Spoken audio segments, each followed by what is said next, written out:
sees my own silhouette. I'm getting stronger, step by step. The clock is ticking, but there's no time for regrets. I've been flying from town to town, from London to Taiwan. I've been all around the globe, trying to protect your soul. We are heroes tonight. We will fly above the sky. We are heroes tonight.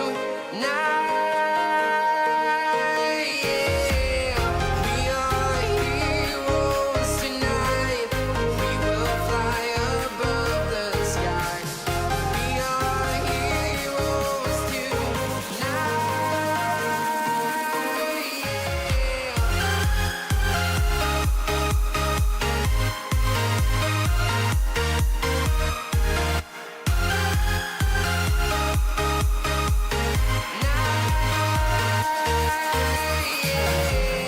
Feel like a dynamite, ready to explode right up in the sky. I need you to listen, I need you to hear, and don't show any fear. I've been flying from town to town, from London to Taiwan. I've been all around the globe, trying to protect your soul. We are heroes tonight. We will fly above the sky. We are heroes tonight. Yeah. We are heroes tonight. We will fly above the sky. We are heroes tonight.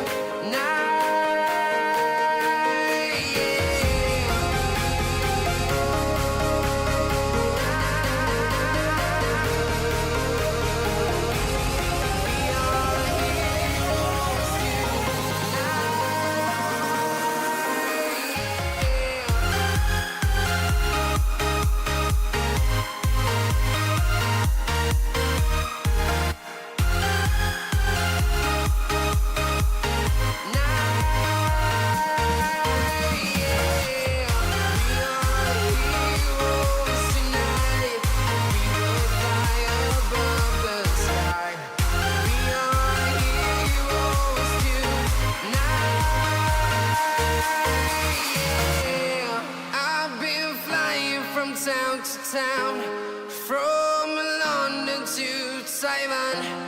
I've been all around the globe, trying to protect your soul.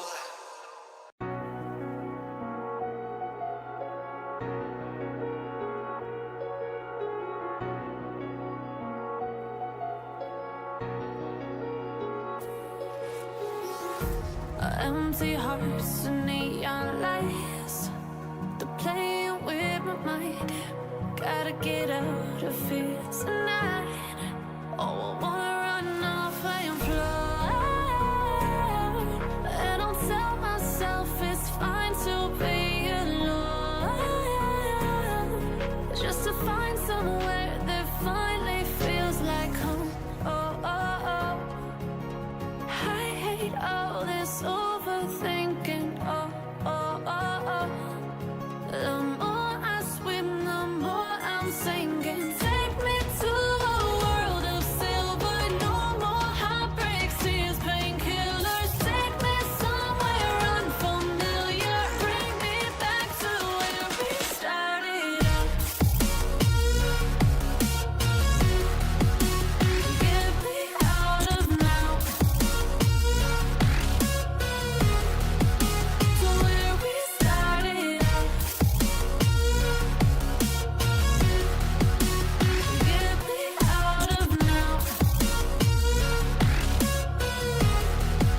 to where we started out. La la la la, oh, oh. Get me out of broken hearts and starting fights, turning truth to lies. Gotta get up, stop wasting time. Yeah, I wanna run off and fly. And I'll tell myself it's fine to be alone, just to find somewhere that finally feels like home. Oh, oh, oh. I hate all this overthinking. Oh, oh, oh, oh. The more I swim, the more I'm sinking. Take me to a world of silver. No more heartbreaks, tears, painkillers. Take me somewhere unfamiliar. Bring me back to where we started out.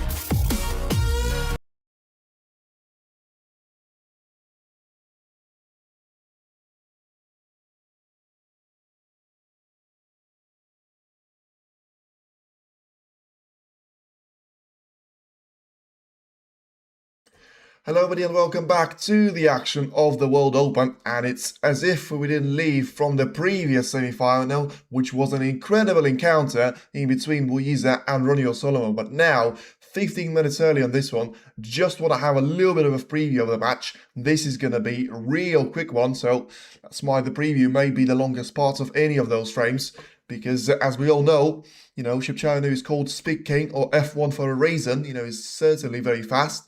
And when it comes to the ace in the pack, the world number one, he needs no extra introduction himself. And he's certainly going to try and make sure he doesn't sit back and go on the front foot. He's got the technique, he's got the game, and he probably has got the odds in his favour as well. So it is going to be a massive challenge for Un-Nooh to try and do something about this matchup, but he still has managed to prove people wrong time and time in this tournament. He was very much the runner-up in both matches against Marco Fu and Gary Wilson by quite a bit of distance there in terms of the odds, but he managed to beat both of them. And if you look at the scoreline, he's still only lost out on 5 frames in total. It will take him 6 frames to be lost there today for Watchalong to progress onto the final and set up an incredible meeting of 2 great titans, Ronnie O'Sullivan against Watchalong. It does give you a little bit of a flashback of that 2014 incredible UK Championship final, and still to this day, I've got no clue how sort of Trump was able to put a smile on his face as soon as he lost that decider. I mean, he must have been gutted inside, but fair play for him for actually acknowledging Ronnie O'Sullivan. But yeah, if you talk about this match, then what's it going to be? Is it going to be the perfect story to be written? Not for the first time, by the way. In 2019 World Open, this exact tournament, Un-Nooh managed to reach the final and be the runner-up at that point. So let's see if he's going to be able to try and at least repeat that story. Whether he's going to be able to achieve it or not against Ronnie O'Sullivan, well, we'll have to wait and see tomorrow. But Un-Nooh is certainly going to be a real threat there today. And Ronnie O'Sullivan versus Trump will certainly be the dream final, but Un-Nooh will be tough to beat. Yes, and it's a true point. And that's exactly how those 2 players managed to get themselves into the semi-final. If you talk through the matches that they had to play, once again, as you mentioned, the World Qualification Final for Un-Nooh was against Mohamed Mustafa Shihab, and he managed to win that match 5 frames to 0. Very much a quick one for Un-Nooh. Then he's gone on to beat David Grace and Michael Holt with identical scoreline of 5 frames to 1 before beating Marco Fu, the player that has still, up to this point, has managed to win most of the frames against Un-Nooh. Had a 4-0 lead. Fu managed to take 2 frames away from him, but in the end match finished 5 frames to 2 there. And of course, yesterday, a really good performance against Gary Wilson. And is it selfish to remember Un-Nooh for missing out on many 147 on the final black? It is, but as long as you acknowledge the fact that he still made so many of those great 147 breaks, and it's always going to be down to just whichever way you want to look at it, but accomplish and certainly cherish on what you've accomplished. And if you're going to look back too many times, then it's going to slow you down. And then talk about Watchalong, had a really good run so far into the final as well. Lost more frames than Un-Nooh, but only by 1 there. Making it past Hussein Wafai, Robbie Williams, Jackson Page and Florian Nussel, as well as Mark Lloyd in the qualifying round. So you could say, yes, he had an easier run to this one, but, not really if you look at the way that the players that he's managed to beat have actually gone on to be performing earlier in the tournament or the season. If you talk about the same Fafai, then that was the player that has managed to knock out Zhang Anda and Mark Williams. That's certainly not something too bad to put on your CV. Then you've got Robbie Williams, Jackson Page, Florian Nussel, Mark Lloyd. Jackson Page probably is the only one that sticks out to me. Managed to reach the quarter-final this season earlier in the Home Nations events. And for now, we are 10 minutes away from getting this match underway. So let's have a look how the poll is doing. 60% are actually gone for Chipchaya to win this match. I mean, I'm going to be in the 40%, so I'm a bit surprised with that. I knew that his support was going to be great, but I didn't feel like it was going to be great to this extent. But fair play. You know, you don't get a lot of credit for predicting the world number 1 to win against the world number 39, but if Chipchaya was to win, then 60% would look like kings. And yeah, very quickly, you know, there's not really going to be loads to mention about Judd Trump. He's the world champion. He's managed to win the Crucible Crown in 2019, and he's been really good this season, finishing in the Masters title, in the German Masters to win it at the Tempodrome. In the end, has had a couple of finals that he's lost out on as well, the likes of Champion of Champions, UK Championship, Northern Ireland Open, to the likes of Jack Lazowski, twice to Mark Selby. And I feel like he had one more there that he lost, but he's probably thinking of all the semi-finals that he's lost out to John Higgins. This is going to be another test for Trump, though, because he needs to make sure he's going to be able to deliver. And if that's the case, then it's going to be really difficult to try and stop Trump here. Because if he's going to be bringing his A game to the table, then Un-Nooh could very much join the list of Saint Fafai, Robbie Williams, Jackson Page and Florian Nussel, alongside Mark Lloyd as well. But, you know, you never quite know. It's always going to be... The good thing about snooker is that you always look forward to the semi-final, and you can always say that one of the players is going to be the favourite, but then, you know, the action turns up, and then it may be very different. If you're going to see Chipchaya to win one of... or even 2 of the opening frames, that probably does put him right in the mix there. For now, the odds are going to be heavily in favour of Judd Trump, and has had a very rough season last year, making 4 finals, but losing all of them. Managed to win German Masters to end a 14-month title drought. Yes, that is true. You know, he did have a bit of a 14-month drought ever since winning that UK Championship in 2024 against Barry Hawkins. And this time around, he's still finding himself in the UK Championship final, but this time around, he lost to Mark Selby 10 frames to 8 there. So he's going to have to try and set himself up with another match with Ronnie O'Sullivan, something that we haven't actually seen in a while there. The last meeting in between, well, there hasn't been a meeting in between Trump and Ronnie this season, so you have to go back all the way to a couple of years ago for you to be seeing the last match that the 2 legends of the game have played. But, you know, Trump is not going to be having his sights on Ronnie just yet. For now, it's all about trying to make to the final. And you feel like Trump is going to know better than anyone, really, in the snooker world, what Un-Nooh is going to be capable of. And therefore, he's going to have to make sure he doesn't underestimate him, which is always going to be a bit of a risk for him. But you feel like he's going to have a really good opportunity to try and put that to the test, whether he's going to have the answers or not. And yeah, if you talk about Judd Trump, I've mentioned the way that he's had this season. And Un-Nooh, I mean, he's had a bit of a quiet campaign. Like, he's obviously famous for making so many 147s there, a couple of them to be missed on luck as well. He's managed to win China Open in 2019. He's managed to win a 6-red World Championship as well in the same year. So he had a really good, successful season in 2019, same as Trump, but on a different level. And then, of course, he had the snooker shootout win, which he's managed to take in the same year. So that probably is going to be his only ranking event title up to this point. If you talk about the head-to-head, though, then it's going to be in favour of Trump, because he's managed to win every single match that the 2 have played, apart from 2 of them. One was in the 2022 Scottish Open, where Chipchaya managed to take it in a decider to get himself through to the semi-final, and incredibly play someone that he's managed to defeat yesterday, of Gary Wilson, and lost out in that particular match. And then the second one has to be in the 6-red World Championship, which I mentioned previously, which Chipchaya has gone on to win in that particular season. So, apart from all of that, European Tour Championship and a couple of those that we've seen, World Championship matches, World Open, Champion of Champions, and English and the Masters of the German Masters there. All of them have been won by Judd Trump there.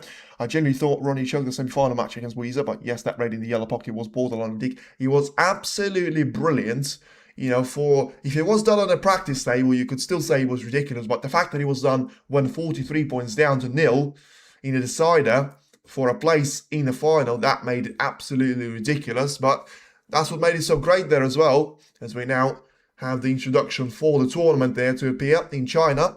Of course, we are not going to have a player from China this time around. We didn't have one last season though, because I'm pretty sure it was, sorry, messed up the thing there. Let me just fix it straight away. There we go. Should be fine now. Anyway, yeah, the World Open last season, I feel like it was in between Joe O'Connor and John Higgins there. Yes, there's the confirmation. Yeah, so that was one of the sort of weirdest lineup for the last 8 there that we had in the quarterfinals. We only had Ali Carter, Barry Hawkins, Sean Murphy and John Higgins there out of the notable names, and the likes of Zach Zuerty, Tom Ford, Tang Jung Soo and Joe O'Connor have all made it all the way into the last 8 as well. And Higgins had a really good comeback against Zuerty to try and force that final against O'Connor, which he was able to take pretty much from the start of the match. He had a 2-7 lead. O'Connor managed to close the gap down all the way to 6-9, but that was the last frame that he's managed to take, and Higgins has wrapped up that match and became the World Open champion in 2025. When it comes to, of course, Chip Chow hasn't won the World Open. He's only been the runner-up so far here in 2019, and he's going to have to be coming back all the way there towards, if it's going to be another title for Trump to try and win. But if you have a look at the record that he's got in the World Open, then he's going to have to, you have to go all the way to 2024 there. Of course, we had a drought of 5 seasons where we haven't seen a World Open, and of course, the World Open in 2010 was the one that he's actually managed to win against Un-Nooh, and that was a really good match from Trump, 10 frames to 5 there. The match that he's managed to win at that point. But these 2 titles were the only times that Trump managed to actually take the World Open campaign. So let's see if he's going to make it 3 out of 3 there, and very much go alongside the likes of Neil Robertson as the only player alongside the current list that has, well, you've got Mark Williams as well there that I managed to win it 3 times there, but he's gone on to win it 4th time in 2018. So what has been the closest match Trump and both had so far? This tournament, well, it's a bit of a weird one because Trump only had a match of 5 frames to 2 there against Robbie Williams, where he was able to win 3 frames on the bounce after Williams managed to come back and level things up there before the intermission. So that was the closest one that he had. But once again, there were a couple of things there about those matches, because Chip Chow will have to counter that with his match against Marco Fu. But ideally speaking, I mean, both Trump and Chip Chow were in perfect control of either one of those matches, really. And I've just turned up to be playing their best game possible. Now, if you have to sort of say which one was closer, then you probably have to say Trump match, because he had to win 3 frames on the bounce, and Chip Chow managed to do that 4 on the bounce there right from the get-go, get himself a 4-0 lead, and after the intermission, Fu had a little bit of sympathy towards him, had a couple of decent breaks, and forced 4-2 of a deficit, and in the end, still wasn't enough for him to be through to the quarterfinal place against Gary Wilson.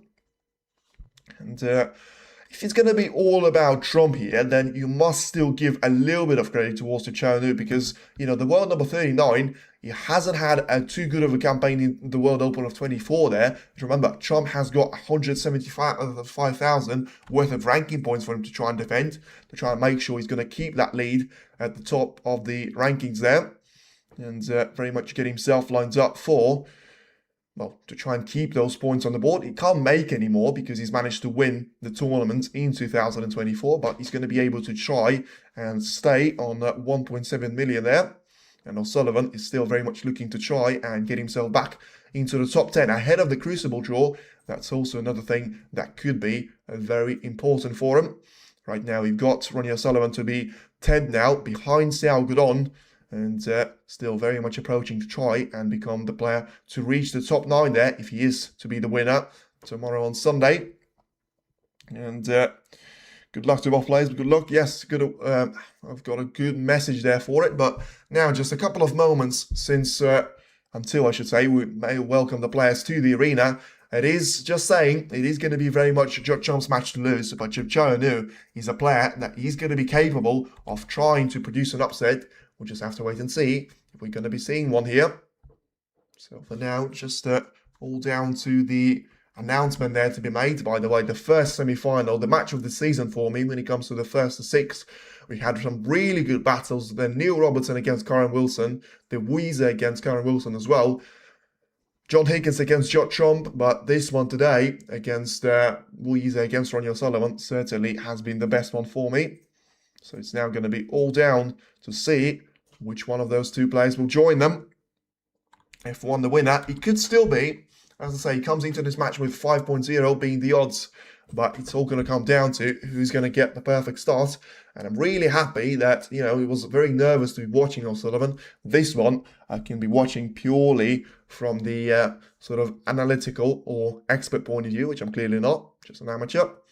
Now you can see that the numbers have gone slightly down there in comparison to Weezer against Ronnie O'Sullivan there in the opening semi-final, which is completely understandable. Once it's going to be the evening session here in China, which I feel like always gets a little bit fewer of those numbers if you compare it down to the weekend especially. And also you got the likes of, don't really have a player from China, and you also don't have the 7-time world champion to be seen there. And also, the players that have turned for the first semi-final have certainly had enough of the action there. As we're about to welcome the referee Zhu Ying onto the table, and then it's going to be down to the two players to make the appearance. And if I don't cheer for my own team, what else am I going to cheer? Exactly. It's all about trying to support your player and make sure that you let me know which one of those two you feel like is going to win. Still, incredible to me that 65% have actually voted for Chepchaya to win this one. And now he's about to be introduced to the arena here, the world ranking number 39, Un-Nooh. Let's see if the Speed King is going to be able to keep his crown and try and make himself very much, not quite back-to-back, but still a very significant impact on his career to try and reach the World Open final for the second time in his illustrious career. So then it is now going to be down to the world number 1 to be announced and welcomed onto the arena as well. And Judd Trump, the word about him, he's been quietly going on about the business, but it is going to be the ace in the pack that is going to be by far the favourite to try and make it an All-English and an All-Legends final appearance on both of the sessions on Sunday. It is now going to be the ace in the pack to announce his walk and welcome himself and the fans onto the wards, the main table there, the only table that we're going to be down to because it's going to be the semi-final appearance. Now Trump is going to make his way towards the table there. The handshake is imminent in between the players. And then we're going to see which one of them is going to be destined for a potential chance there to achieve greatness in terms of competition. It's going to be starting in around 30 seconds there. The handshake is there and the toss has already been done there. So it's going to start in right now. Un-Nooh is about to break off and get us underway for the first frame.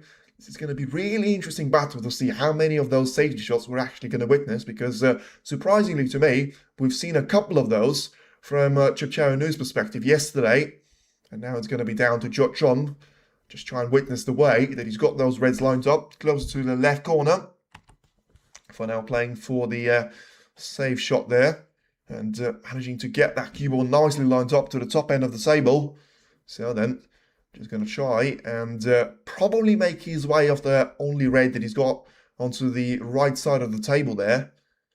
As long as he's able to sort of keep that cue ball closer to the right-hand side of the table, right side cushion especially, he should be able to play a decent enough shot there to keep Un-Nooh quiet, but he hasn't done so. And it's a long shot opportunity now for Un-Nooh. And it seems like the black is going to be available perfectly well for him. This is going to be the first opportunity there that we're going to see from the player from Thailand. Let's see what his decision is going to be. He's not too rushing there to try and take this long red straight away. I can't see him not taking it on, to be fair. But you never quite know. It is a semi-final. So what's it going to be? He's trying to hammer that red home and he hasn't worked out. So then it is going to be the first chance to try and go the way of Judd Trump there. Although it could have felt like Un-Nooh could have left him something easier there to try and take. In the end, he's got a red towards the yellow pocket to be taking, but he also has got another red to try and take into the left corner at the same time. So then has he got a red underneath the pink to try and take? into the left middle as well. He seems to be stuck in between the options there, but at the end, he's about to take the red closer to the left corner, try and cut this one in nicely. Does he have enough of the power on the cue ball to get himself lined up on the pink? Just about does enough there for him to be lined up nicely on the pink here. So gets 1 point ahead there of Un-Nooh, and it's going to be purely down to the attempt of probably leading that cue ball all the way to the top end of the table. He's got a red right next to the green spot there to be taking. And it depends, of course, on what he wants to do with that cue ball. He can always try and keep it on the lower end of the table, but that will require a bit more of the power. And I tell you what, I'm not sure he was playing for that one.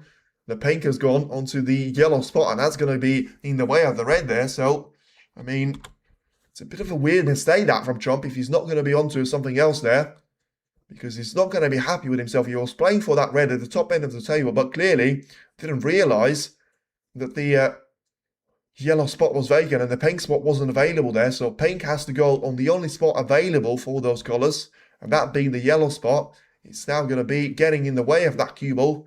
So it's a really bizarre mistake that from Trump. I feel like he would not have been playing for this red if he realised that the pink wasn't going to be in the way there, because he would have left him with such a tight corridor to try and play with. Yeah, he nearly can see enough of that red to be taking it, but of course he's not going to be able to play a swerve shot around there. So he's going to be forced to take in that red onto the right side cushion, and just making sure it's going to be all down to taking the red into the left part of the table as well. So then Un-Nooh is going to have to try and, well, find his way through first. If he's going to be able to see that red by the left corner, past the green and the blue, and then if he can't, he needs to be making sure that he doesn't leave that red available to Trump either. Well, the problem is, he's probably done enough there to keep that red away from the pocket, but he's left another one very much close to the right-hand side of the table now for Trump. So very much like the anticipation was before the match has started, this is going to be one quick of a contest. And if it's going to be the red to be taken into the corner, then it's all going to be put down to the factor of just trying to get himself lined up for the black. And that's unfortunate there from Trump, because he catches the black pretty well, but in the end puts it onto the side cushion. The cue ball is going to stay underneath the reds, but the black is probably not going to be possible there. So once again, another opportunity for Un-Nooh to be taking this one. And let's see if he's got a chance to try and take the black into the left corner with a really thin cut there. I mean, he doesn't really have loads more opportunities there, apart from playing a safety shot and getting that black to go into the mix of reds. So he's gone for option 2. And once again, that cue ball control seems to be absolutely sublime there. And yeah, he's just having a look at the right-hand side of those reds there, Un-Nooh, making sure that he's going to have a really good opportunity to try and take those reds away from each other in a way that he still keeps that cue ball very much pointing in the right direction, and puts it in about as safe of a place as you can possibly think of. You feel like the two reds right on top of the black are going to be the ones to be used, because you've got to have a really nice angle on them to try and get that cue ball past the pink and the brown. And look at that for a shot. Ooh, I mean, nearly. He got a mighty snooker lined up on Trump, and still, inevitably, and a problem for him is that he's left the dangerous part of those reds to be available. That's super close there. For Trump seeing enough of this red, it feels like he can get through to it, to be fair, but he's going to have to play the shot absolutely perfectly. It seems like he's going to be able to get past the blue here to try and take this red all the way. But of course, if he is going to be missing this one, it's going to go horribly wrong. And once again, he's taken that long red brilliantly well. But I mean, has he managed to do it again? Where he's got the red in, but he hasn't got the colour to go with it. And Un-Nooh is here to be the champion. We'll have to wait and see about that. So then 16 points are going to be on the horizon. If he's going to be able to get through to the black, just make sure you don't overcut it. And that's exactly what he's done there. Trump is going to be super disappointed with the way that he had 3 chances and still only able to score 9 of those points there. Now that's going to be forcing Un-Nooh to try and play the red into the right corner. So yeah, it's going to have to be put all the way there. I mean, he's got such a great position there in terms of those reds. This is going to be a fantastic opportunity for Un-Nooh to try and get an early foothold there. And this is exactly the chances that I've been talking about. Sometimes, no matter how high of ranking you are or how much of a top seed you are, you can still be eliminated by anyone on the snooker table. And it's now going to be very much put to the test if Un-Nooh does have what he needs to try and take the first frame away. And all of a sudden, it's only going to leave you with 5 more frames that you have to win. And it takes it a little bit more of pressure on the shoulders of Trump, especially with not really having to do anything there. And just getting this chance presented to him nicely, about to take the black into the right corner. Playing that cue ball through the right side cushion, getting himself lined up for another shot to be taking. And the reds are split for a big break. If Chipchai can get some momentum, yes, absolutely. Should be making a century break out of this, to be fair. But I wouldn't get so far just yet, because of the way that he's got 6 more easy reds available, and then he's got 3 more quite close to the left side cushion that he can try and still make his way through. Now then, 24 points as the current break, just having a look towards the positional shot that he's played. Ooh, a bit too close to that red, so he's going to have to think about maybe changing the approach there. I mean, it looks like he hasn't got another option there, which, I mean, puts himself under a little bit of pressure. Yeah, that was self-inflicted there by Chipchai, but he should be able to get away with this one. Just needs to make sure that he's not going to be able to do anything with that. So then surely he's got this chance of taking a red in towards the left middle. It seems to be taking another red there instead, into the left corner. A perfect way of that cue ball getting past all 3 of those reds and still getting himself lined up nicely for the green. Although probably he's played this one with too much power. Whether he was trying to get a contact on those 3 reds or not, probably was. But how far away from the bulk line the cue ball is finished. So just all about trying to take the green away, and he's able to do so once again. He's got great confidence and great play going through him. And if you're going to be able to take 28 points of the advantage, then still it's going to be plenty more of those points to score there. So he needs to be taking at least 4 more of those reds. And then we are going to have to start talking about him potentially having what he takes to win the first frame. For now, just once again, the lineup on the black is there. If he's going to be able to take that one carefully with the cue ball and just brushes the black nicely into the left corner. And keeping that as close as possible to the front jaw without touching it certainly helps for him to be lined up on another shot into the left middle here. So trying to get that cue ball all the way through the blue to be taken into the left middle. And a little bit of topspin there on the white. Make sure that you are going to slow it down just about in time there. And he's actually managed to slow down a bit more there than he would have liked. Probably not enough topspin or too little power there for him to be seen. Still should be able to take this red pretty comfortably. And once again, a brilliant approach there using 2 cushions. Something that most of the players are afraid to be doing there. Chipchai is always able to just utilize that chance as a better cue ball control of a shot that he just played. And once again, look at that cue ball placement, perfectly lined up for the red to be taking into the right middle. And yeah, he should be lining up there to try and get that red passed into the right middle, getting himself lined up for the blue to be taken there. This reminds me of a modern day Tony Drago. Well, seen clips, haven't seen anything more, so I can't really confirm or deny that. And so long, everything looks like he's floating. Slow down effects. Well, to be fair, he doesn't really need to slow down. It's all about just trying to pick up the pace there. He's got 48 points of the advantage.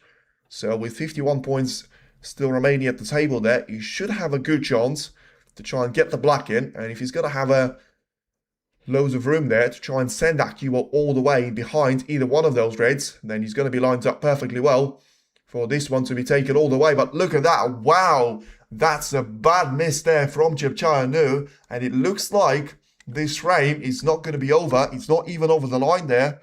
He's got 48 points of a difference. And, well, Trump is going to be off his seat very quickly there.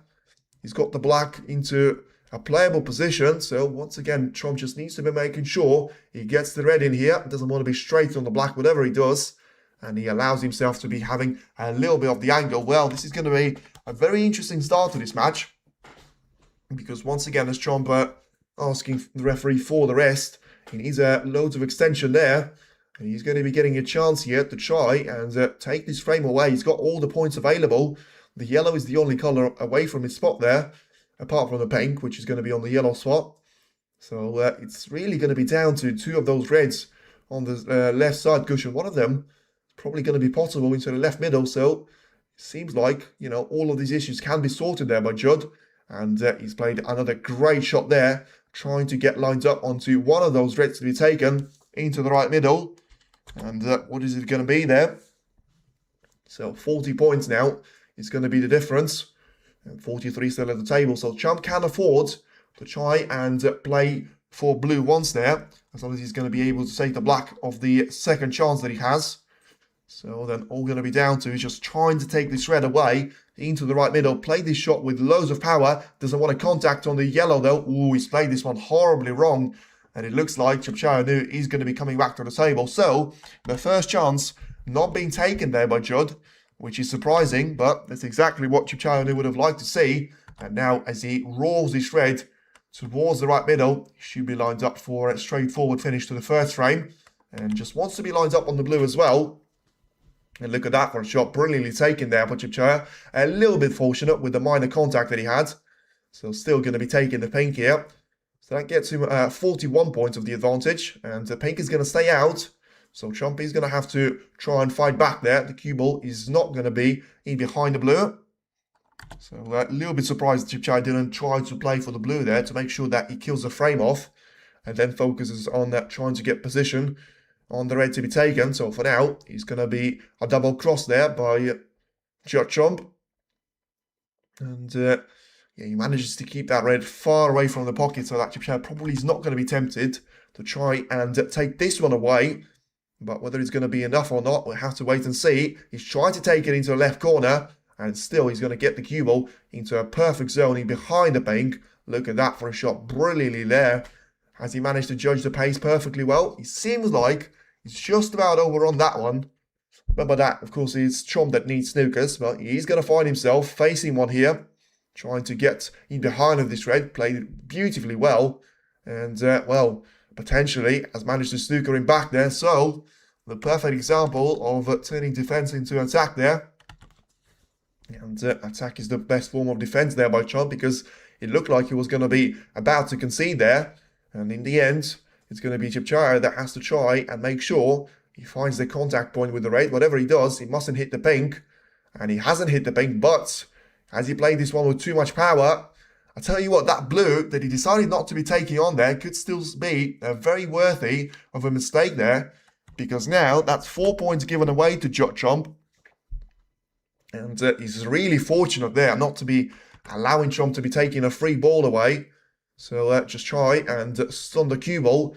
And gets a little bit fortunate with the way that the red catches the kiss on the pink. And in the end, he's going to be snookered in behind the brown and green there. So all of a sudden, he has gone from comfort zone to a bit of a danger there from Un-Nooh.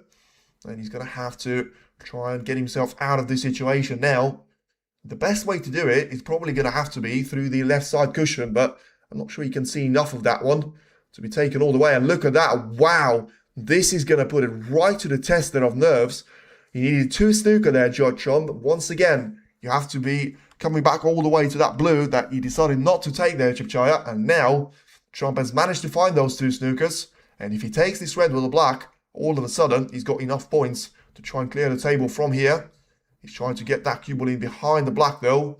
And he seems to have played the shot pretty well. And once again, I mean, it is three snookers on the bounce there that you can see from Chomp. And he got the previous two to be converted into 4 foul points each there. Getting himself into 33 points of a deficit to try and climb back from. Now gives the turn back to Un-Nooh here. And it's going to be anything but easy for the player from Thailand to get himself out of this situation here. So doing that off the right side cushion. The only good thing for him is that he's going to have this red quite close to the ball cushion. And that allows him to try and probably get it safe there with a higher chance. And in the end, we got that one just about flick there with the red. So this time around, Chomp is going to be closer to this red. Even closer than the previous time he had a chance to try and lay a snooker in behind. So clearly, just going to try and double the red towards the lower end of the table. Make sure that he runs with enough power. And then he's going to be down to Chipchaya to once again, for the 4th time on the bounce now, try and find himself escaping from a snooker situation. And the problem that he creates for himself, of course, is that he's leaving this cue ball very close to the red every single time that he plays those type of shots. And you don't want to play this shot with too much power, to be fair, because every single time you do that, you risk a chance of leaving a free ball away to Judge Trump. So then what's it going to be? Trying to take this red all the way to the top end of the table. Trump, of course, has had a little bit of an opportunity earlier on there in the frame to try and take that red away. This time around, he's not going to have that chance now. And the turn is going to have to go back to Un-Nooh once again. Trying to take the red into the right corner, at least closer to it. I'm not sure if he's going to try and go for an attacking shot right now, but I mean, he probably is going to be worth it right here. Because, you know, as long as you keep that cue ball very much on the black ball cushion, it's going to be a risk worth taking on there. And brilliantly taken there by Un-Nooh. And if it was a little bit of pressure and emotion coming up before this particular shot, then he certainly managed to recover with this one. A brilliant shot there. And now Chipchaya has got a great chance to finally finish the job off. Takes the black nicely into the right corner. He's got a bit of history with that particular colour. But now he's going to get himself 41 points of a lead, which will be more than enough for Judge Trump to, well, stay in his seat really. And the yellow is going to stay out, but there's not going to be any points for Trump to continue. It is now going to be the first frame to be taken away. As I was about to say, Trump steps back to the table there. 41 points of the advantage, 27. I don't know what he's doing there. I mean, he needs 4 snookers, and he's going to try and do it on the 5 colours. So he pots the yellow, and he's going to try and get 4 snookers on the green and the brown. Well, that's going to be a very interesting thing there. Of course, he's got the green right next to the brown there, which potentially could see him getting 4 of those points. So maybe that's just going to be down to if he gets a free ball or not. And he got that green pretty close to the black, to be fair. So it's a really good shot that he's played. So as much as it may sound ridiculous for now, Trump has got a bit of a chance here, because if you give him 4 foul points, and then he's going to be another free ball or 3 more points. That's 7 points that he gains. It's going to put him at 34. Well, to be fair, even all of that is going to be the case. Then he's going to be a massive of a opportunistic move there for Trump to be coming back to the table. But we'll have to wait and see what Chipchaya does with this particular shot. Whether he's going to be able to get that cue ball closer towards the yellow pocket. And, well, he's going to try and do it off the ball cushion there. And, well, that was a bit of a borderline, to be fair.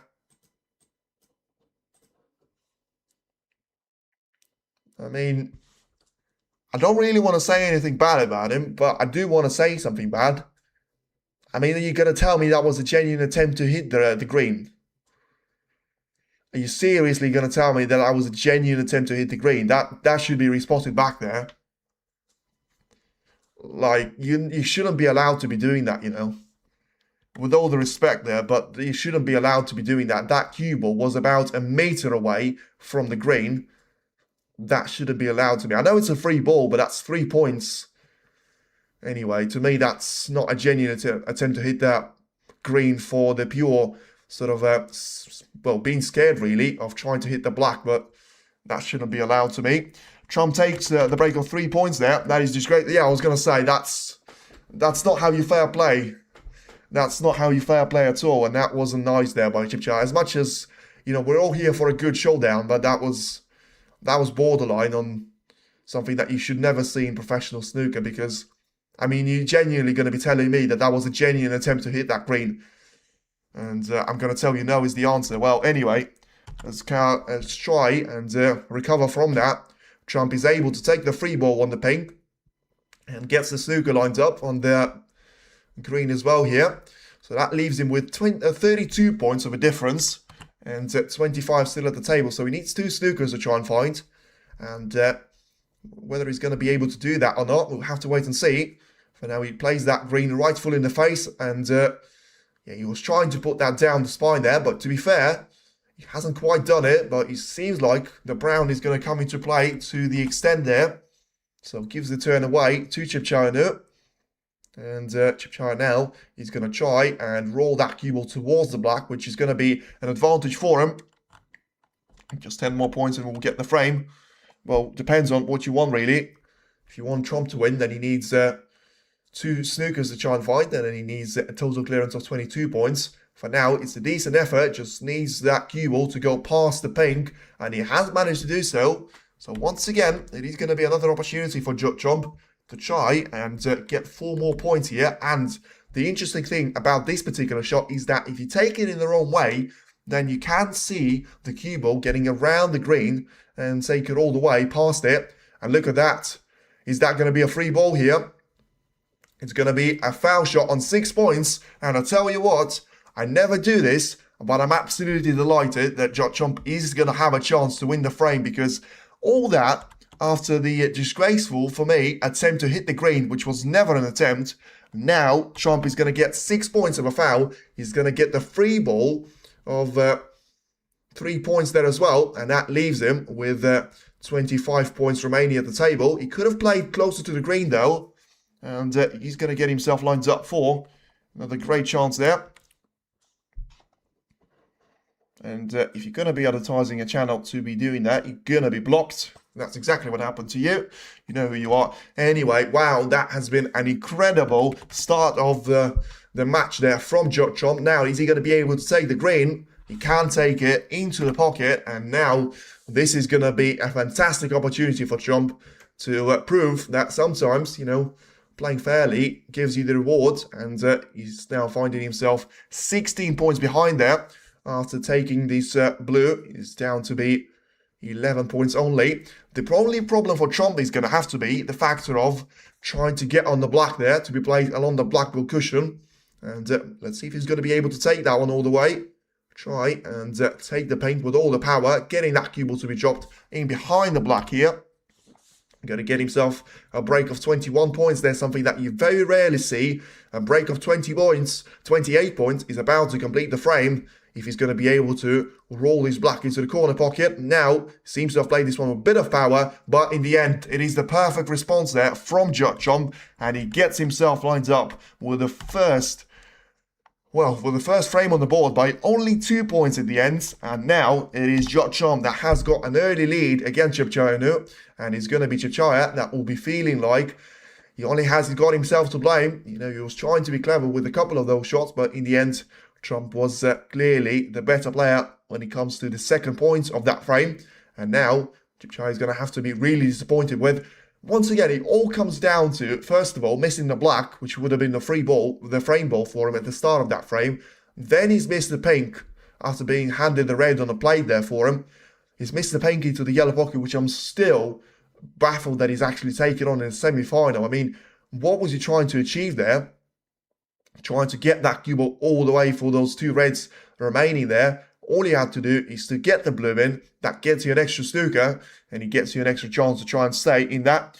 And that Trump deserved that form from Chipchaya. Yeah, that was not nice to be seeing, but hopefully that was just a start there, and we're going to get an aftertaste, which will take a lot sweeter than that. For now, thank you very much for everyone tuning in. Feel free to hit the like on the stream and subscribe to the channel. We are going to have the final 2 sessions of the World Open tomorrow. One of them is certainly going to be featuring Ronnie O'Sullivan there. Well, I mean, 2 of them are going to be featuring Ronnie O'Sullivan. We're just about to find out on who's going to be the player to join him in that particular match of the final.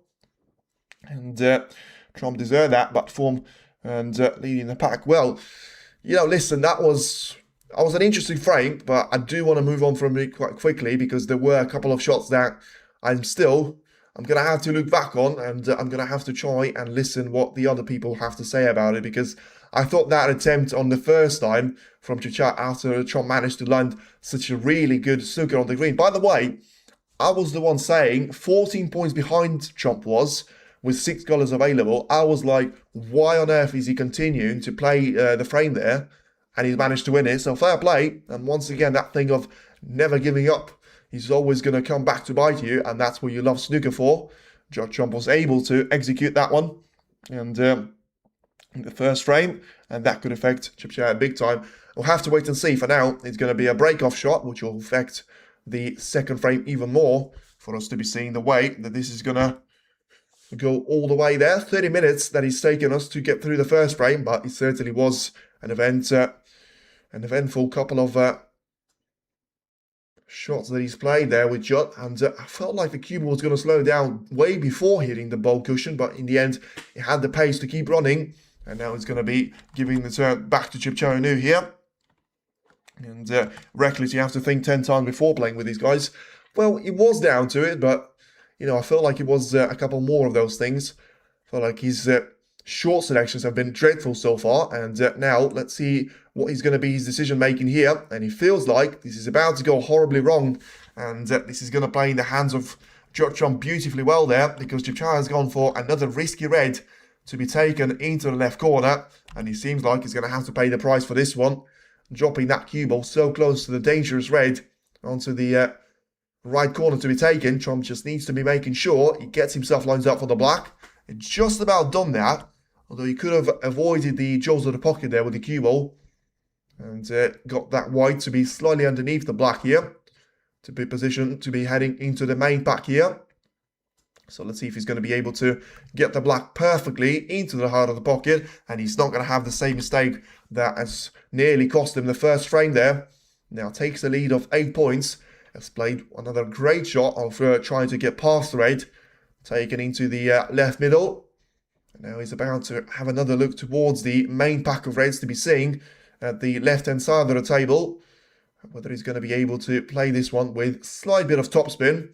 Try and use that black ball cushion with a way that the cue ball is going to have a huge bounce for him to be positioned on the blue to be taken into the right middle. And final mostly Ronnie versus Trump. We'll have to wait and see for that one, because for now he got himself into an early frame of a lead, and now he's going to be trying to extend that advantage even further. And this is going to be an important shot there. He's clearly going to try and find the cue ball to go into the bunch of reds, and he looks like he's going to have the perfect outcome with that as well. So then, after a bit of a lengthy first frame, it is now going to be a chance for Trump in comparison to the one that we've seen from Chipchai's Un-Nooh execution already. The one that didn't really hand him the frame there, despite making that break of 57 points right at the start of this match. The previous shot that Trump has played and managing to sort of give him a couple more options to try and work with. Now it's going to be all down to taking this blue into the right middle and play the shot with slight bit of backspin there on the cue ball. And then he's going to have 2 more options to be chosen from. He's got the chance to be taking the red into the left corner, or the one into the opposite side of the table, into the right. You feel like you probably want to keep the pink away from its own spot there, just so if he was to be lined up for the blue, it's going to have a really firm contact to be made there from the cue ball onto those reds. So just trying to kindly get past the pink and get himself lined up for the black, to be taken into the left corner instead. Once again, thank you for everyone that's tuning in. Feel free to hit the like on the stream and subscribe to the channel. For now, Trump seems like he's about to take off there, because 28 points of a lead with 3 more reds available. That's going to be pretty much equal the break of Un-Nooh there in the first frame. So far, it's still going to be the highest break that Trump has managed to achieve in the match so far. Exactly the same as the one that has won in their total clearance in the first frame.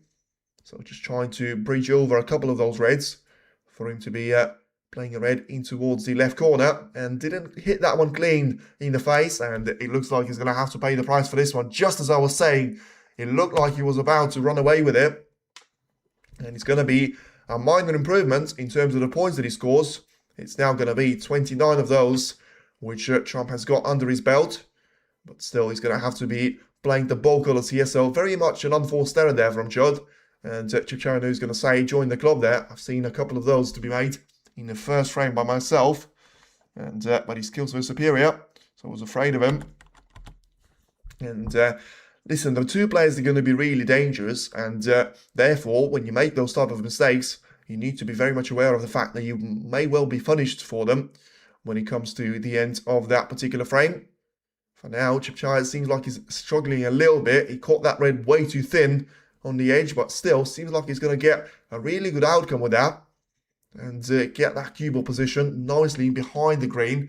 Trumpy's going to have the visibility of a couple of those reds to be available to him, And he's got 29 points of a lead to try and keep him warm there for the rest of the frame. But he's going to be able to sort of be enough there to disrupt the momentum of Un-Nooh. We'll have to wait and see. For now, a lot of 30 people in the chat there. Well, certainly seems to be the case because of the, the massive support. Even though Trump has got the lead of 1-0, it's still Un-Nooh that is winning by 67% to 33 there. So just having a look at the reds, which normally you could say he could have taken into the left corner, but because of not having the clear-cut chance to be playing for a colour, he seems to have found another shot of a safety, and the cue ball is going to be heading nicely towards the brown. Look at that. That is an absolute thing of beauty there from Un-Nooh there. And look at that for a position. The cue ball is going to be lined up perfectly behind the brown. Trump, he's going to be struggling here to try and find himself out of this snooker escape without losing a couple of points. But don't even worry about points. It's just where you're going to be able to hit those reds without leaving one away there to Un-Nooh. I have to wait and see. For now, it seems like there's not going to be, well, any one of those reds really, apart from maybe the one onto the black ball cushion. And so it's going to be really interesting to see the way that he takes this line on. So the ball cushion, the left side, the right side, trying to catch the pack from the left-hand side there. And looks like he is about to have a really nice trajectory line there. So Un-Nooh is going to have a little look to see that he hasn't got anything available to himself. So 4 points are going to be given away to Un-Nooh there. And Trump is going to be asked to put the cue ball back exactly where it was, in behind the brown. Absolutely perfect shot that he's played previously. But it does seem like Trump has managed to find the perfect line pretty much with the first shot that he's played. And, well, whatever it was, he wasn't able to find it with the second time. And now he needs to be a little bit careful of not leaving away a free ball. That shouldn't be a free ball, though. And that's going to be 4 points to be given away once again in favour of Un-Nooh. Trying to obviously compensate for all the foul points that he's lost in the previous frame. And could have been aiming for a 2-0 of a lead. Now he's going to be desperately trying to find himself being back to 1 frame each there. So Trump is about to take another attempt. Once again, seems to be way too close to the jaw of the middle pocket. And I tell you what, he's had a really good first try. And then the second and third seems to be way off there. Once again, the cue ball is about to be replaced and put in behind the brown there. Once again, thank you everyone that is tuning in. Feel free to hit the like on the stream. Subscribe to the channel. Ronnie O'Sullivan is in the final. Which one of those two players is going to join them? Now then, the cue ball is there. Trump is here to play this shot for the 4th time. This seems to be a lot better on the line. But once again, I mean, it looks like the spin is just taking all that line away there from the cue ball. And Trump can almost afford to be playing this one with loads more power. But that doesn't seem to be the case. So, Un-Nooh clearly has got something spotted there. And is he going to have a chance to be taking this red into the left corner? Well, it seems like he's going to be very confident about trying to take one of those reds away into the left part of the table. As I say, I mean, I'm a little bit confused why he hasn't done that before. And it's now been the 4th time that Trump has missed the cannon on those reds. So what's he going to be? Is he going to be the plans for him to be taken? He's tried to, but to be fair, I don't really understand what he was trying to do there, to be honest with you, because he looked like he was always going to be in exactly this situation that he seems to have finished now, undercutting that red. And the good news is, it doesn't seem like he's left anything away to Trump. But sometimes the camera angle can be slightly misleading there. So can Trump try and take the red away into the left corner? Well, it's a bit of a weird decision that from Un-Nooh, because he had a snooker lined up and he's decided to take that opportunity as if it was a really good chance for him to open up the score sheet. In the end, he wasn't anywhere near it, and it seems to have cost himself a really good chance to try and challenge for the frame. Trump is going to be back at the table and trying to put all of these down to the pressure test there. So what's it going to be there from Un-Nooh? If he's going to be able to extend that lead of 17 points now, after taking another 8 over the right middle, which he's managed to put with the previous shot that he's had, very much with the opening one. So 17 points is the advantage, 91 at the table. So he's going to have to try and get through into those 6 reds right next to the black ball spot. And a couple of them to be closer to the pink spot as well, with the pink being out of position. It's still going to be quite a nervy journey there, you would feel, for Trump to try and get and make this one all over the place. And take it over the finish line. For now, he's about to play a really nice shot here, getting himself lined up with that straight line of a red to be taken here into the left part of the table. So the cue ball is about to have its work cut out to be played for the black. Un-Nooh is very consistent. He doesn't look long for a better shot, trying to show that he's a fast player. Would be better if you think longer for choice of shot. Well, Charlie, that's a fair point to an extent, but sometimes, you know, you say the same about Weezer, and sometimes you say about Jouncing Top, but that's the way they play. You can't really change the style just because, you know, it may improve some of your aspect of the game, because it may disrupt the rhythm, and if he's not going to be able to do that, then maybe it's going to damage his pot success or something like that. Because I feel like if you're a professional player, then you surely would have thought about things like that. Trump then about to take another red, and look at that. Wow, that is a massive miss from Trump. And just as I was thinking that he's about to get himself lined up into a straightforward finish line, he's messed this one up. And now it is going to be a good opportunity here for Un-Nooh to be coming back to the table. So 30 points of a deficit that he has got next to his name. The first shot is going to be very important though, trying to make sure that he's got the position on the black sorted out. And I thought he was going to actually try and go around the black, get that cue ball to be positioned for the pink instead, closer to the right corner. Instead, he's going to try and just hold that cue ball off the couple of reds, getting the black to disappear into the right part of the table. And he seems to have had a bit of a nervous look towards those reds, but he seemed to be lined up nicely on it. And yeah, what's he going to be there? Taking this red into the corner is certainly going to allow him to try and take the black all the way into the left corner. And then if he's going to have a chance to be playing that cue ball around the black, then he's going to have a really good opportunity to build a couple more of those points.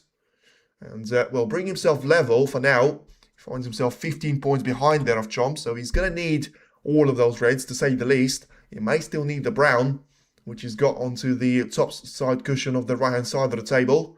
For now he's about to make another red to disappear.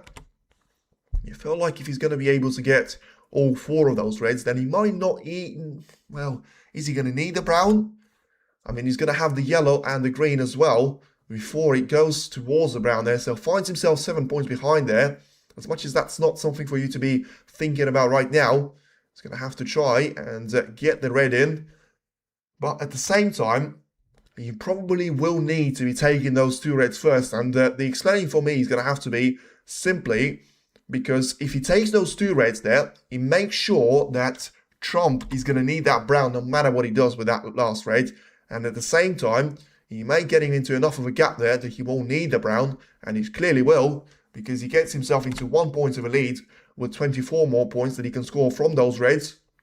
And that adds up to 5 more points, which are going to be yellow and green, which will bring Un-Nooh very much clear of any danger zone. But he needs to make sure he actually does it this time, because we've been saying that before in the first frame, and then it still didn't prove to be the case, with Trump taking that one out of the equation.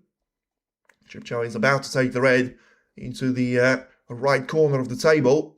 Let's see if he's going to have loads of power on the cue ball to try and take that red away from the danger zone. That's what he's tried, and well, it seems like he's going to have to pay the price for it here, because he didn't really manage to get that red further away from the black ball cushion. So now he needs loads of spin to try and bring that cue ball closer to the red, and it's still a really good effort, that, to be fair, because from the way and how awkwardly he was lined up on the pink, it's now going to be all down to just trying to take this red into the right corner, play for the black.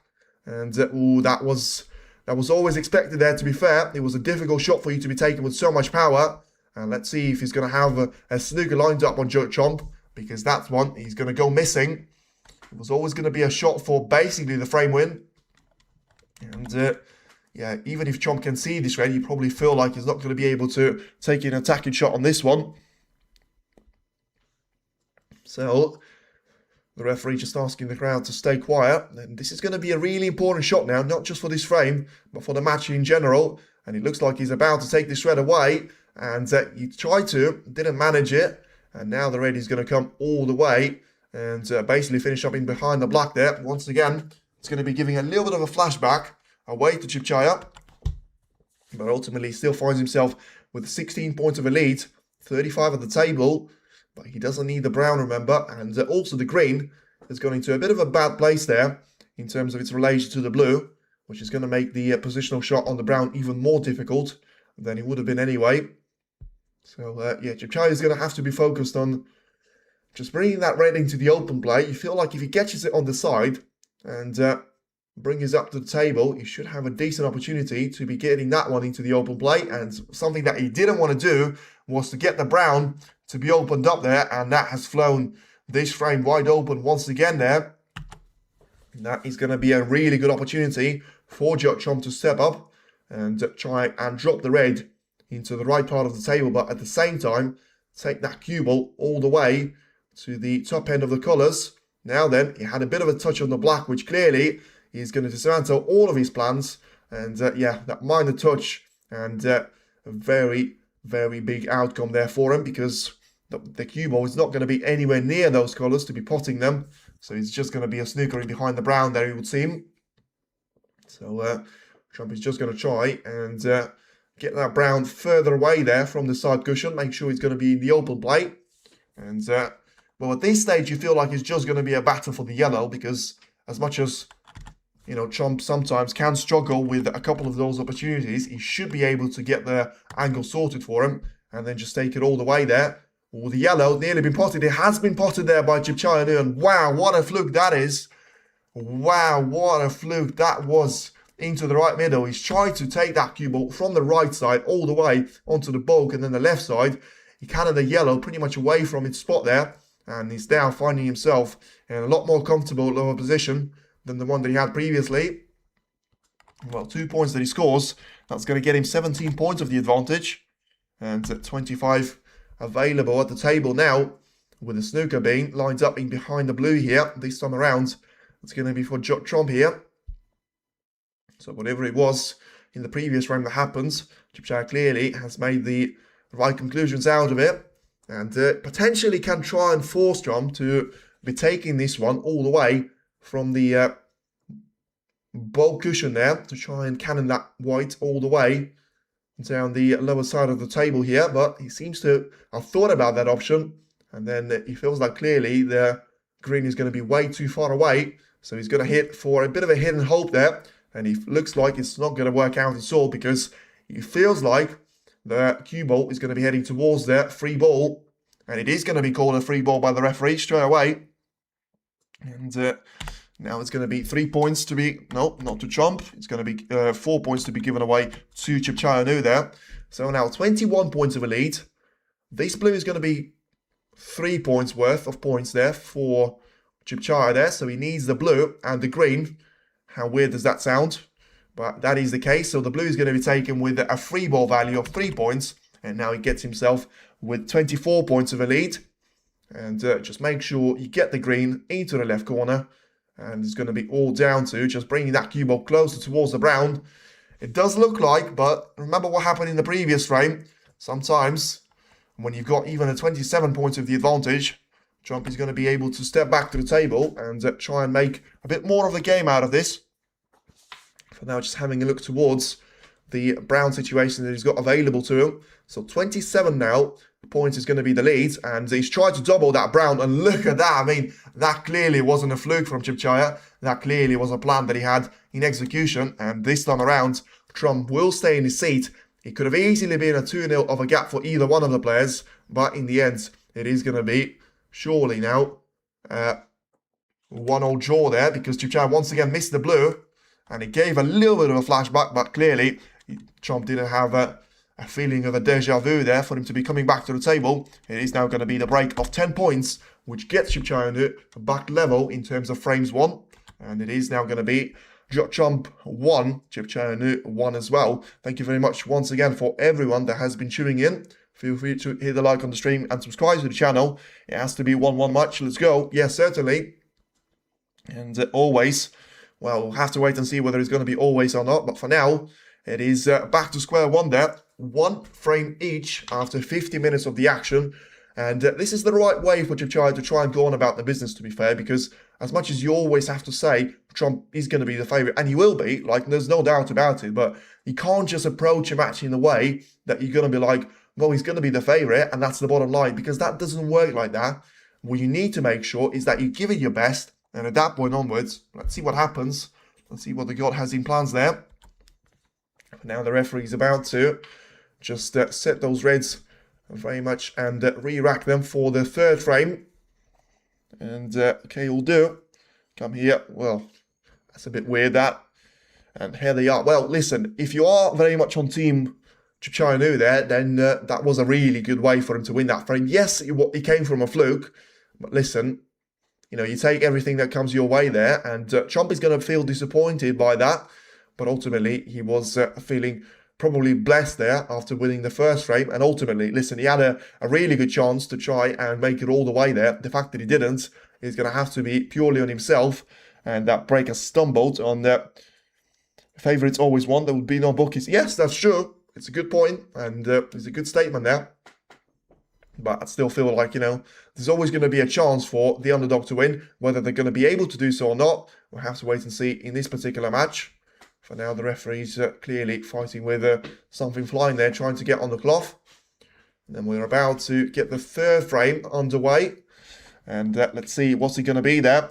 What a shame about the first game. Well, it was a shame because, listen, if it was a 2-0 of a gap in favour of Chipchaya there, it could have been such a different story for us to be seeing. In the end, he's still going to have a decent opportunity now to be coming back to the table. Try and place that cue ball in between the brown and green.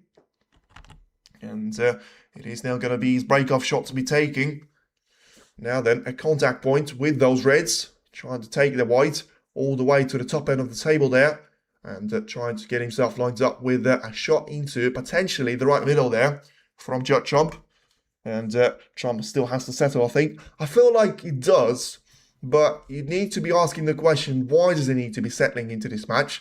Because he had the perfect frame to be settling into it, and now, whoa, this is going to be a really risky shot that he's taken, and just about that red is going to stay away from the middle pocket, and very rarely you see the top professional players to be hitting a red, which is not going to reach there, but in the end, he forces that cue ball to be placed perfectly onto the side cushion, so I'm not, yeah, to be fair, he was perfectly placed on the side cushion, so I'm not even sure what he can be doing with this particular red. So what's he going to try and do here? I mean, he's not even looking at the red, which is incredible to me. Well, what's it going to be then from Chipchaya? Is he going to try and just bounce that cue ball away all the way into the green pocket there? Because basically you have got a red over the middle pocket. And it looks like it's going to be over the middle pocket from either bottom or top side of it. But he's unable to go for it, clearly.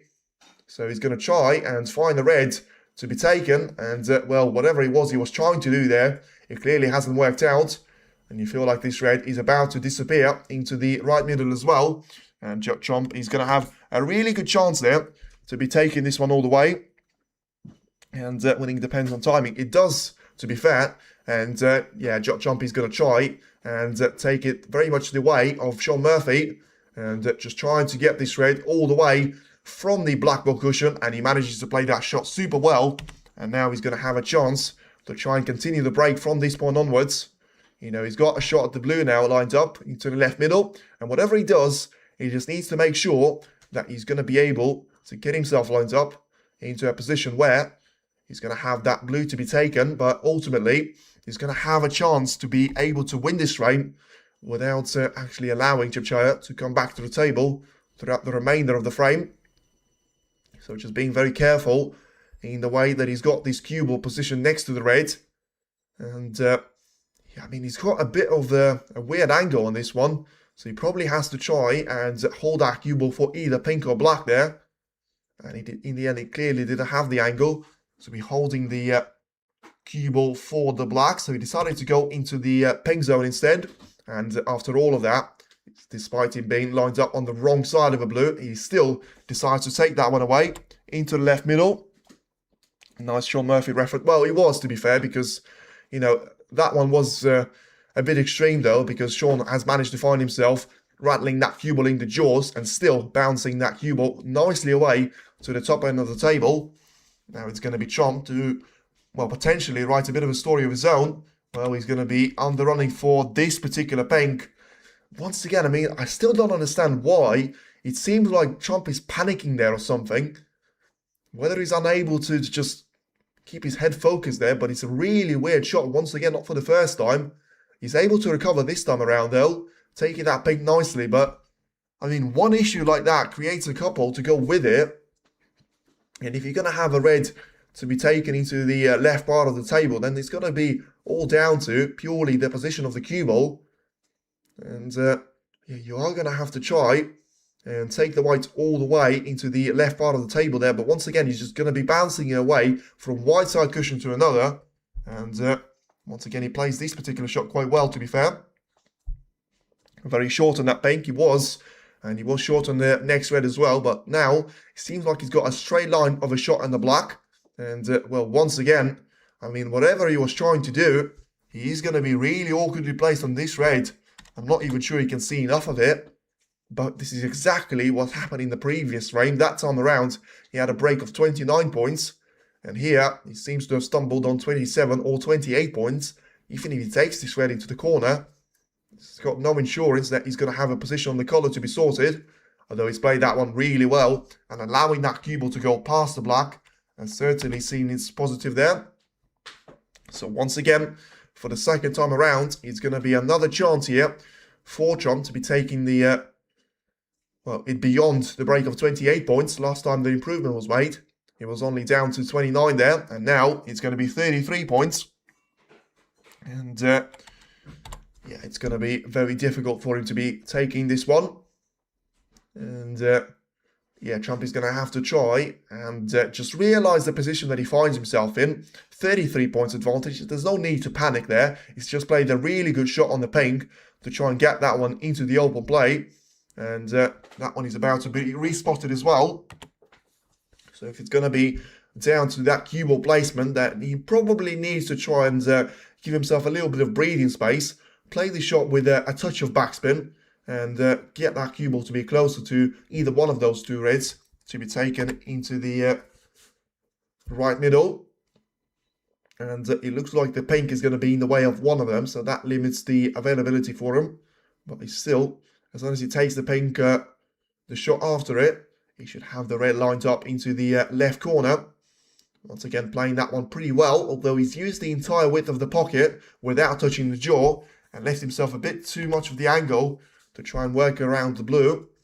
So once again, he has got the opportunity to try and take this one for the brown or green, but he's going to have to be heavily dependent on the positional play once again there, because it seems like once again, you know, Trump has found himself taking all the easier reds away first, and now as soon as he gets to the more difficult ones, the minor positional play flaws seem to be appearing here.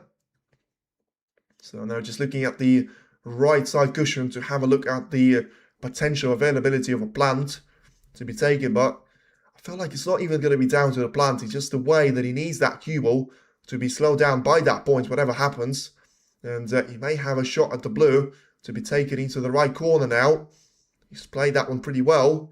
He's got the cue ball to bounce away from the side cushion slightly. So then 46 points of the advantage. And let's see the way that this red is about to be taken into the left part of the table here.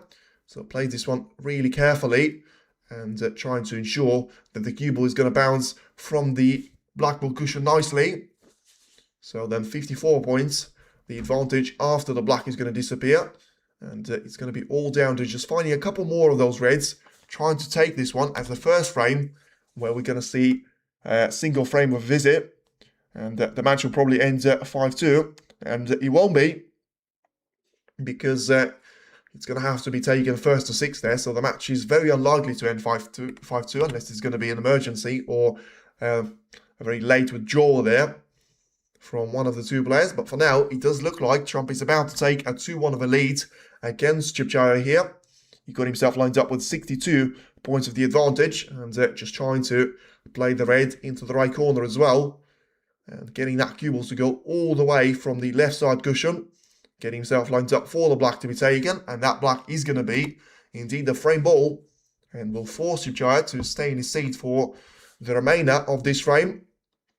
Trump is going to be very much the main player here in the third frame, and once again plays another great shot, trying to get a red away from each other.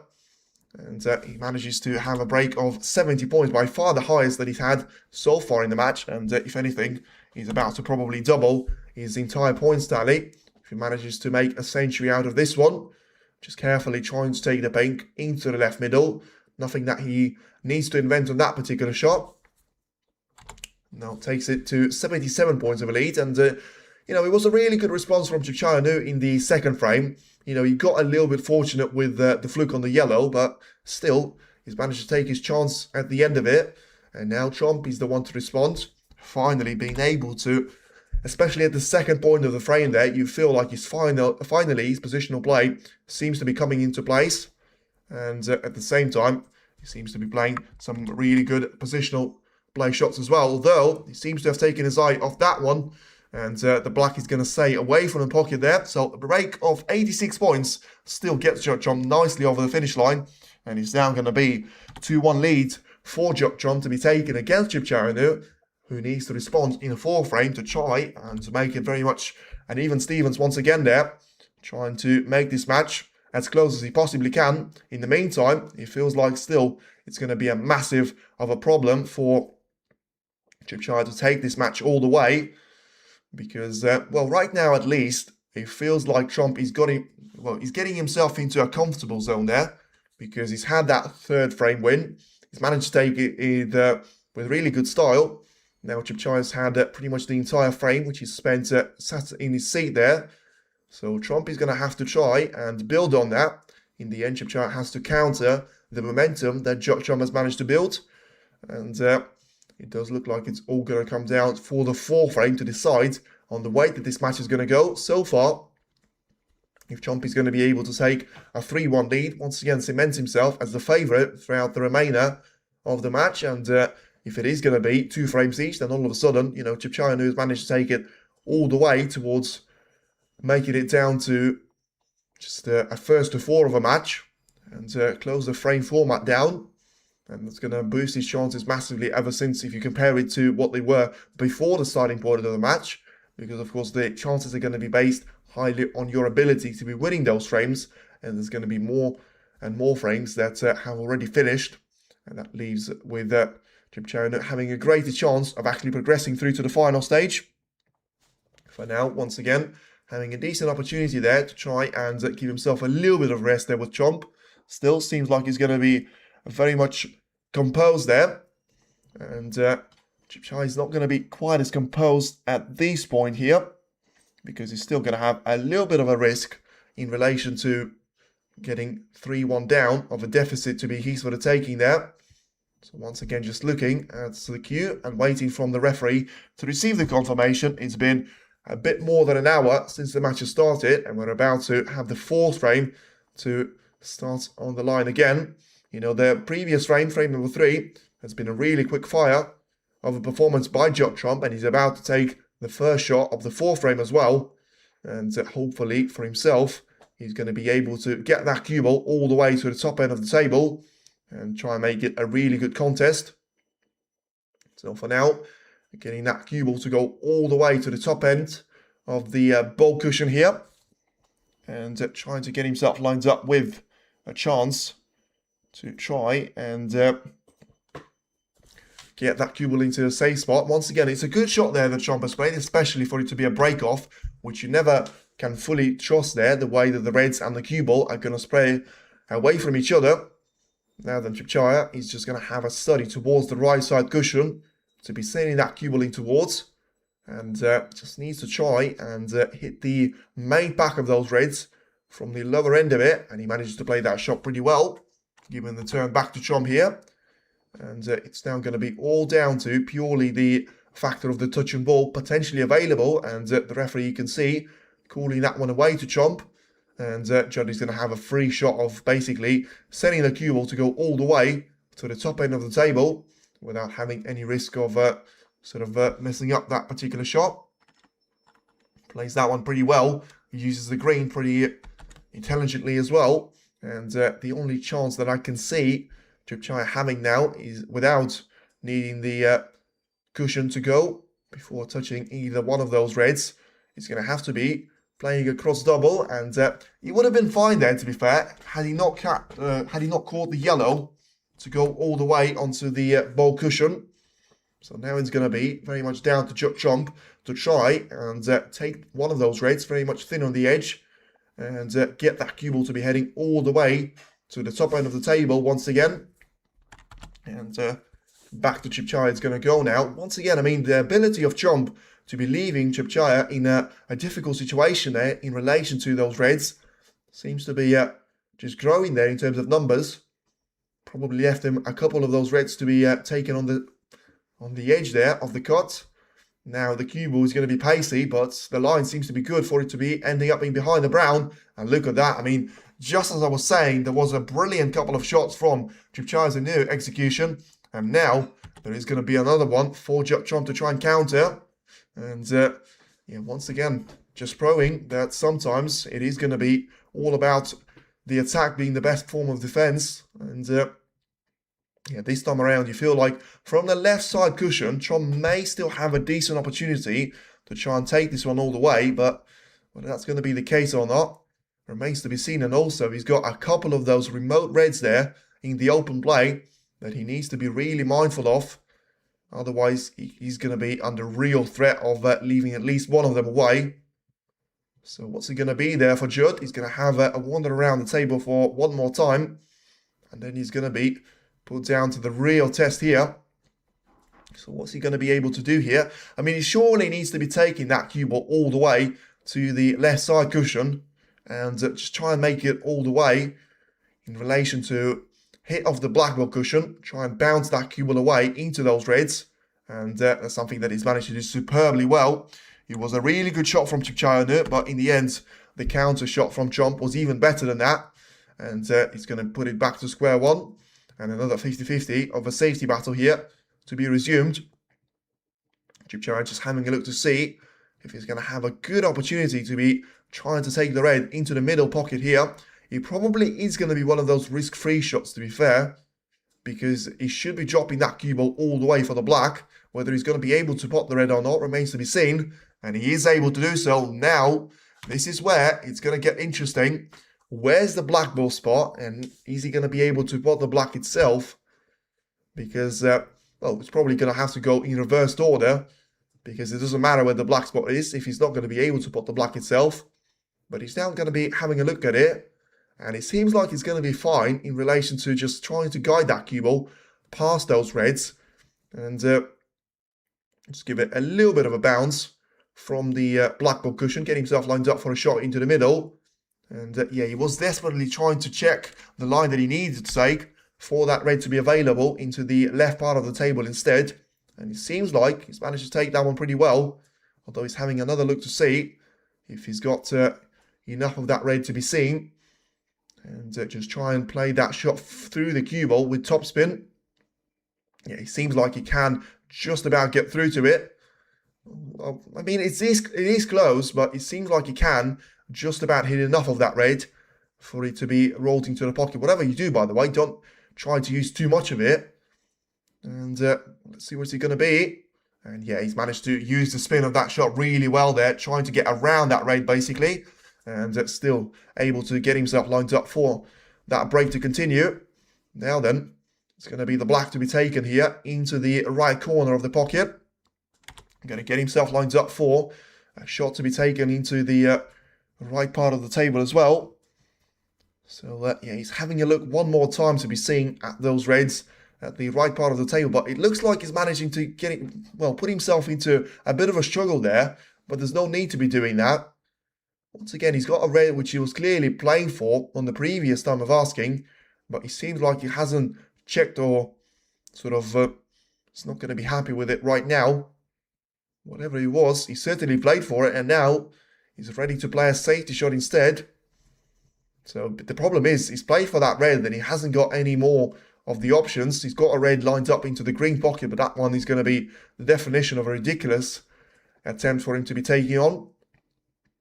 So what's it going to be here? The final decision must be imminent there from Un-Nooh. And probably taking the red into the main bunch is going to be an advantage for him, but he decided that he wants to try and use the red next to the black ball cushion there to give himself the best possible chance of getting that cue ball to bounce and go all the way to the ball cushion. So it's going to be a bit of a disappointment there, to be fair, from Un-Nooh, because he wasn't able to get himself even a 30 or a 40 points of a lead, and he has to end with 2 reds and black combinations. So then Trump is going to step back to the table without having a massive job on his hands there. It's just 16 points as the difference in between the players. And Trump is going to try and take this red away into the back, once again realizing that the cue ball is going to be under very much a huge threat there for him not to go all in and yeah, just go back towards setting onto the ball cushion. And yeah, he's played a really good shot here, to be fair, because once again, you can see the way that Trump has got these lines to be sorted out there every single time. He just seems to get that cue ball lined up perfectly down the spine. And what that usually means is, unless you've got a couple of those reds to be in open play, you're always going to have a chance of leaving something difficult away. And well, Un-Nooh there, that's one way of hitting the reds.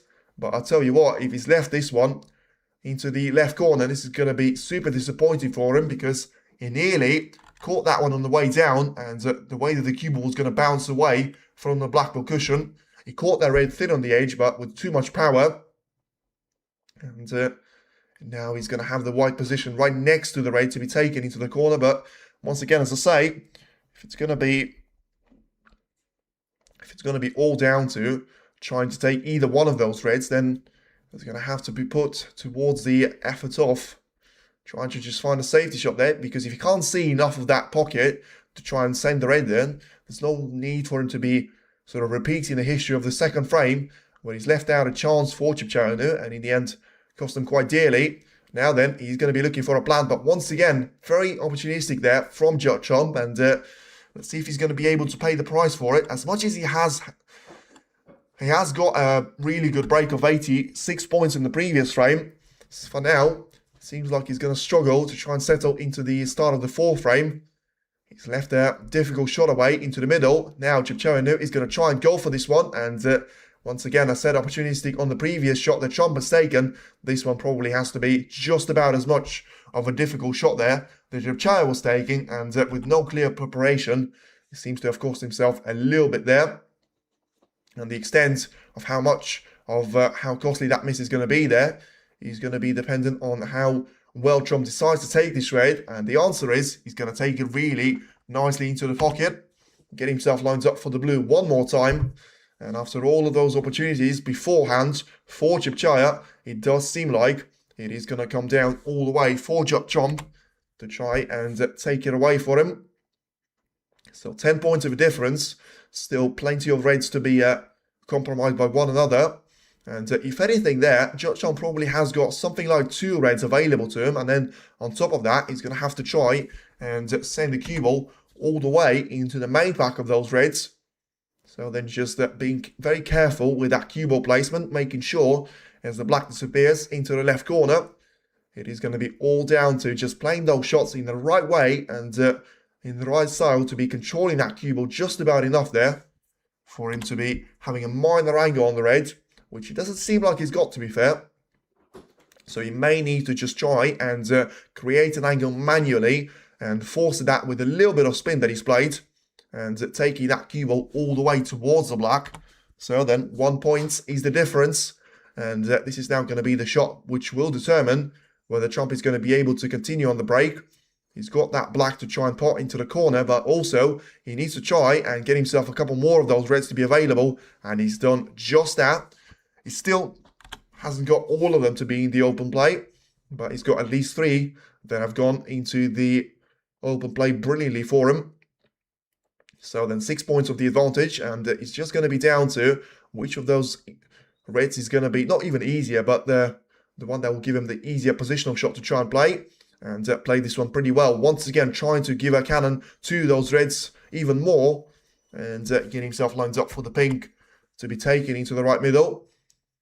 So He's got 7 points of the advantage, about to extend it to 13. And this finally seems like Trump is able to sort of make a living out of those mistakes there from Un-Nooh, because that's exactly the way that we've seen so many matches won in the World Open already this tournament. And right now it seems like we're going to get another one here, very much on the horizon. Trump got himself lined up with 13 points of a difference, and he's about to take the red all the way into the right corner here. About to get himself lined up with 14 points of a difference in his favour. So it's now going to be all down to just trying to take the pink into the right middle, getting himself lined up onto more and more of those reds into the left and right corner. Plays this one pretty well, although he has got a bit too much of the angle to try and play the cue ball for the pink. He's probably going to have to try and take it all the way for the black there. And yeah, very careful in terms of his cue ball placement.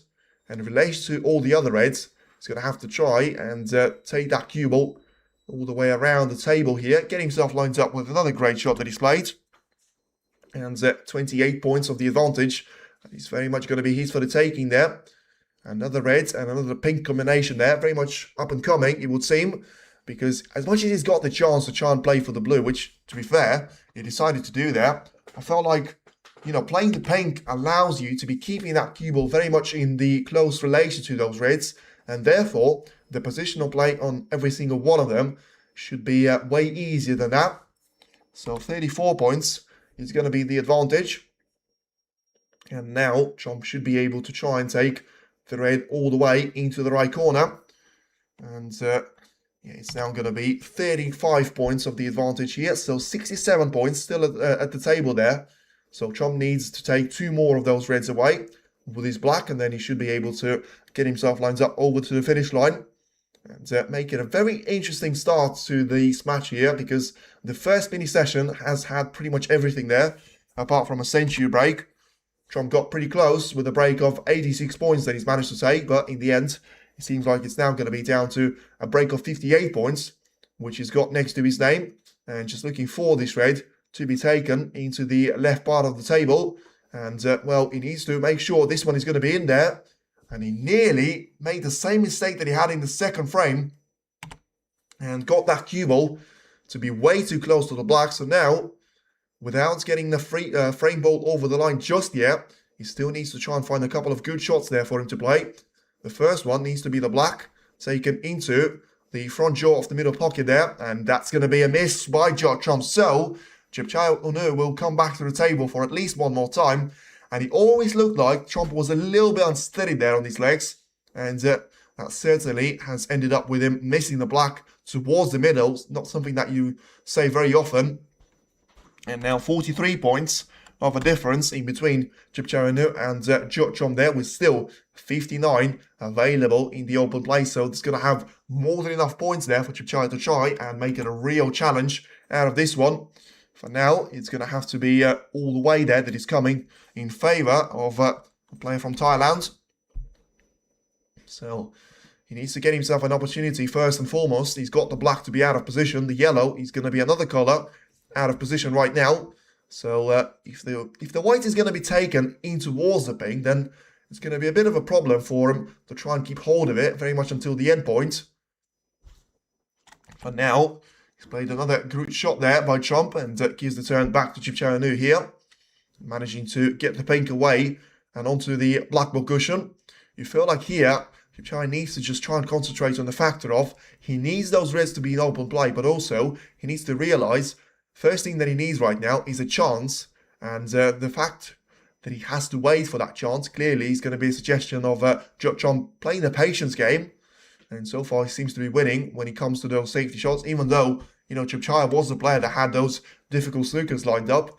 You feel like a couple of those things that he's had, that he's got wrong have been the factor of him not having the ability to try and take the right short selection there. I mean, that time where Trump was trying to find himself out of a snooker, it clearly wasn't a positive thing to him. Now just trying to take this shred away and closer towards the left side cushion. Once again, a brilliant shot there. Played really well there by Trump. And yeah, it's going to have to be very much and availability for Un-Nooh to once again be taking another red away from the left side cushion, making sure that he turns that one into the open play and avoids a double kiss to give the turn back to Trump here. And giving that cue ball to just roll further and further. Once again, the pace judgment seems to be superb there by both of the two players. And Trump ideally still wants to try and keep at least one of those reds onto the side cushions or the black ball cushion there. Has got a little bit of the acknowledgement for the previous shot that he's played going on there. So Trump is going to have a long red to be taken into the left corner. Is he going to try and pot this one or not? We'll have to wait and see. We got way too close to the middle pocket, and now Un-Nooh is going to have a really good opportunity to try and take this frame well further. And then in relation to, well, the previous one certainly, he's lost that one 56 frames to 0.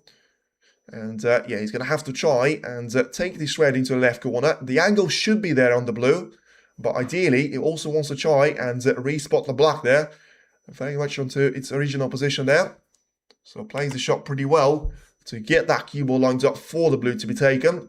And yeah, struck the pace out of that. So once again, the thing about Un-Nooh here is going to have to be purely down to the factor of, can he have a chance to try and play the cue ball with a positional shot next to the pink, or is he not going to be able to have the chance for that to be the case? So once again, just having the ability to be sending that cue ball all the way up the table. He found a really nice angle on the previous shot. And now just looking at the black that he's got available to be taken into the yellow pocket.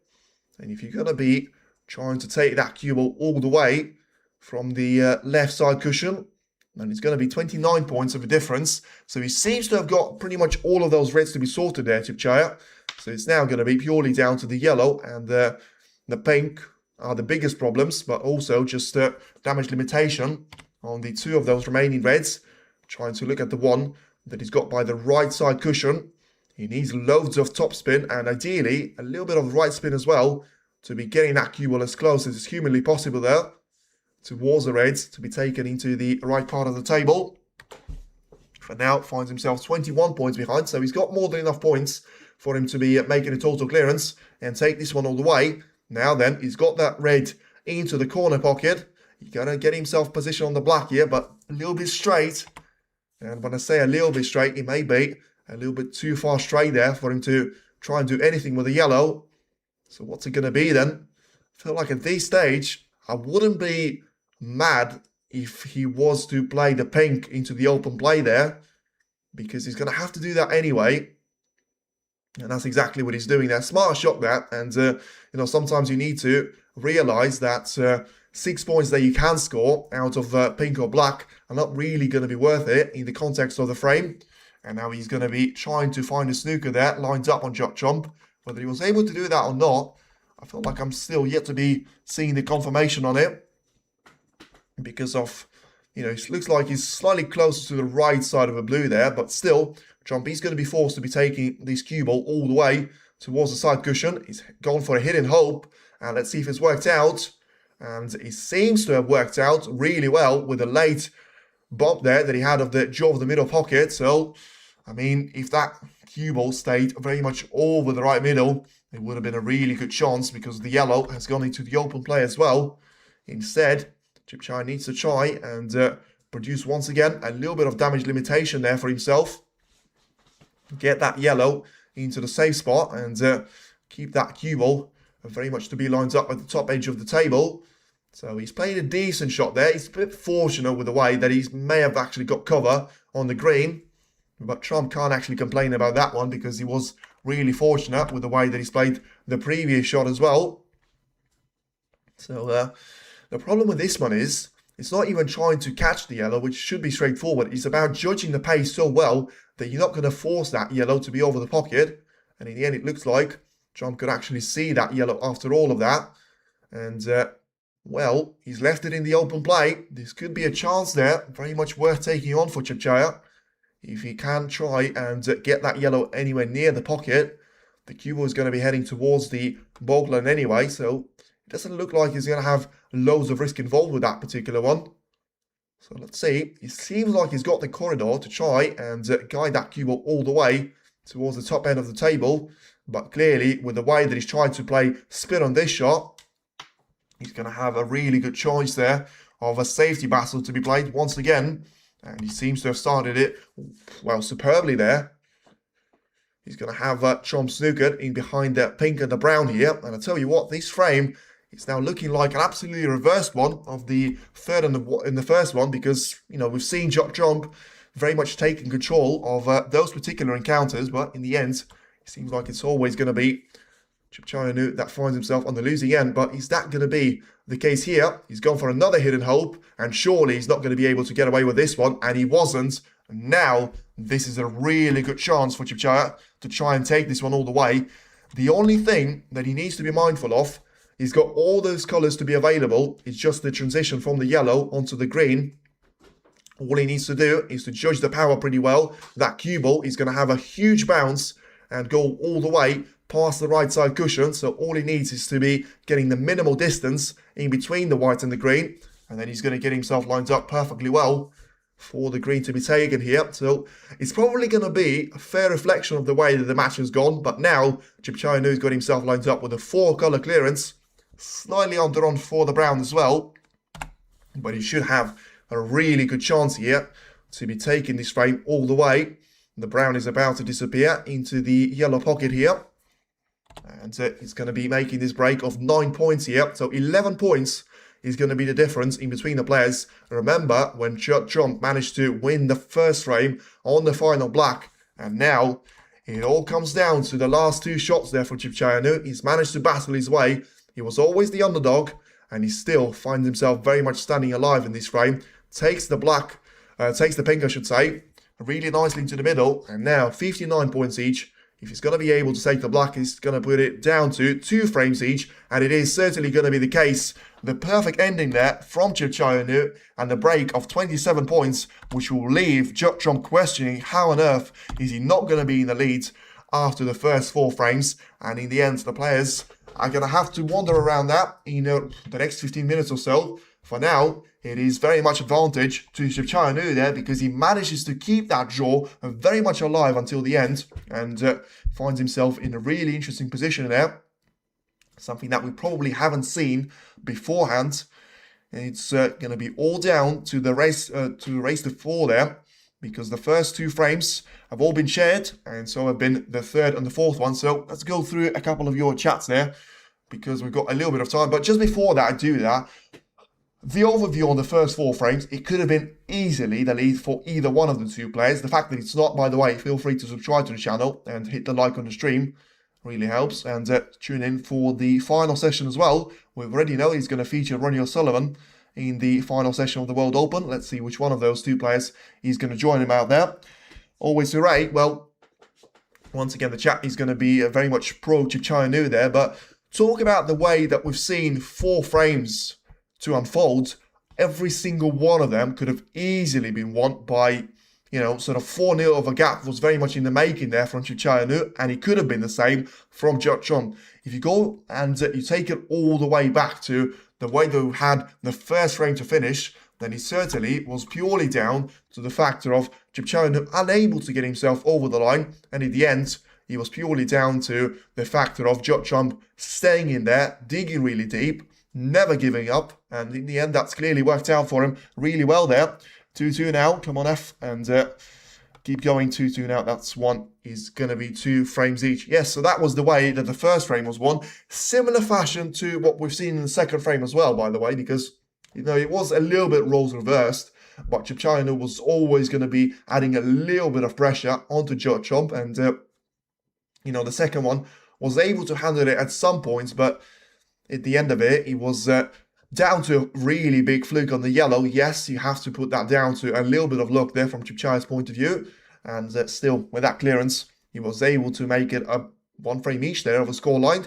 Then we take it all the way to the 3rd frame. And now it's going to be a 2-1 of the advantage in favour of Trump. And it's a break of 86 points there that he has got next to his name. And that was enough for Un-Nooh to be kept in his seat. And as soon as he came back, he managed to have a break of 57 points in the 4th frame. That in the end was clearly enough for him to be taking this one all the way, and a fantastic 6-colour clearance for him to be lined up with a 2-over scoreline. So it's a fair game, but in the end, he was always going to be quite close for the playing styles. And he was always going to be down to the player that makes the least amount of errors. And so far, there hasn't really been anyone that has been making few of those. So you have to put that down to purely the factor of, if you're going to have Watchalong or Un-Nooh to be supported for, then you need to be realising that neither of them have played the perfect match so far, but that means that both of them have got a really good chance to try and step up in the game. And that's the cheapest way to watch snooker online, other than finding a dodgy stream. Sign up to WSDF for £5 a month and get the basic NordVPN, and change it to Dubai or China. You can't just come and eat it. Well, to be fair, I always feel like, technically, Rob Mac, you're not supposed to be using VPN on sport, and yet WSD is officially sponsored by NordVPN. So and they always give those little bit of shorts, their advertisement there. So safe as if you were using NordVPN. So that's going to be very much a bit of a weird thing for them to be saying, but at the end of it, listen, that's the way that it goes, really, and there's nothing you can do about it to prevent people from watching it. But that was always going to be the story. If you are to watch the snooker, you always have to pay. It just depends on which type of a fee you have to be paying there. Anyway, back to the match, and it is going to be Go F1 probably resting. 1-0, Liverpool have conceded. Don't like that information, so obviously playing against Brighton. And yeah, I wouldn't be surprised about that one. When you need a Championship League spot, you play really well against Galatasaray midweek, and then you're going to get yourself lined up conceding the first goal. I mean, I know Alisson is injured, but Mamardashvili, I mean, that's not the way for you to be studying a away game. Anyway, morally wrong and I subscribe to TNT anyway, but thousands do. Yeah, that's what I'm saying. It's one of those things there. You can't really tell people what to do, and even if you do it, then they're not going to listen to you anyway. And yeah, it seems we all caught up there in terms of the chats, and yeah, putting that down to either one of the players to be better than the other, you can say that is the case, but at the same time, it's going to be a bit of a different story if you look at it from this perspective, because if you look at the way that Un-Nooh has been able to play those matches, I mean, once again, let's have a look through the draw that he had against Marco Fu. The match was really interesting to be watching because of it being exciting and really heavily into the open play. But he had a 4-0 lead, and then Marco managed to win 2 frames of the bounce and put it down to 4-2 of a gap, and still Un-Nooh was able to find himself winning that match pretty comfortably. And if you look at the matches against Michael Holt there and David Grace, then he had a really good run and was just losing a frame here and there every single time. And he didn't lose any against Mohamed Mustafa Shihab there either. So if you look at the way that Trump has been going out about the business, then he had a similar performance, really.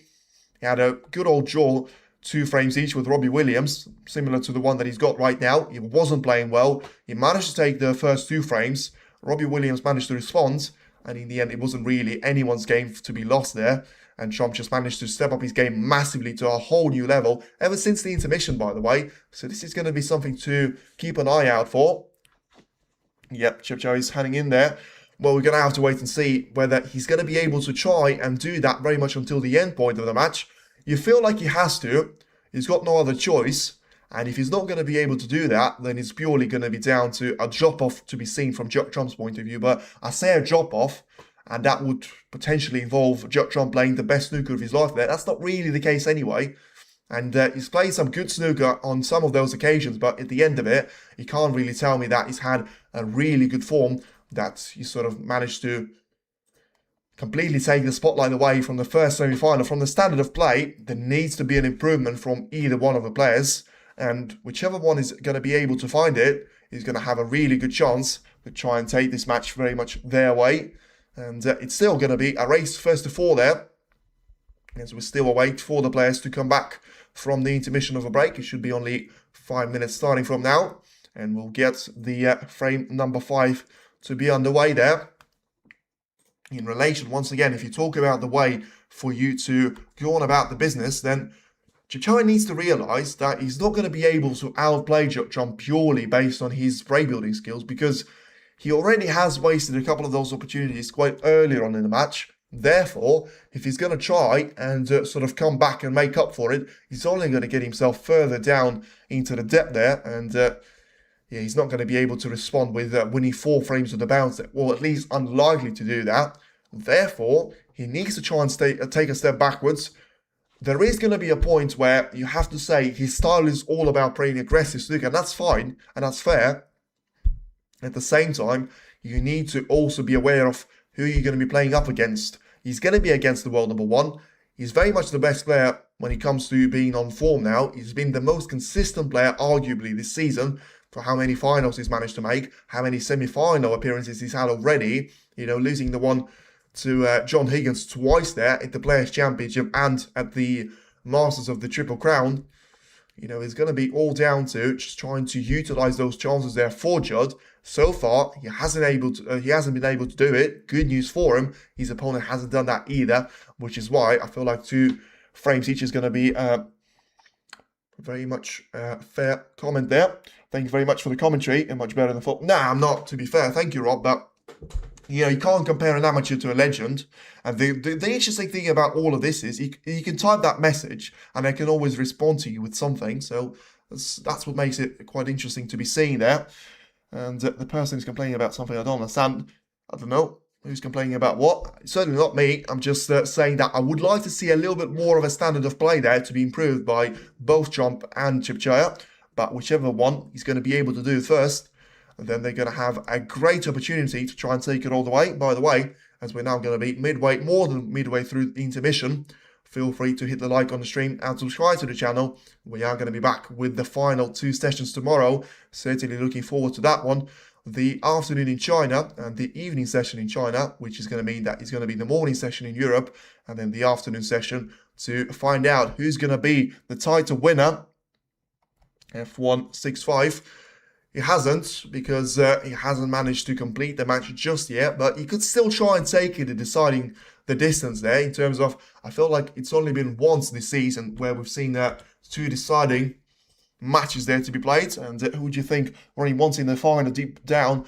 Well, I mean, this is a good point, and I feel like I've got an easy answer really, because Chipchaya, to be honest with you, for all the reasons. I mean, well, to be fair, that's who I would want for Ronnie there, but the contrasting point to that is going to have to be the factor of the best player bring out the best of Ronnie O'Sullivan there. So, yeah, I'll probably have to think about that one. But listen, there's a couple of points there to be made, so I may as well just list all of them.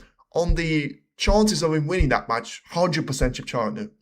Like, he's going to have that thing of Ronnie O'Sullivan being very much the hero, the god of snooker, and therefore that's going to compromise his chances of winning that match to, well, down to a decent extent. Also, Chipchaya hasn't shown any sort of sign of that form that we've seen in the quarterfinal stage right now, so that's going to be another step backwards for him to be seen.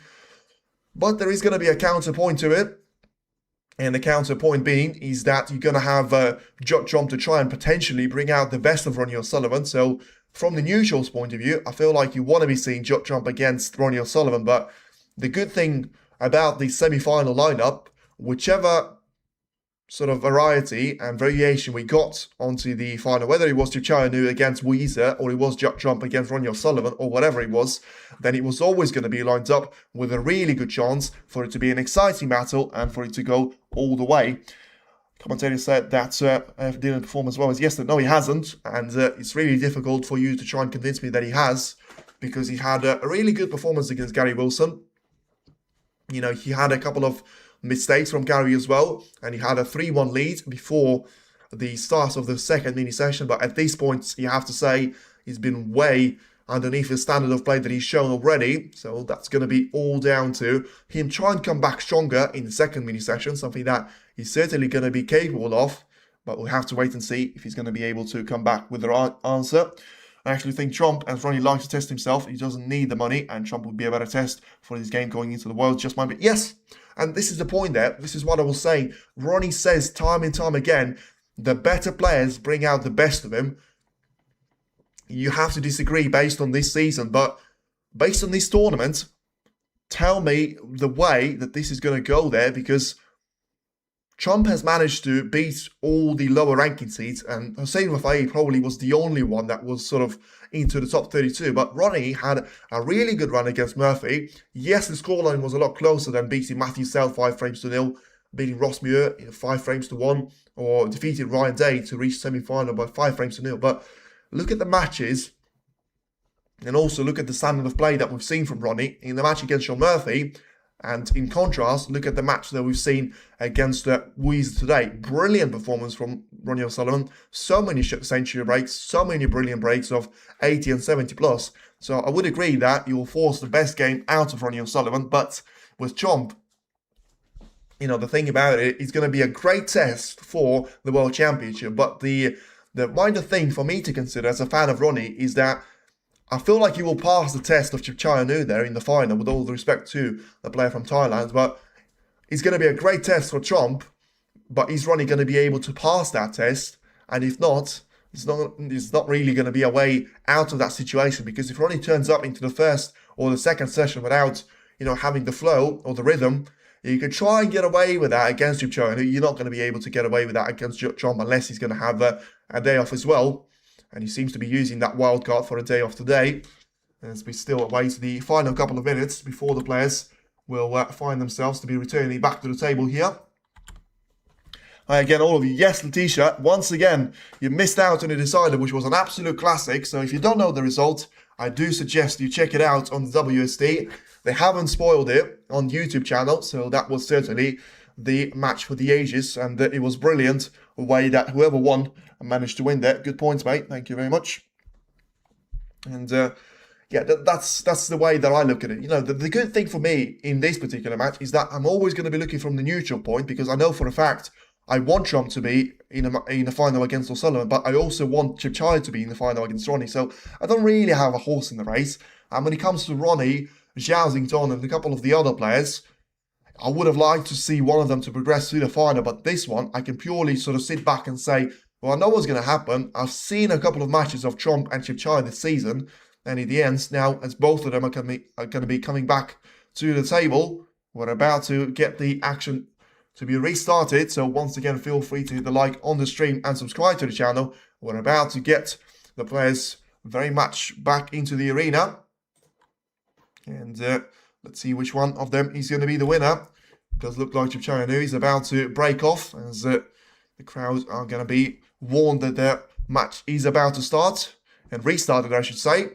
Now then, it's a good shot that he's taking that cue ball all the way around the left hand and the right hand side as well. So Chomp is going to have a decent opportunity to try and take that cue ball all the way around the table. And he's going to be really disappointed there after not being able to win the fourth frame. Now, desperately, he's going to need to try and make sure he's going to have a lead in this one. And ideally, when he does, he doesn't really want this one to slip away from him. And he's going to have to try and be making sure that you've got a decent opportunity to be sending this cue ball all the way from the right side cushion of the table. And a little bit of a bounce, and he seems to have got the line completely wrong there, Chomp. So now he needs that cue ball to be accelerating away. This is going to be an interesting point there for Un-Nooh, because now he's got 4 points on the board, and potentially could be lined up with a shot into the right middle as well. This is going to be a really interesting test there. How much of the form that he's had in the 4th frame is he going to be able to try and take into the 5th frame as well? And the answer is plenty of. And it's now Un-Nooh that finds himself once again ahead of the frame, and therefore ahead in the match as well, getting himself lined up for the brown to be taken into the green pocket, trying to get slightly lower than the center point of the cue ball there, and making sure that the white is going to be heading all the way down. He's got a red lined up next to the black there, and he feels like he's just about got far enough there for the cue ball to be seeing that red. Gonna have to wait for the answer. And the answer seems to be positive there for Un-Nooh, and he's comfortably through to that red. So once again, playing the shot for the black to be taken into the right part of the table. Now getting himself lined up for the red to be pretty much taken into the same pocket there, it would seem. Now just making sure he takes a step backwards there, and the average shot time should be rising at this point onwards. make sure that he's got everything covered in his mind, and therefore he certainly should have the execution and the technique to try and go with it. But now gets himself a break of 14 points and about to play a very important shot now off the black, trying to make sure the cue ball is going to stick to those reds, but also be quite sort of far enough from them to have a chance to continue to break that. And he's played this shot absolutely brilliantly there. Un-Nooh now is going to be a real threat for a 3-2 of a gap to be his for the taking here. And this is now going to be a decent opportunity to be taking the red towards the left corner of the table. Whether he's going to be able to get the position on the black there remains to be seen, but you feel like he should have the line to try and take that cue ball all the way around the side cushion and get himself lined up for either black, or of course if he doesn't feel like he's going to be confident with that one, he can always try and play it into the side cushion and get himself lined up with a blue or the pink to be taken into the right middle. So for now, he needs a little bit of the extension, so just making sure that he knows what to expect from the rest there, as he's about to add some extra extension on it as well. So he's just going to try and stun that cue ball for the black. Let's see if he's going to have the ability to try and get through to it. He should do, because that's clearly the way that he was playing that shot anyway. But, you know, from this camera angle, it does look like he's played this one pretty close towards actually not seeing the black. And he's going to have a look at it, so it's certainly going to be a bit closer than he would have liked it to be. But I still feel like the final outcome is going to be positive. Well, he can't really see from this angle either, but I'll tell you what, I don't know why he was taking such a high risk of a shot there, because there was no need for he to be lined up so close to the fine line there of not being able to take the black away. And now in the end, after all of that discussion, he's able to take the black into the right corner, get himself a 33 points of a lead, and now just trying to take the red towards the left corner of the table, get that cue ball to be running very much to the top side of it, and make sure that the white is not going to slow down before it reaches either the top side of a blue or the pink. It's got a good variety of those colours to try and choose from, and in the meantime, it does look like the blue is about to be taken into the right middle with loads of topspin to be added. He needs to try and play the cue ball around the entire table there for him to be lined up on the top side. Very much identical way to the position of the cue ball, but instead of being lined up for the blue, this time around he's going to be playing for the red here to be taken. Now he's got a break of 35 points and a points advantage of 39 there. Still behind with total point score there in comparison to Watchalong, but once again I always say, if you're going to be ahead in the match and behind in terms of points scored in total, that always means that you had a couple of those very nerve-wracking frames there that you've played, and you've been able to win majority of them. So once again, the pink is about to be disappearing into the left middle pocket, managing to play the shot super well and getting two reds to be far away from each other there. The pink is about to be respotted onto the blue spot, which will give him really nice variety there in terms of the blue is out of position and he's closer to the pink spot, which if there is going to be a point in this match where, in this frame particularly, where Un-Nooh feels like he's not going to be able to get himself lined up perfectly on the pink for it to be on the blue spot, then you can always try and play the shot with a different approach. Try and take that cue ball all the way to the middle, to the top end of the table. Now he certainly got himself at 54 points of a lead. The first break of 50 points didn't really get him anywhere in that particular frame. It was the first frame that he had. And let's see if he's going to be able to take one step further this time around. And it's certainly going to be the highest break of the match there from Un-Nooh, finally sort of trying to do something that he's been so widely known for. His ability to be turning a good position into the one that you would certainly expect him to take maximum points from. Now then taking another red in towards the middle pocket, trying to slow that cue ball down before taking the blue into the right middle as well. Getting himself into the break of 64 points. And now this is going to be very interesting there. You don't really see that very often. The blue is about to go underneath its own spot. And Un-Nooh will have to check to make sure that both blue and pink are going to be possible. And at least either one of them, to be fair, because if he manages to clear up the pink spot from the red that it probably is about to take there, which by the way is going to be the frame ball, because it's going to be putting him 69 points clear and only having 67 of those available and in the open play. So for now, about to take this red into the right corner, but I mean, once again, a bit of a delay there with the referee trying to get that blue as close to the pink as is humanly possible. And finally, Un-Nooh is going to be allowed to be taking this frame ball nicely into the right corner. It goes, and there's not going to be any issue with that one at all. It's a break of 65 points now for Un-Nooh. That takes him over the finish line. And now, after taking the black as well, he is going to find himself ahead for this match for the first time. And he could have done that right at the starting point of the match in general, but he had that sort of 27 points of a lead, whilst, no, he had 47 points of a lead, with 27 very much at the table, or whatever it was, to be fair, it doesn't really add up. But he had a really comfortable lead, wasn't able to take it. Chomp managed to find 4 snookers at that point, and now we are going to be seeing a potential good chance here for a century break there from Un-Nooh after taking a really nice black into the corner. He's about to take another red in towards the left middle as well.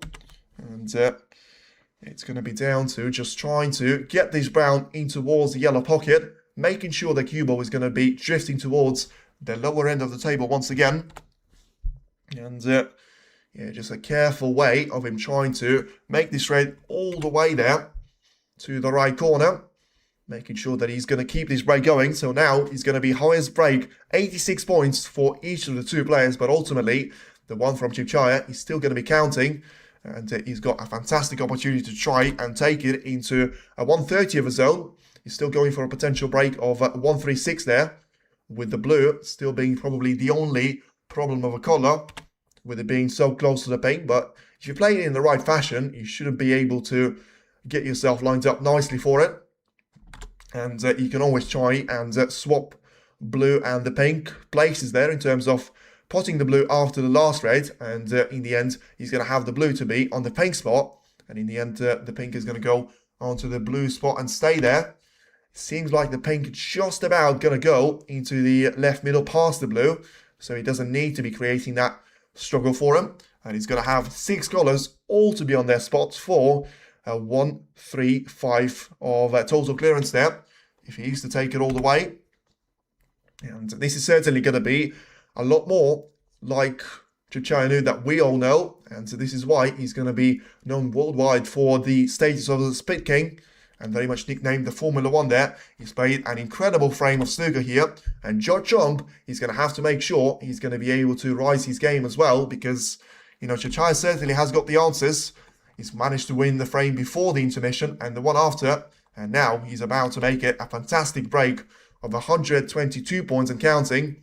About to get himself lined up for the pink as well.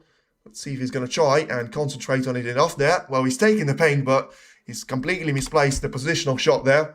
So let's see if it's going to be the black to be taken in towards the green pocket. And it looks like he's played that one with too little of power. The referee is going to stay to be looking where the black is going to finish. He's going to stay at the table there. And it's going to be the break of 128 points there, which gets Un-Nooh very much in the lead there. And look at that, what a transition it has been. 1 frame and the highest break of 128 points now instead of 57 total points. Pretty much half of those that he scored have come in the 5th frame there.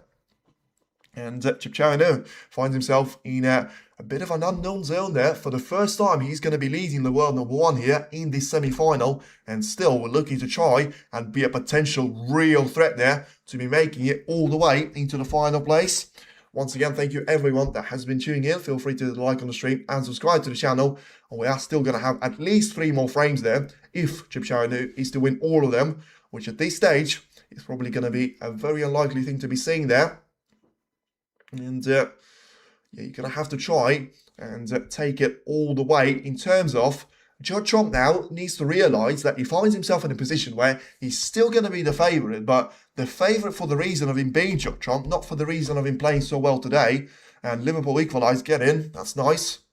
That's really nice, come on, get that win. We need that win to be getting Championship League spaces, but anyway, Chomp needs to realise the reason he's the favourite is that because he's the world #1. And the reason he's the world #1 is that he usually plays some great snooker there for the fans to be seeing. Now, it is going to be purely down to the factor of, is he going to be able to find that sort of fine edge there, which will get him over the finish line here. But because for now, it's not going to be anywhere near as comfortable as 110 of the odds that we've seen after the first frame.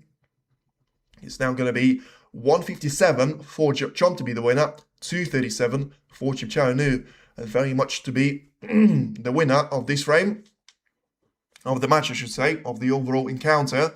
When it comes to winning the next frames, it's always going to be, well, it's pretty much the same there to be fair. Next frame 150 for Chum to win and 250 for Un-Nooh to be the winner of that particular encounter. So once again, it is going to be Chum to try and come back to the table. So he's going to be looking to see what is going to be available there for him. And it's now going to be Chum, of course, to make a break-off shot, as it's going to be an even frame. Frame number 6, about to get started. Trump had an early momentum, trying to keep it going in the 4th frame, wasn't able to do so, and now Un-Nooh finds himself winning 2 frames on the bounce. Trump managed to do that before, but now he finds himself in a different position there to everything that we've seen so far in this tournament. And go all the way and stop only when you are the champion. Don't touch the FA Cup champions. Have they managed to be the FA Cup champion? No, they haven't, because I would have known about it. Anyway, Chipchai is about to take the red into the left corner and see if he's going to be able to do so. And the answer seems to be no there. Once again, trying to keep that cue ball close to the side cushion, but just about far enough there so that Chomp is not going to have anything easy to be taking. But it's still going to be a bit of a high-risk, high-reward shot from Un-Nooh. See the way that this red is potentially about to be taken there by Trump, and it is certainly going to be taken into the right corner. So Trump seems like he's going to be in there with a line to win at least one more frame there before we're going to be getting to the 7th frame to begin. Having a look one more time at the position of the reds and the colours, it seems like he needs to keep his attention on the black for now. Try and make sure he's going to have a chance to roll the black all the way into the left part of the table. Seems to have done that pretty well. And yeah, it was a bit of a reckless shot, to be fair, from Chipchai to play, because as much as he was leaving that red very much available to Chump and getting himself to be lined up with the black, I mean, is that really the shot for you to play after you've been playing so well at the previous couple of frames? Chum there rolling that red and really close to cashing way too much of that jaw. Just about, you know, the pace and the lack of the pace of the cue ball, allowing that red to just drop in with without further complication and staying out on the table. Trump once again taking the pink in towards the left middle pocket. And Trump is still 137. And because he's now in with a really good chance to try and steal this frame away. So there's not really going to be a lot of debate about it. But this is going to be closer and closer the further we get into this match. Because obviously it's going to be just all about who's going to be able to win that particular frame. So far, there's been no sequence or momentum that really matters there. We've seen a couple of those frames be won by Un-Nooh, but apart from that, I haven't seen anything like it. In the previous couple of frames, we've seen a win 2-0 by Trump and Un-Nooh there. One of them has made a break of 128 points. The other has managed to respond with a break of 86 points. And yeah, it's going to be just trying to take the red into the right corner. It's now going to be down to taking this pink in towards the left part of the table there, making sure the cue is going to be played through those reds and get himself lined up for those ones to be available into the left corner. We already have decided this morning and want another more. Great snooker till the end had, well, let's see, Trump had enough. Well, we're going to have to wait and see there, because he must be having enough of himself there, just wasting those opportunities. Could have easily got himself lined up with a 4-2 or even a, well, 5-1 of a lead, potentially, if he played perfectly so far.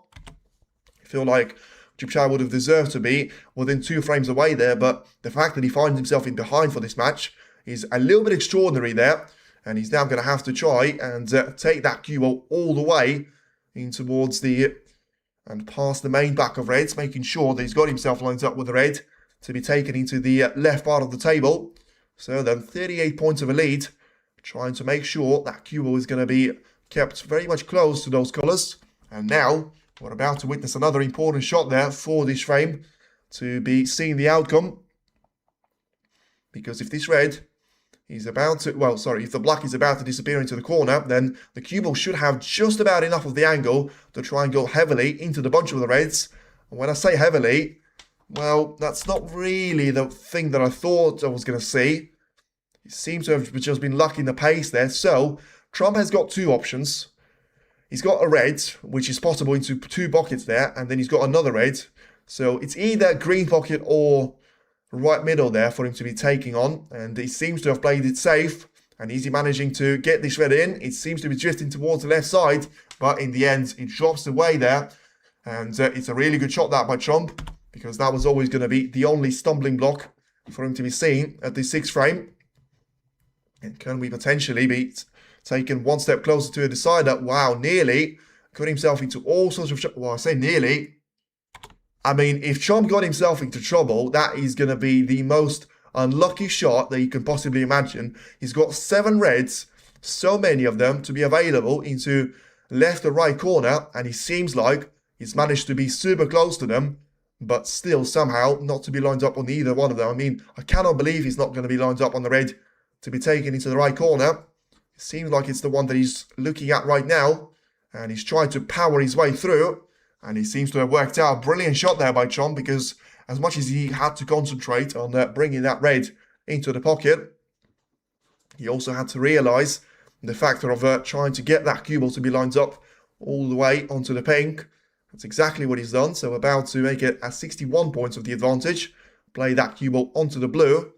And, well, whatever he does now, he doesn't want that pink to be heading onto the blue ball spot. So it seems like he's going to be fine here. The pink should be able to be respotted right next to this red. And just getting himself lined up with a couple of those, a couple more of those points to be scored there. Great long pot. He's fine. Yeah, he was fine on that particular red.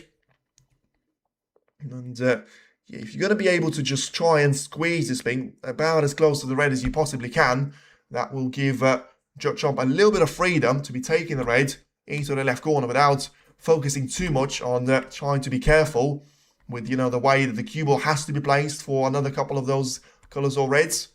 There, then plays the shot pretty well. Gets himself lined up for the blue to be taken. Now 62 points. He's going to be the advantage here, so just try and get the blue lined up into the right middle. Get yourself lined up for the shot into the left corner as well. Now then, 67 points is the advantage. How many in dollars? He's got $200,000 for if he is to win this tournament. So ahead 68 points now, 67 at the table. So Chomp seems like he's finally been able to realise that he's the world number one. And after a fantastic break and nearly a total clearance of 128 points there from Un-Nooh, with fantastic break in the previous frame, it does seem like we are going to have the world number one to return to the main stage and take this match to go all the way, at least for the time being, make it to go 3 frames each, and with 59 points still available at the table, there's not going to be any points for Un-Nooh to be coming back here. So it's now going to be all down to all pounds, well, 175,000 worth of pounds sterling there for the winner. Therefore, I feel like it's 75 for the finalist and 42 if you make the semi-finals out there. So for now, carefully having to take the black in towards the left part of the table, making sure that he's got that one really well judged on the pace.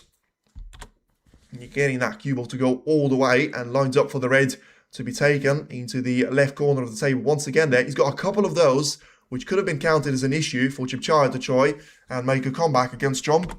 And now, Judd is going to make a highest break of the match for himself. And once again, for the second time in this encounter, Chomp is going to win another frame there. And apart from the first one, where he had to do it on the last black and needing 4 snookers to try and find there with all the 3 balls that he had as well, still able to win the remaining 2 frames that he has so far, very much to a scoreline to 0. But I mean, well, that's a bit disappointing. Trump clearly wasn't too bothered about trying to get the perfect position on the red, and that's not going to be a century break at the end of it. So still, 97 points there that he scores, and that is going to get him back to all square. And it is Chomp 3, Un-Nooh 3. We are getting very much to the same points that we had in the match of Ronnie O'Sullivan against Weezer. And at that point onwards, when he was 3 frames each, It had to be just trading off frames there at that point. So we're going to have to wait and see if the history is about to repeat itself. For now, thank you very much for everyone tuning into the stream. Feel free to like and subscribe to the channel. We are going to have the final tomorrow, consisting of 2 sessions. It's going to be the first of 10 match, and it's going to be a very interesting one to be seeing there. So for now, it's going to be all down to, well, all the action is going to be on the referee for now, trying to get those reds to be re-racked. And Un-Nooh now is going to have a little bit of pressure back on his shoulders, because it seems like, you know, whoever manages to win a couple of frames on the bounce there just seems to struggle to be keeping that momentum all the way till the end. And that's exactly the thing that happened with Trump when he had a 2-1 of a lead. And it's going to have to be a very interesting encounter here. So best of 11 turns into best of 5 there, it would seem, because you're not going to be able to have more than 5 frames remaining there. We already had 2 hours of action, very much non-stop from the players. So it's been a great contribution from all of them. And as I said, before the intermission, we've had a really, sometimes, I'm not going to say all the time, but we had some frames where it was a real poor standard of play. And in the end, they managed to step it up to the next level. Un-Nooh makes a break of 128 points. And now it is going to be the break of 97 points. That leaves Trump very much over the edge there. Century missed again. Well, that certainly was a little bit of a shame there from Trump, but he clearly didn't care too much about that one. Just trying to feel the game there, trying to get very much one man with his cue, and just trying to make sure that his positional play, his spot success, and he doesn't really need to work on his safety play. His long shots have been quiet so far, but I feel like that's been one of the parts of the game, which of course is going to have a direct correlation with the safeties being really good. You feel like the majority of those chances for those previous 6 frames have actually come from players making a mistake there. And any Grand Slam tennis, well, it depends really. I wouldn't really say that he's good in comparison to Grand Slam tennis, because you know, if you know the way that US Open, Australian Open, and especially the big 2, the Wimbledon and Roland Garros have gone, I feel that's not really going to be any comparison there to the snooker. I feel like, you know, the 2-year list for Judd Trump of 1.7 million is going to be equivalent to one of the prize spots for either US Open or Australian Open. I'm not even talking about Roland Garros or Wimbledon. Well, Trump has decided to try and take it. Well, that's the way to make me eat my words there. I just said we haven't seen any long shots away from Judd Trump, and he's able to find a plan there available to him. And look at that for a shot, brilliantly taken, but he's not going to be on anything. I should have mentioned that before. I was saying it was brilliant. He's going to get himself a point, but he still doesn't have anything to do with that point here. And if anything there, does he not find himself under pressure right now? Because he's only got the black to be played with, and he's got so many reds to be spread out across the table there. He's got 1 beyond the bulk line. He's got 1 to be beyond the blue ball line as well. And he's got so many of those remaining at the lower end of the table as well. So let's see the way that he's going to try and control that cue ball. And yeah, basically just sending that one nicely behind of the 2 reds. The most dangerous one, close to the right corner of the table. Other sports generally, wow, yeah, I mean, that's true. That's true. And that's the problem with snooker, really. I feel like that's one of the biggest issues that we've got, is not enough funding for it. Snooker is pretty confidential. A lot of people don't know what is around it. Yes, that's true. Sponsorship deals generally worth a lot more in other spots. Yeah, but you know, it's the good old thing about, you know, you talk about the women's leagues and women's World Cup. The reason why they don't get so many sponsorship deals is that because not many people are going to be watching it, because not many people know about it and stuff like that. And that's exactly the same thing with snooker.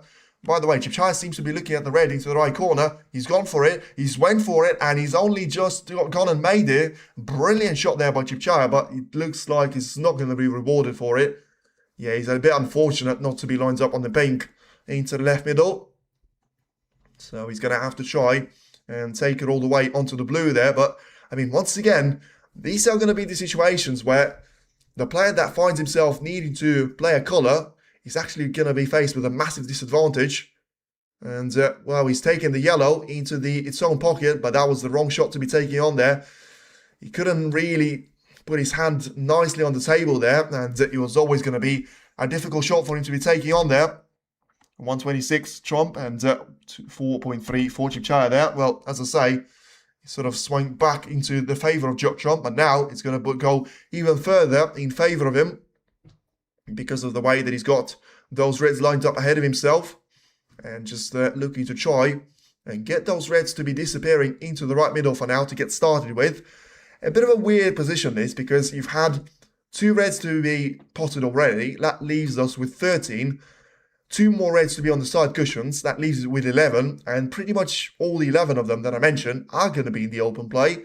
A couple of them to be compromised by colours, a couple of colours to be compromised by the reds respectively, and for now, Trump seems to not be happy on the way that he's got this one lined up, and well, he's going to force himself into a little bit of a problem there, because now he is going to have to play the shot into the brown. Whatever he does, he's managed to get that red into the middle, but that was always going to happen, to be fair. And the fact that he's not going to be ideally lined up on the brown probably puts it down to a shot for the frame here, because if he misses the brown, there's a red waiting over the pocket, but if he makes it, he's going to be the player to be taking that red. There's not really going to be a safe place on the table there that I can see that he can sort of play a safe shot towards. So unless he finds one, and it's going to be a really difficult find for him to try and get, he needs to be taking this round, and he needs to be making it into the pocket as well. So once again, he seems like he's reluctant to be taking the brown all the way to the green pocket, so he's going to have to try and make sure that he keeps hold of that cue ball just about well enough for him to have a decent opportunity. And, well, he decided to be using the brown instead as the cover for the cue ball. This is now going to be really interesting there, because really disappointed by the way that Trump has actually been wasting those opportunities very much since the first frame. He's had numerous chances there, tough shot, and yeah, it was down to just trying to hit that brown and commit himself to make it a one-shot frame. He decided not to be doing that and still felt like he was going to get advantage of Un-Nooh to be forced with pretty much the same decision there, but his shot to be a little bit more difficult. Many snooker players now attempt to Chinese fool will only get bigger. Yeah, agree. And once again, the reason for that is very much going to be down to the prize money. And you're really going to tell me that if Ronnie O'Sullivan or someone like that wasn't as competitive as he is, he'd still be going on there? No chance. He would have absolutely no motivation. If he was purely down for the money, Ronnie would not be there on the tour. So you have to admire the way that he's got, you know, that competitive spirit in himself, trying to force himself very much to be the best and trying to compete for the biggest prizes there. And biggest trophies, really, not the biggest prizes, but the biggest trophies in the World Snooker Tour. A really good find there by Un-Nooh. Managed to judge the pace perfectly well. And as long as he hasn't left out a touch and ball, which seems like going to be close to it. So I'm not sure what the call is going to be there. And did pretty well there. No, I felt like he was always going to be thinking about all the options there, but I mean, it was always going to be way too risky for you to be hitting a swerve into the left corner or the yellow pocket there, whichever one it was. And Trump now just happy to give initiative away back to Chipchaya here. And in the meantime, if he's got the chance to try and get really low onto the cue ball, then he's going to get a really nice invitation of just planting that cue ball onto the black ball cushion again. But the problem for him is going to have, probably is going to have to be the factor of Trump is going to have another one of those reds to be available to himself as well. And yeah, just deciding to try and plant that cue ball as close as he possibly can towards the red on the left side of the table. Good shot there from Chipchaya.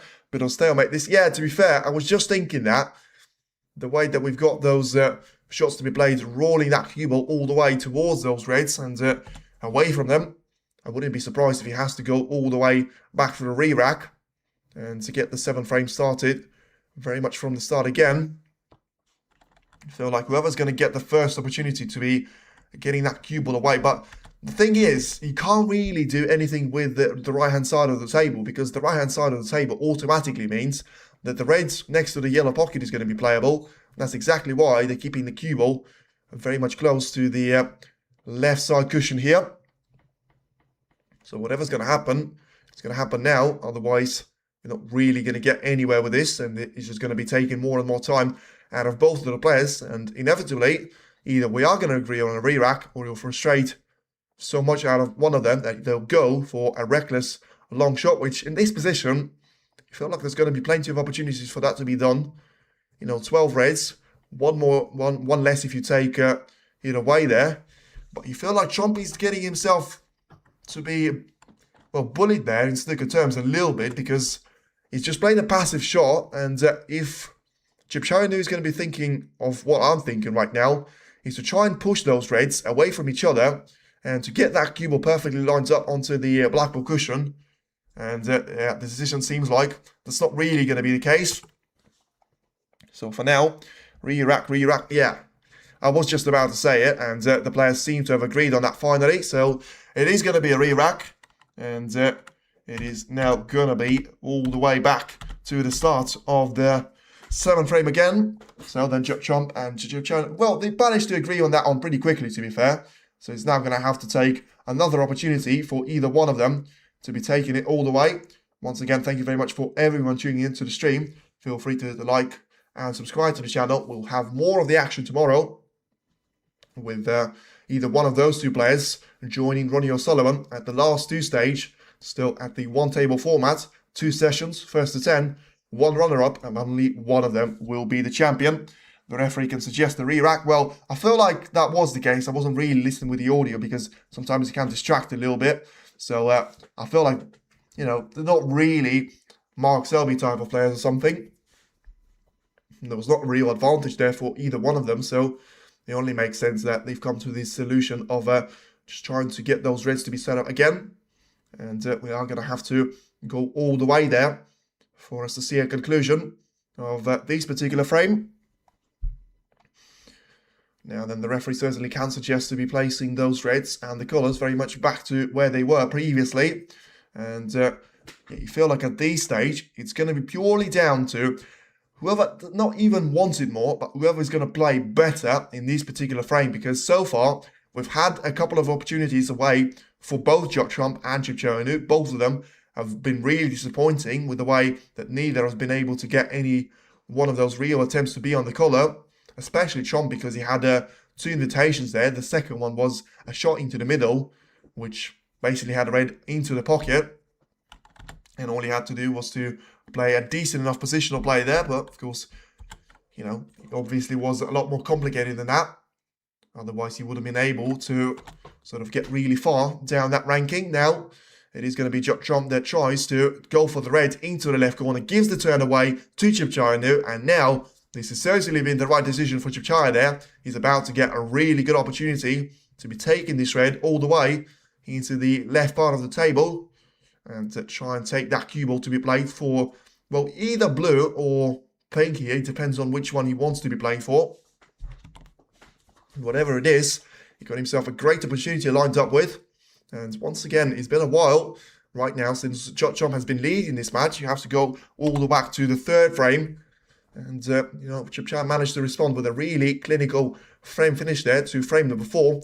Managed to set himself up with a good bit of momentum heading into the intermission. And coming out of it, making a fantastic break of 128 points. Allowed him to take the lead in the match for the first time. And now trying to get himself back to winning ways. After a good response from Trump of a break of 97 points. Wasn't quite good enough for it to be a century break. And now just trying to get the pink into the left corner. He's going to have a couple more of those reds to be played with, and then he's going to have to dig really deep for him to find a way out of those, well, the huge pack of reds still being very much intact there and all forming a large triangle there.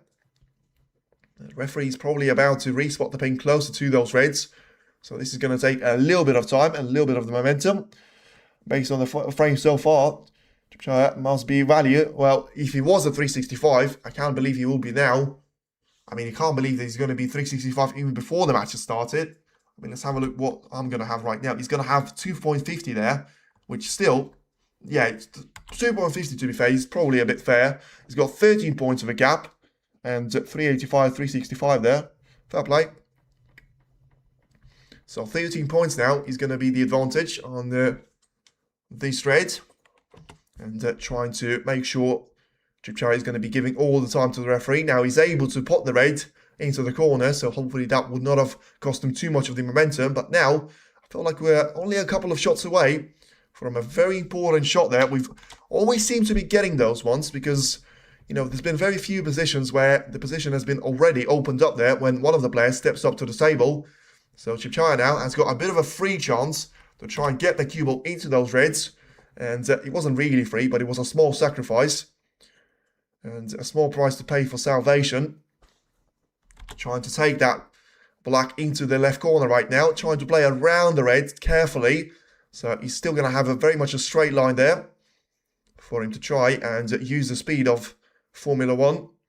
Making sure that he's got that red to be lined up for the right corner. At 30 points once again, being the golden opportunity so far in this tournament, it would seem to me. All of the players seem to have been getting exactly 30 points scored there at one or the other stage of those frames. Exchange prices are bigger than book, and oh, there you go. Fair play.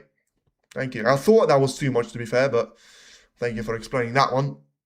Whatever it is, the odds for Chipchaya to be winning this one, and I mean, listen, I said this was going to be close, and I said 6-4 or 6-3. I can't really remember, but Chipchaya has really managed to step up his game ever since the intermission, and the factor of Watchalong not being able to step up his game before the intermission seems to have been really painful to him now, because there's nothing he can do about performances like that. Yes, he could have always done a little bit better on trying to take that red into the left corner, but it evens itself out because that's exactly the red which Chipchaya missed in the previous frame that cost him a break of 97 points from the opposition.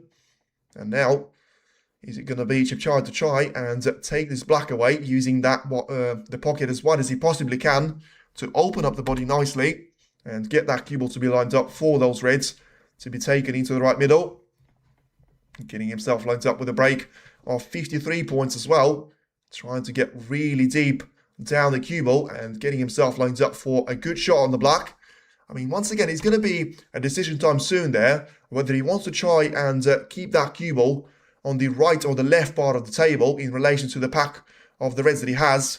Ooh, that was a risky shot, to be fair, but he's managed to play it very well.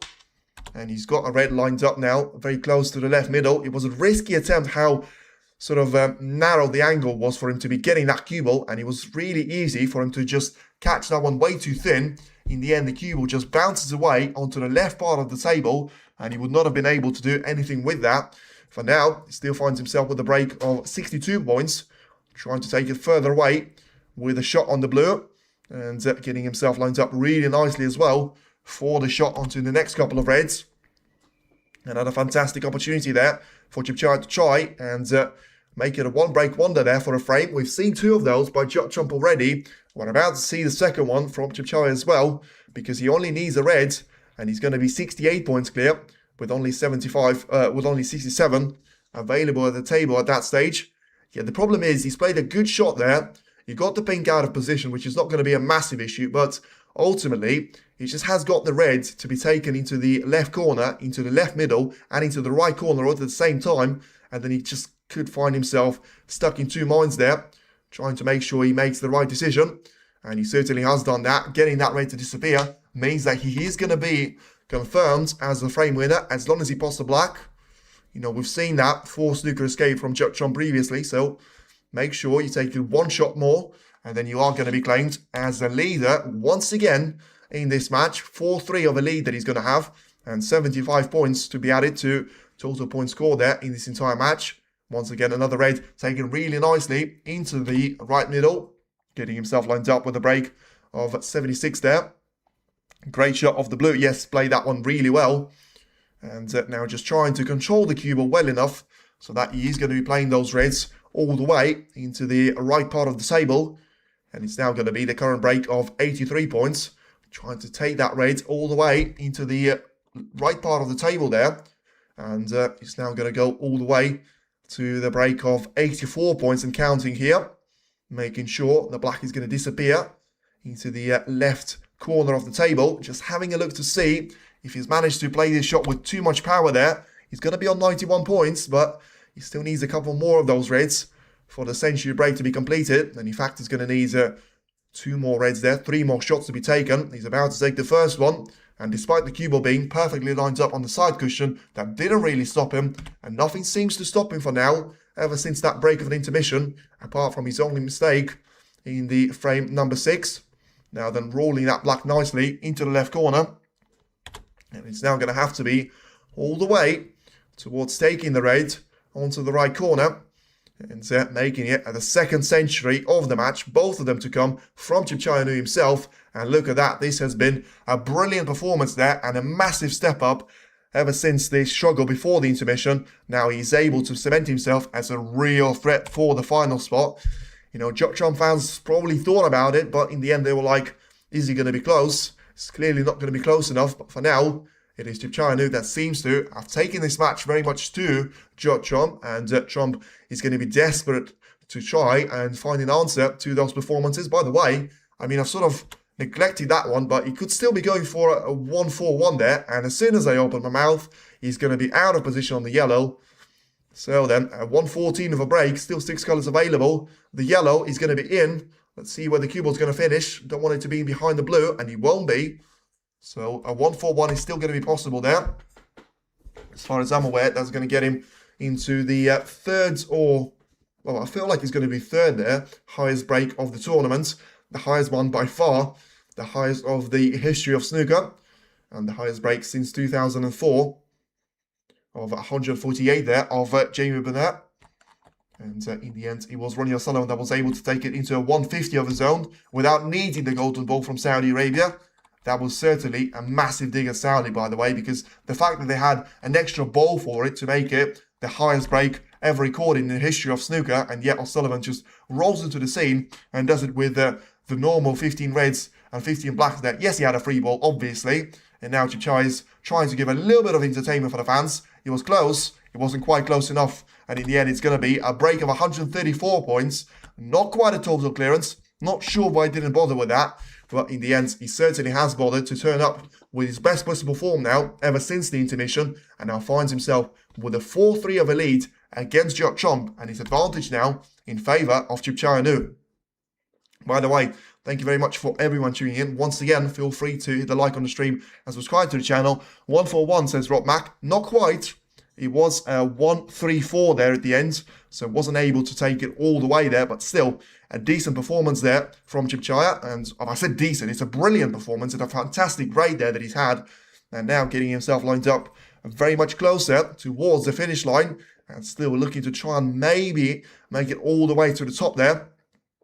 In the meantime, Watchalong, what can you say about it? Not a lot. He had a really good break of 97 points. The problem is 1-3-4, tried an outrageous, like, I'm not even going to say he's tried that. If he would have tried, then he would not have bothered. He was just trying to entertain the fans there. So whatever he was, whether he was the positional play that he misjudged or whatever, felt like he could have taken that one a bit more seriously. With the highest break so far in the tournament being, I mean, you're not going to get a prize money for it, but what I'm saying is it's still going to be a little bit of a, you know, a thing for you to try and achieve there. And so far, the highest breaks in this tournament have been 1-5-3 by Ronnie, and 1-4-1 would have been joined second there by Wang Xingbo. And because that would have been in pre-qualifier, that certainly would have put Un-Nooh very much in the second place there. Still, we've seen 78 centuries if we've had those ones to be made by Un-Nooh taken into account. Well, ever since the first frame, blunder of not attempting to hit the green and giving away at the foul points. Un-Nooh certainly looked back. Yeah, I mean, that one got me really disappointed, to be fair, and I felt like there was a shift in the mood because I never want to see that in sport, but I was really glad that Trump won that frame, to be fair, and from that point onwards, you know, just take it as if it's never happened because the right man won, and it was really wrong for Un-Nooh doing that. Whether it was on purpose or not, we will never find out, but it certainly looked on purpose, so that's the way that you have to go with.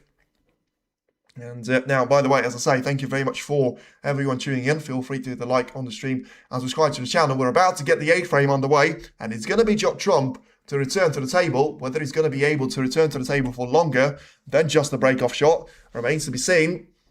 And he still finds himself as the favourite for this match, but just about there. He needs to be winning 3 out of the remaining 4 frames, and then he should be lined up with still a blockbuster final with Ronnie O'Sullivan to be set up. For now, yeah, still mispriced. They still have Trump as in-play favourite at 174 and Chipchaya and 2.06 there. I feel like that's fair because of Trump being the world #1, and he still has got the ability.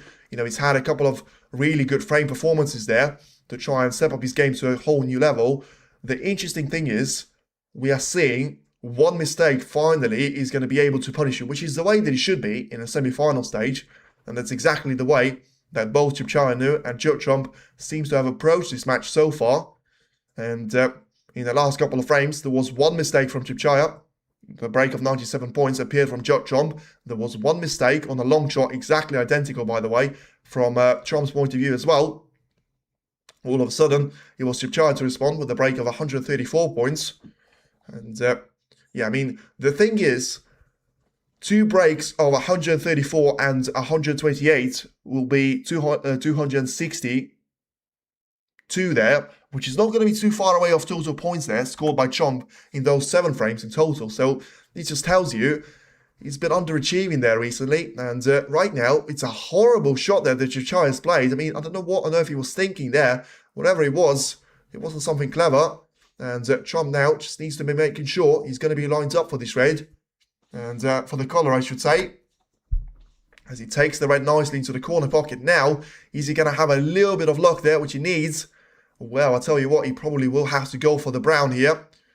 And can he see enough of this pink to be taken? And is he going to be taking the cue ball all the way into the bunch of those reds? It hasn't worked out, to say the least. And even though it's going to be a break of 7 points, it doesn't leave Trump with anything there, really. And that's going to force that cue ball to go all the way to the top end of the table. And trying to make sure that he's going to try and keep that cue ball pointing very much in the right direction for him. Yeah, he was always going to be focusing on the pink too much there because of how difficult the shot was actually for him to try and end up potting the pink into the left middle. And that's always going to compromise you on at least one of those aspects of the game. And the one that he has compromised him on is the positional play. That's going to force Trump to be playing a safety shot here instead. Maybe it's better for Judd if he isn't playing his best. Well, what he needs to do now, great pin for Judd, yeah, but he wasn't able to do anything with that. So, I mean, he needs to be careful with that red. He nearly put it over the... I mean, he has put it over the left middle, as far as I'm aware. That's going to be possible there. That was a very complacent shot there from Judd, and it's now going to be very interesting to see if Chipchaya is able to get through to it. And because if he can... that's going to be very much a really good bid there for a 5-3 of a lead, even though it's going to be earlier on. But, he's going to have a good position of reds available, but also he's going to have those colours all to be on their spots there. And he's able to roll this red in. Now, let's see where the cue ball's going to finish. He needs it to bounce away nicely off the bulk, and he has done so. Fantastic performance there from Chipchaya on that particular shot because of his ability. In such a difficult shot, the most difficult thing always is going to have to be the factor of trying to control the cue ball, and he's managed to do that superbly well. And it looks like it's actually going to be way too straight on the green. So let's see, as he's trying to get that cue ball lined up very much for the lower end of the table again. And, well, he seems to have done exactly the same thing that Trump has done. Have a wonderful shot leading up to this one. And now position himself in exactly the same situation there with Trump in terms of the position of the cue ball in relation to all the other reds. And now he's going to have to try and do exactly the same thing there. Just a safety shot to be played. And in the end, just a frame to be restarted with a 3 points of advantage for Trump. And 13 points to be, 13 reds I should say. Very much to be available there ahead of the 2 players. Chipchaya could be on the roll now. We could. And has he left that red? Yes, he has. Come on, Judd. Well, unfortunately, all of those things have been true. But come on, Judd. He still needs to... I don't know why he hasn't managed to kick himself in. I genuinely thought this could turn into an absolute massacre for Chipchaya. But, he's been playing so well, able to just use the weaknesses of his opponents leading up to this match. You look at the way that Robbie Williams had his performance against Daniel Wells, taking him so long to take it to the decider, 5 hours of a match, something like that. Trump, a bit slow in the first 4 frames, able to jump up 3 or 4 gears and win 3 frames of the bounce. So same for Faye, managed to have 2 really good matches against Jaganda and against Mark Williams as well. In the end, it hasn't really led to anything for him, and he still managed to beat him 5 frames to 1. Maybe that's something that, to be fair, you can make a point out of it that both of them have had really tough fixtures there, and so far Chip Chow had to breathe through every single match that he's played, but surely that has to be relevant to Trump as well. And we just haven't seen the performance that is going to be worthy of the world number one. He's keep playing some really good safety shots. It's just the problem is he doesn't seem like he's going to be too keen on taking long shots either, but also seems like he just doesn't get those chances with a really good response there from Chip Chow's point of view when it comes to getting those reds safe.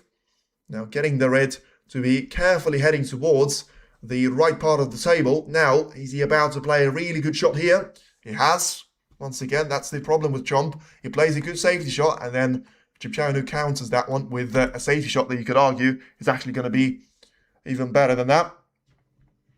And ranking doesn't count. Match from the match day. I think Higgins is seeded for this competition, and he in round one beat it. Well, yeah, because he was against the really good opposition there of Stan Moody. You know, he would have probably been very unlikely to be doing that against the world number 128 there, but you know, he had very much a rising star there that he's still going to be in the world number 50. So, you know, I feel like ranking, sometimes it matters, sometimes it doesn't.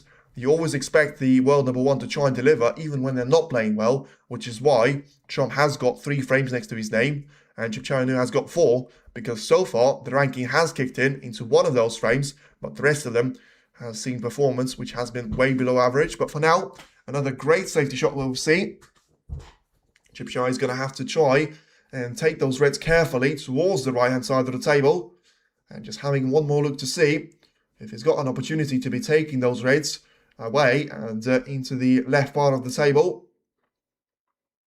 So just carefully lines up with that cue ball to be heading all the way towards the green spot, but he hasn't played this shot well at all. And talk about long shots, he's going to be really disappointed with the way that he's left this red over the pocket. Now, this is going to be the chance for Trump to get the red for sure, but ultimately just making sure that he's got the chance to try and get that cue ball all the way towards the ball colours. Doesn't need to be risking playing for the black. He's got the pink and the blue to be covered up. So, I mean, he's risked playing for the black there. I don't know why he would do that. I don't know why on earth he would be doing that. Like, he's hit that shot, the cue ball has left the Q-tip, and I realised at that point that it was going to be a disaster. How on earth could you expect the cue ball to go past the pink and the red, and for it to be lined up perfectly on the black? I mean, it was an impossible shot for him to play. And there was a clear line there for the cue ball to follow, and it would have finished nicely on the ball colours. You've got 3 of them to choose from. It's a really weird shot that by Trump, because he's going to get nothing now. He's going to get anything but a shot of the colours, unless he still decides to go for a bold colour with a long shot. I feel like it's going to be signs of desperation there, which we're still not going to see there. But Chip Chow Un-Nooh leaving a red over the pocket, and Trump able to score 1 point out of it probably sums up the performance of Trump in the entire match there. And that's probably going to be a great invitation there for Chip Chow to try and take a red into the left corner, although his long shots haven't seemed to be flawless either. So he's going to miss that one altogether. So to be fair to Trump, it's always better to make that long shot and run yourself out of play. But I'll tell you what's even better, making a long red and still getting yourself to be lined up nicely on the colour. But seems like something that Trump hasn't managed to master so far in the match. He's had glimpses of it. We've had moments that we've realised that it's the world number one, very much back to his best. But we also had moments where you don't realise what's he doing here in the semi-final. He's played another great safety shot though. That cross double wasn't easy, making sure that he avoids the double kiss.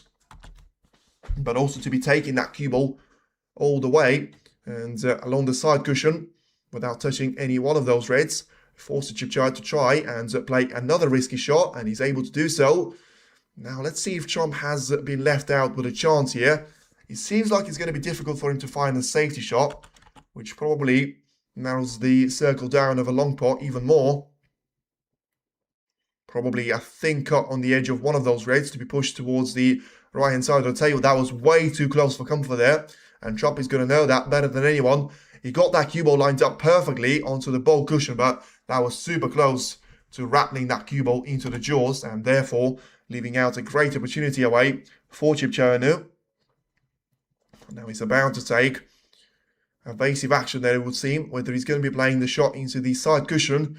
He has got another cross double to be taken though. He needs to be careful with that because of 2 points. He can force a red over the corner pocket, but also he can try and leave the cue ball to be getting a double kiss there. Whoa, in the end, he forces the red to be over the pocket, but it seems like he got the cover on the red and the black sequence. So let's see what Trump is actually got visible to himself. That's really nasty, that, to Trump, because you need to find a safety shot, unless, I mean, he's got a potential red there, which he's looking at right now. If he's going to be able to try and get that one towards the right corner pocket, then it's going to leave him with a decent chance to be eventually getting a contact point on one of those 2 reds. In the end, he got the wrong red first, and, I mean, he's still got the cue ball into the safe position, and it's now going to be purely down to if Un-Nooh's able, well, he's basically got a plant of those reds right over the pocket, but the problem is trying to actually see enough of the second or the first red, it doesn't really matter, to try and get either one of them towards the right part of the table there. May as well give O'Sullivan the trophy now. Bad table again, it is a really bad table, and it looks like it is going to take a little bit of time for us to get through it. I'm a little bit surprised with the way that this match has gone. I mean, I predicted this one to be less than 90 minutes. It's already been 2.5 hours since the match has started. But some great entertainment there for the fans, and it looks like we're about to get more. Chipchaya clearly realises that he's going to have a frame advantage. He's going to be taking a really difficult red away into the right corner, and he's going to get 2 for the price of 1 there, and he certainly deserves all the reds that he could have possibly got there. It's a brilliant shot, and now here's a chance that potentially leaves him there to try and go really far in this particular frame, because he got the position on the black there, something that Trump would have been kicking himself for, unable to do that with the last long shot that he's played. And now only 2 points in the frame. It's still the fact that he's got 2 reds at the same time is not really going to mean anything, but it leaves another one of those reds to disappear. Therefore, it's 8 points less than Trump in score, and it's 5 points advantage now for Chipchaya to be taking. And this is a really interesting position there for him to try and get through, because of not having the blue and the pink makes it worse. Having the black available into the left corner, if it is, I'm not sure if it is, available into the left corner certainly will help the case. If it's not available, he's going to have to try and take that cue ball all the way for the yellow probably to be taken. And now he's trying to play the shot for the pink, and now he's going to have to learn how to fly there. He should be sponsored by Red Bull, because without wings, I can't really see him being able to reach this one, especially without using the side cushion there. I mean, he genuinely has to step closer to the blue ball line there. Well, he probably has to be playing the shot in the way, which will get him lines up for another red there. And remember, he needs to also focus on the positional play as well. Yeah, he needs a double extension there on the cue. And he's going to be doing that from the side cushion, and still so far away from the cue ball. This is missable, that pink. And this is certainly going to force players to have a re-rack if we're going to have a pink to be going over the pocket. And the good news is, if he makes this pink in, he's going to get a free colour next to his name. And also, he's going to get himself a 12 points advantage in a very closed up position there. Black is covered. Blue and pink and cushions. Yeah, black is going to be available now into the right corner as soon as Chipchaya takes the red into the right corner. So that's certainly going to make the black available. But the fact that he's got the pink to be lined up in the open play certainly doubles his chances there of trying to have a break off, I don't know, 40 points or something. He'll still get him a significant point of a lead there. Just needs to make sure he avoids the contact on the pink. Quite favourable there. And apologising there over to Trump, making sure that he's got that fair play sorted. Chipchaya wins 6-4. Re-rack again. Now, it won't be a re-rack here. It's going to be anything but a re-rack. And if it will be, it's going to have to come in a calamity of errors there from each of the players, because for now, it looks like Chipchaya has got full control of the position, getting himself lined up with a really good run here. 19 points of a lead, trying to get the lineup for the black here to be taken, and just carefully nudging that red to be taken into the left part of the table as well.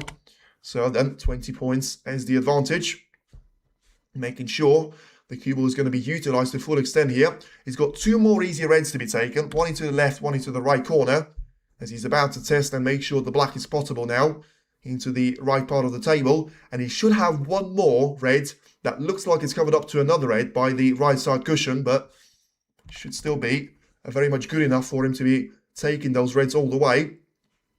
For now, it's another black that is about to disappear into the right part of the table. So then 35 points is going to be the advantage here for Chipchaya. About to extend it to something like 43 there, if he's able to score 8 more points there out of a red and a black combination, making it a break of 45 points plus there.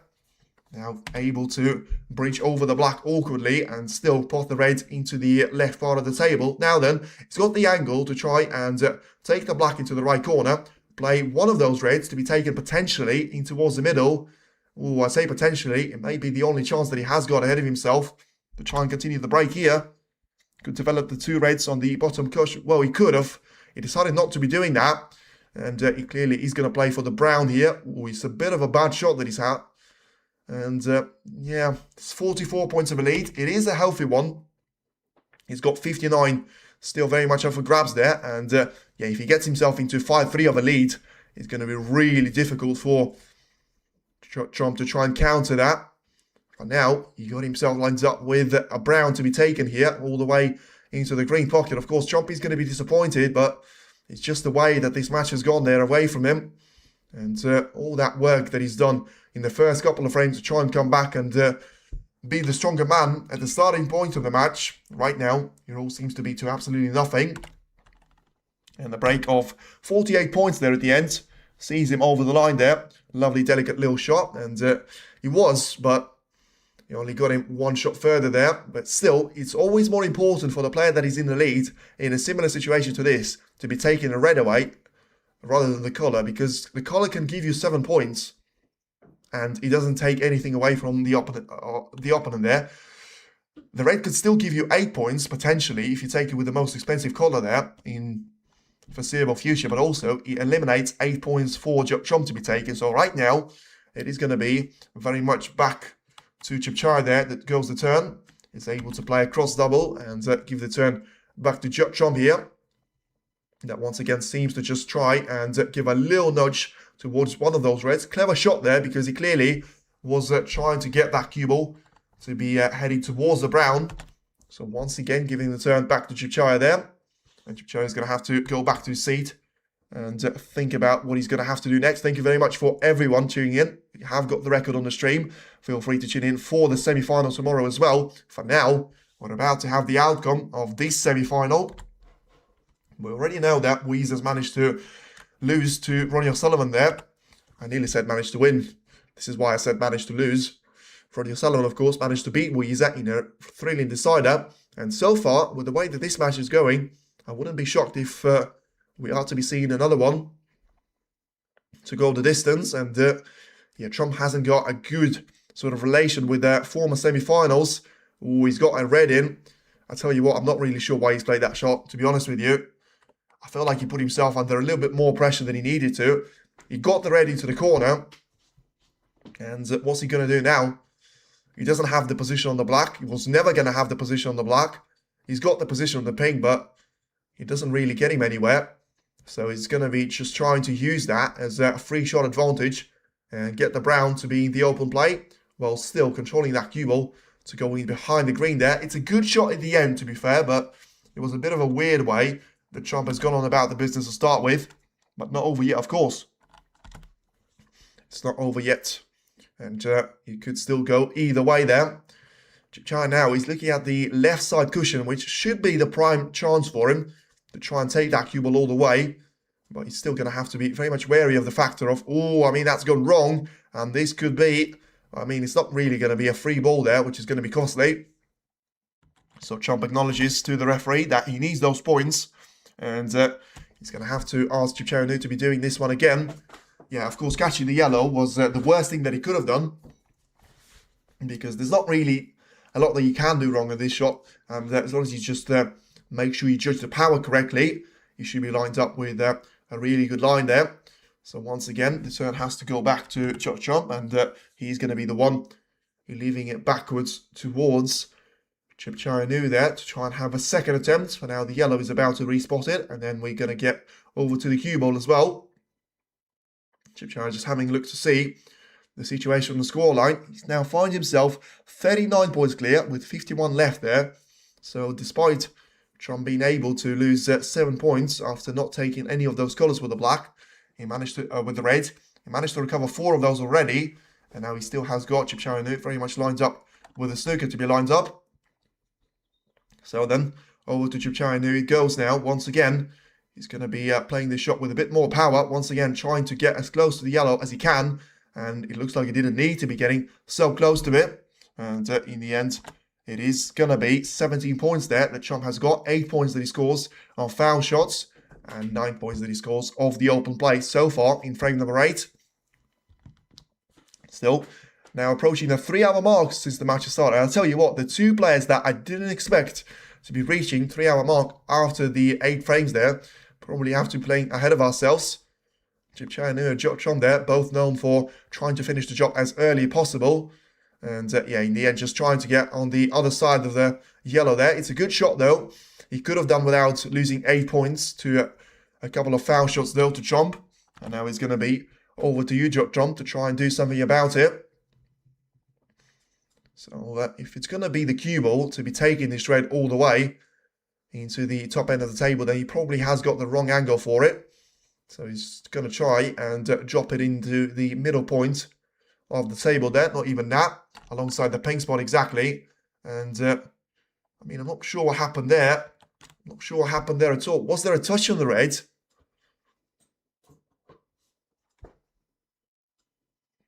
I mean, it seems like there wasn't. But he certainly looked like to me he didn't catch the red at all.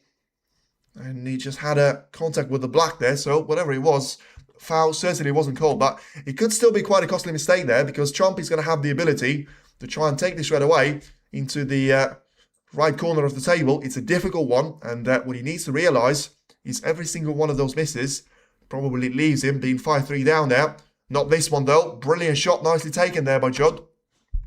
That's surely going to get him 8 points there on the score sheet, which is still going to be super important. And the thing about Judd there, it's going to have to be done in the way that this frame has gone so far.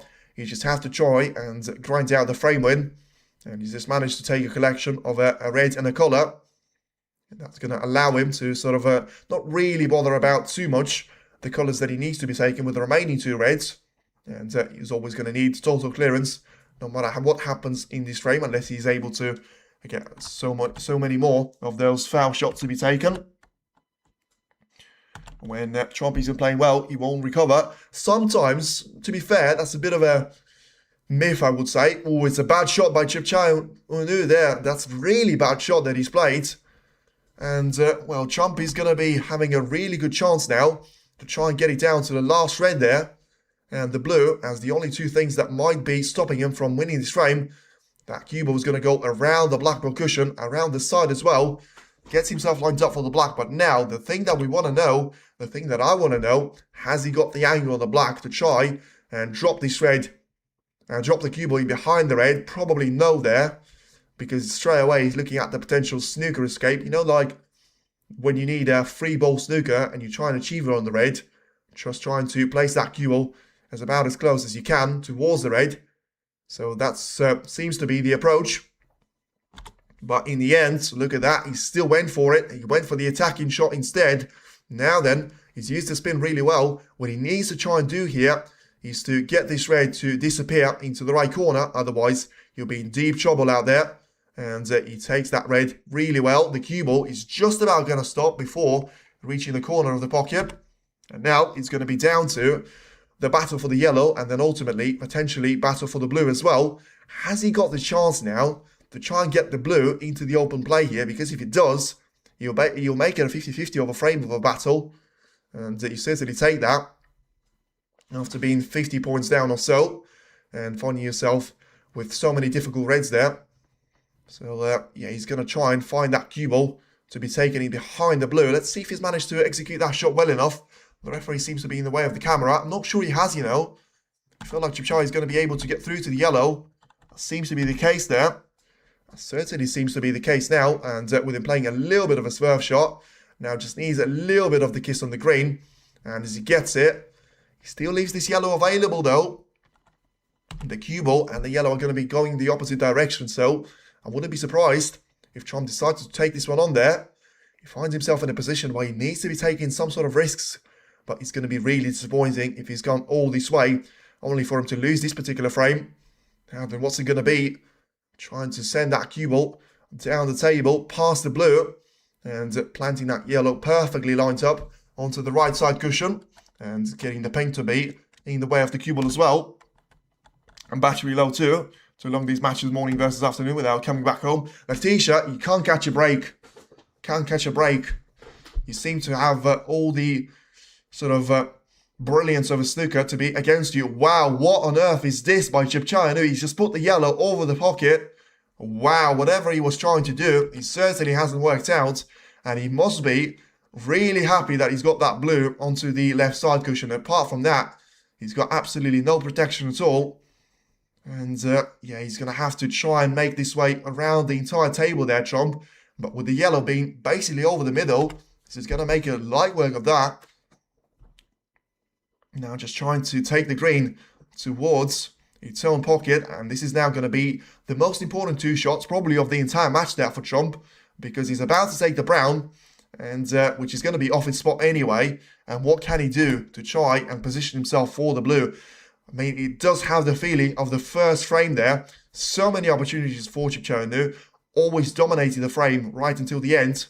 But now, we're about to find ourselves very much in a 50-50 battle for the two players. And only one of them can be the winner. Surely he's not going to take this blue along the side cushion. That's what he's played for. And I tell you what, you could not have placed that cue ball anywhere better on the table. He's got the setup. Now, does he have the finish to try and execute this one all the way to the end? And he has got the finish on the blue, and he's taken that one into the left corner, and this could be the most important of the turning points for Trump in this entire match there. He was super close to being 5-3 down, and he's now only 2 shots away from making himself, well, alive from the dead there, he would seem. He's managed to do that and win their first frame on the black, and he seems to have even easier of a setup now for the black to be taken into the left corner. The world number one is going to announce himself to the world and never write him off there. For everyone that's been saying that Un-Nooh is going to take it from here, it is now going to be Trump to come back with a response and force it to go the way of 4 frames each. Un-Nooh is going to be absolutely gutted with the way that frame has gone against him, but in the end, he only has got himself to blame. He wasn't clinical enough and he wasn't able to get himself over the finish line. And you know what that means? It means that Trump is going to have a really good chance to try and take it now to the best of 3. Once again, exactly the same as the match of Ronnie O'Sullivan against Weezer, where ever since the intermission have been so many close points there. And now, Trump and Un-Nooh are going to find their close points, because it is either going to be 2 of them to win 2 frames on the bounce, or is it going to be either one of them to try and take either way into a decider, finding themselves in a difficult position, but taking it all the way to try and give us another incredible match of 11 frames of action there. Thank you very much for everyone tuning in, by the way. So much support, and feel free to hit a like on the stream. Subscribe to the channel. Thanks everyone for watching. Now, what's it going to be then? Here's your money on. It's a best of 3. And we're going to create a new poll. We're going to end this one, because it's now going to be a very different scenario. And Un-Nooh managed to win that one. So purely for now, who will win best of 3? I just want to see if it's going to be any different, or it's still going to be massively in favour of Un-Nooh there. It's a bit weird for me to be saying his name and then spelling his last name on there. So who will win best of 3? What's it going to be then? Is it going to be Trump, or is it going to be Un-Nooh there? We'll have to wait and see on what the chat is going to say. For now, it does look like we're going to have to go all the way there. And just looking at the poll once again, 60% to go for Un-Nooh, 57%, 58%. Yeah, it seems to be a lot closer, to be fair. Thank you very much for everyone tuning in. Once again, very much appreciate all the support, and feel free to be back for the next couple of matches as well. We are going to have the final of the World Open. We are surely and slowly but steadily approaching the Crucible Showdown on Sheffield. And still, it's going to be really difficult for you to call on who's going to be the favourite out there, because you've got the likes of Xiao Xingtong, the reigning champion, You've got the likes of world number 1, the world number 2, still playing some great snooker there with Karen Wilson and Watchalong out there. And you've got the little bit more of the underdogs, previous history makers, the class of 92, John Higgins, Mark Williams, Ronnie O'Sullivan should never be put out of the equation. And then you've got a couple of other underdogs like Mark Selby, like Weezer. Seems to have had a really bit of a quiet end to the season for now, Mark Selby, especially with how much he managed to stroll himself onto the scene there and take it all the way in the previous couple of matches, especially at the end of the 2024 year. Now then, we're about to start the frame here, and it's going to be Un-Nooh to try and take it away. It's a really good break-off, especially if you look at that cue ball placement. Once again, Trump needs to realise he wins that frame for him to be lined up with a really good opportunity to try and take those reds away. Whether that's going to be taken all the way here or not, we'll have to wait and see. But Trump mustn't just realise that he's managed to win that super important 8th frame and just relax and sit back there in his chair. He needs to try and finally take control of the match for the first time since probably the 3rd frame. That's not really the way to do it. He's going to be fortunate if that red doesn't end up over the pocket and it ends up way too close to the side cushion for it to be called an easy one. Chipchaya still might have considered that one, and he's going to have a look at it. And maybe just having a look at the black position as well.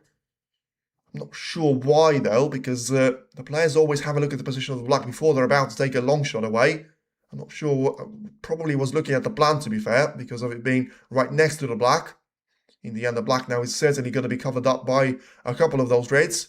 And the pink and the blue, to be fair, are still going to be in an open position there and in open play.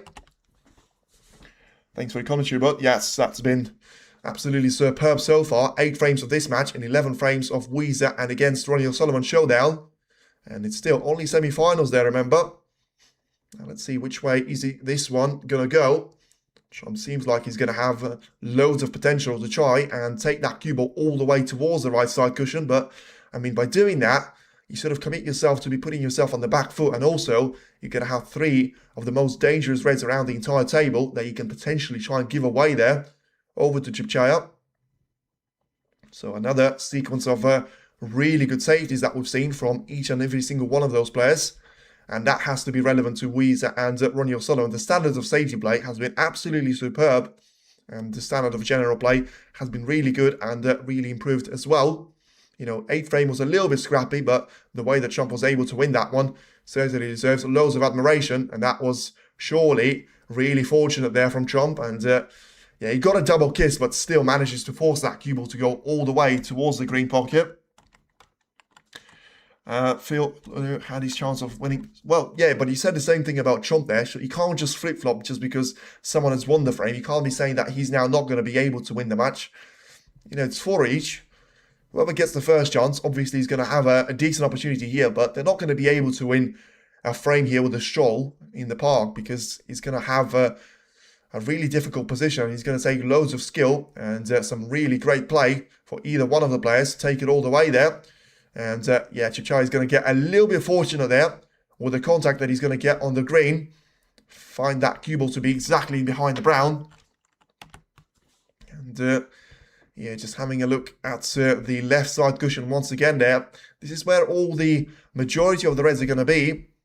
So whatever you do if you're Judd, you have to make sure, especially in those latest 3 or 2 frames, you are going to be leaving all the difficult chances away to Chipchaya, and you don't give him anything easy to be taken for granted there.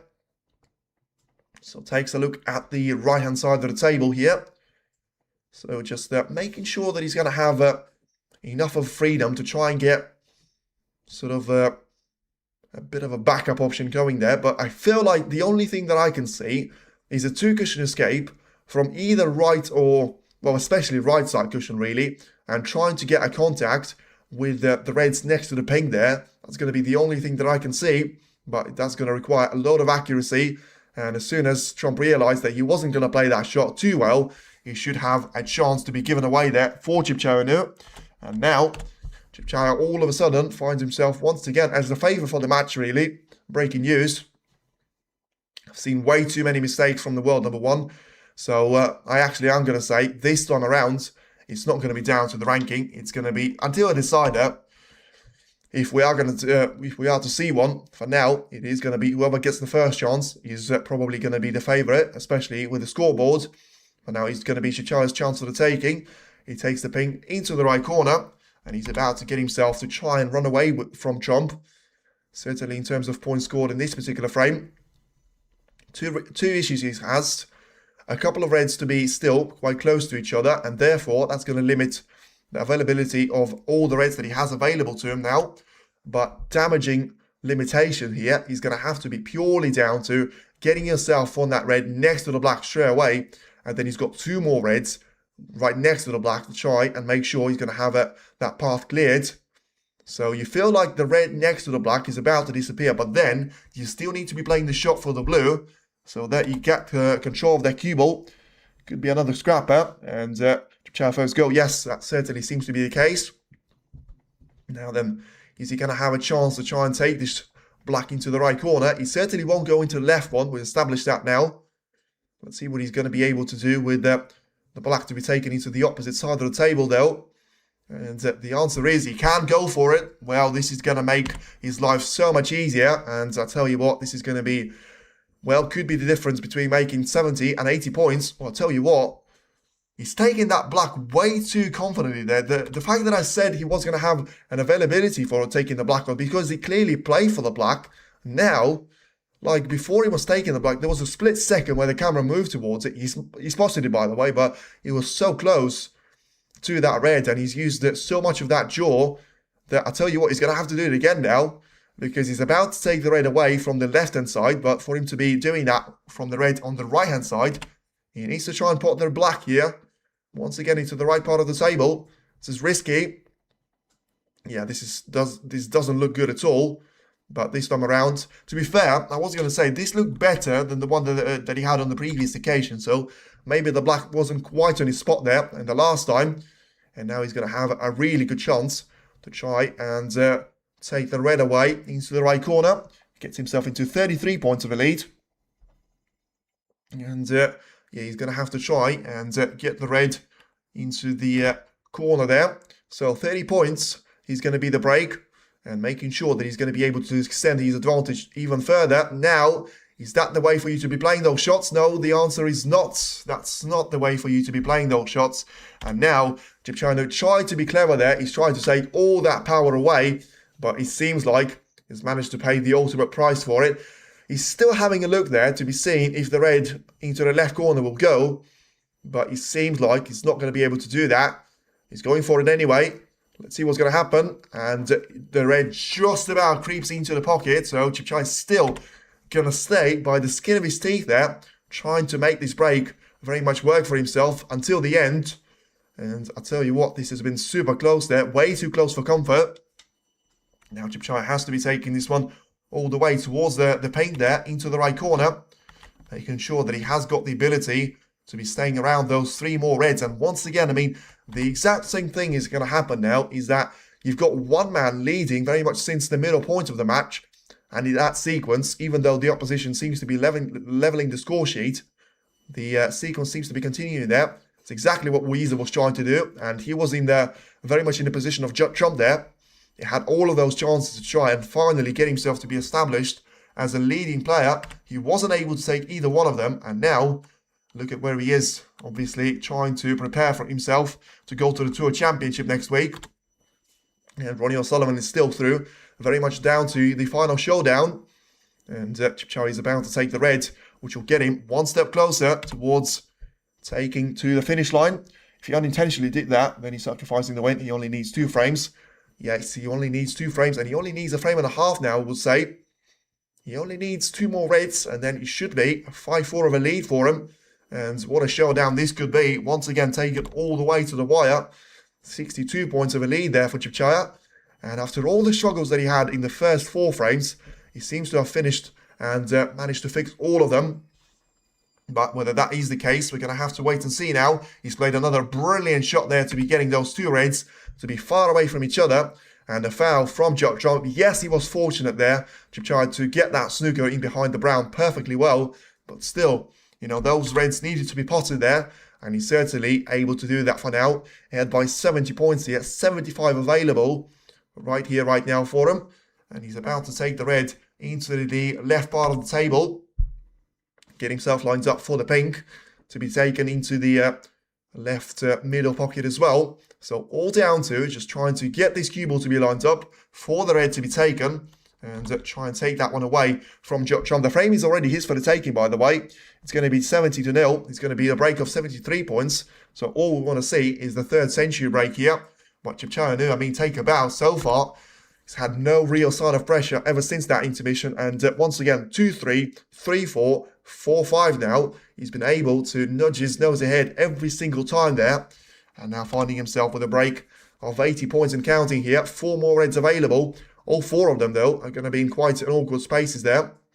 So 11 reds, 2 blues and 4 pinks that he's taken. All the rest of them have been taken with a black, which is really high scoring of a break. If you look at the way that he needed to go on about the business. About to take another black into the left corner. Trying to get those risks to... Sorry, trying to get those reds to be far away from each other. With the break of 88 points. He took these well. Yeah, he certainly have. And, well, Trump is going to have a mission in trying to win 2 for the price of 1 there. For now, of course, he needs to focus on forcing a decider, but it's going to be really difficult for him to try and stop this machine of Un-Nooh. But to be fair, he's managed to do it before. And the previous century break. Now, is that right in saying that he's made 3 centuries on the bounce there in terms of the frames that he's won?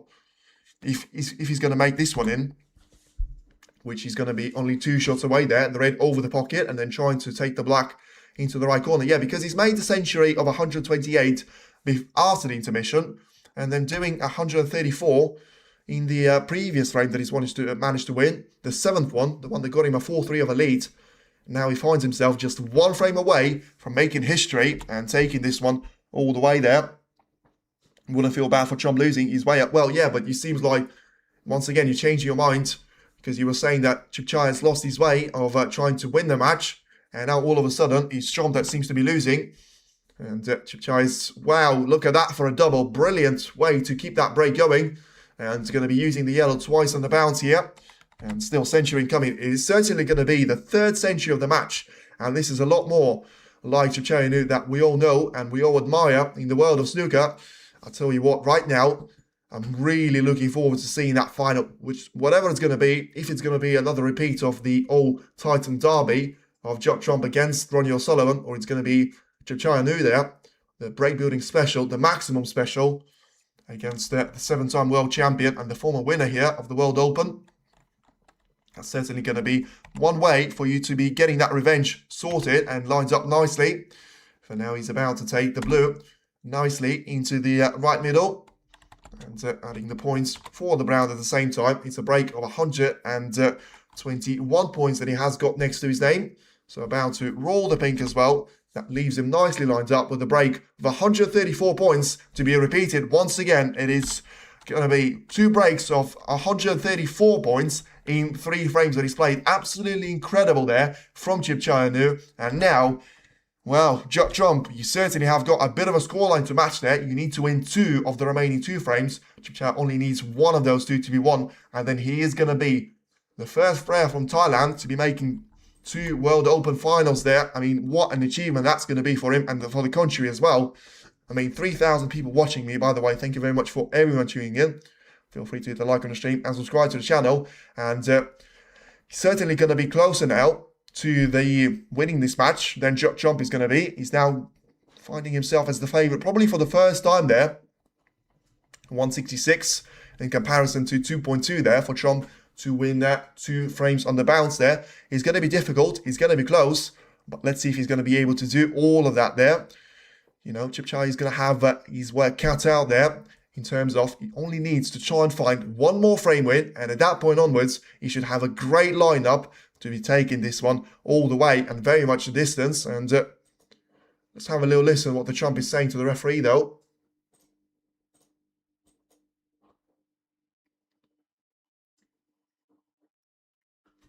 He's talking about the spin there to the referee. I can hear the referee. I can't hear what Trump is saying at all.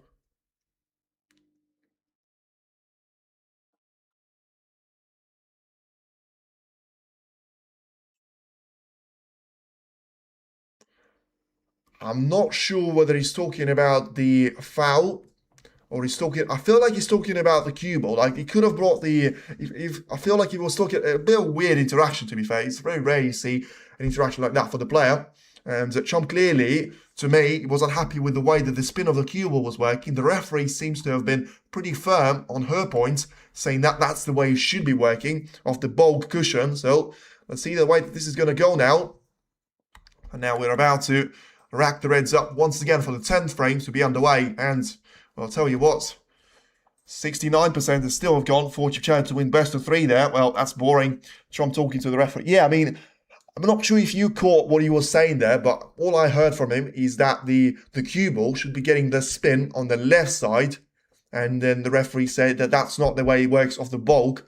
And she said there's going to be a sentence. I heard exactly the word sentence, which I'm going to show you after the match. So this is what made me feel like maybe he was talking about rule book, because there's a sentence, you know, in a textbook, something like that, or something like similar to it, but whatever it was, he clearly was talking about one of the things about a spin there on the cue ball, or any one of the Reds, and a push-up made by Chipchak there. Can you tell me which one it was then? Which frame it was? In the previous round, I can't really think of one. So, push shot from Chipchak. That makes sense, to be fair. So, let's have a think about it then. So, which one was that? Trump is about to make it a break-off shot. Well, I'm going to have to think about it later on because we're about to start the 10th frame. All the excitement, all the drama. And now let's see if we're going to see the performance here as well from either one of those two players. And if we will, then which one is going to be able to take it all the way there. I've been waiting for Judd to reach peak for a while. Yes, Rob Mac, I've seen that one. Thank you for a push-up. But I'm still thinking which one it actually was there. And listen, the peak of Judd Trump so far has been reached in 2019, and by far the, you know, probably the best player apart from Romy that I've seen in my lifetime. Of course, missing out on seeing the likes of Stephen Hendry and Steve Davis, but you know he was absolutely unplayable in that particular season. And it seems like he got Chipchak in a little bit of a trouble there, and forcing him to try and play a shot from the right side cushion. Played that one pretty well though, and not leaving anything easy away to Judd in that frame. Well, yeah, I'll get that he was in that frame. It makes sense why, you know, Trump would have asked the referee about it, but yeah, I can't think of which exact one they would have been, whether he was on the red or a colour or anything like that. Whatever he was, he certainly is now in the past, and Trump is going to have to try and move forward here. And for him to move forward, he needs to be winning frames here. He needs to win 2 on the bounce, and he needs to start of facing a decider here after the opening 10 frames of action. So making sure there Chipchak to get that red lined up closest to the right corner. Whether he's going to be able to get the maximum out of it or not, we'll have to wait and see. Now just taking that cue ball all the way to the top end of the table. It seems like he's played the shot pretty well. And now is he going to have a way for that cue ball to be seeing a red closer to the left corner? Because if you can't see it, I say you take it. Even if you miss it, die trying there. You need to be going for a long shot like that because these are going to be the real weapon that so far neither one of the players have been able to unleash. Now then, he's gone for it. He's made it. Where's the cue ball going to finish? It's going to finish anywhere but nicely on the black or the pink. He's going to be all right on the blue, to be fair. Like, it looked like the pace on the cue ball wasn't really there. But in the end, as soon as he was approaching the blue, seemed to have got more and more of that. So he's going to be on the wrong side of it. But still, there is going to be enough of the angle for him to try and force that cue ball to go around the table. And just needs to get past the ball colours. Hasn't done that. Nearly potted the brown. I say nearly. Well, he really nearly potted the brown there. He's left it into the jaws of the middle pocket there. So then the break of 6 points. And once again, something to look back on. Yeah, but there's been plenty of moments like that for him. And listen, you can't really blame anyone here apart from yourself. Trump has not been good enough for a for a semi-final appearance. Probably one of his worst semi-final appearances the whole season, really. Can you name me a worse one? He's managed to take it against Yazington really well. He's managed to win his semi-final against Neil Robertson Superway in the UK Championship. Had a really good run against Mark Cullen. It was a bit of a bad performance, but he was able to take that match pretty comfortably at the end. You know, tell me, John Higgins' ones have been super close. But there's been some great standard of play there from Judd, and this one has just been a really weird one. You know, on one hand, you feel like, how on earth has he not won this match? And then on the other hand, you feel like, how on earth, with so many mistakes, he manages to take it all the way to the 10th frame and still being very much in the action. Trump hits the brown and yeah, nearly pots it into the left middle as well. So trying to take all of those reds away towards the left corner. And now getting that cue ball once again to be doing the miles there. And taking it to be alongside the yellow to try and get into the green pocket there. Chip should have a decent opportunity to try and take this one really thin on the edge. He hasn't done so, and this is now surely going to be the chance that Jut Jump would have been waiting for. And look at the disappointment there in the face of Un-Nooh. He knows that he's probably had a really good 50-50 chance to be blown away. And now it's going to be down to Jut Jump to try and deliver, once again, a match-leveling performance in terms of those frames. Remember, he has got that brown to be over the pocket, and he should be able to use it to full extent in terms of the positional play. For now, he should be able to control the pace of the cue ball pretty well. So that gets himself lined up for the black to be taken into the right part of the table here. For now, about to play this one with so much of topspin and trying to get that black lined up with clear aim towards the right corner. Manages to use a couple of those reds and well, basically stop the cue ball with them. And still pushing those away from each other. Certainly helped the case there. Now 14 points is the advantage for Jut Jump. Of course, he needs to realise he can't be playing for the blue there, especially into the left middle for now, because of the brown being in the way. So he's going to have to try and probably take the brown itself really away from the left middle, because as much as sometimes it can be a bit of a helping hand at the start of the break, you know, when you get yourself up to speed, it's probably going to be something for you to try and get rid of, because he could have easily played a shot for the blue. He hasn't, and now he's going to have to try and use that position that he's got on the brown very much to full extent of the cue ball.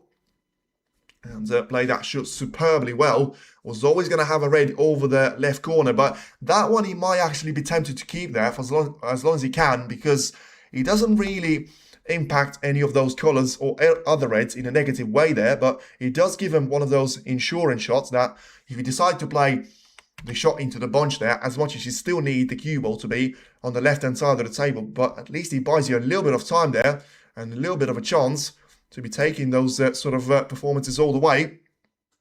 So my iPhone at 1% battery. Come on, Jut. Well, he seems to be saving this iPhone at the same way that Trump is desperately trying to hang on to this one. Once again, 2-3 down, 4-3 down, 5-4 down, and looking to try and make it another level of the score sheet. And we seem to, well, we've got every single one of those frames to be. So 0-0, one frame each, 2 frames each, 3 frames each, and 4 frames each now.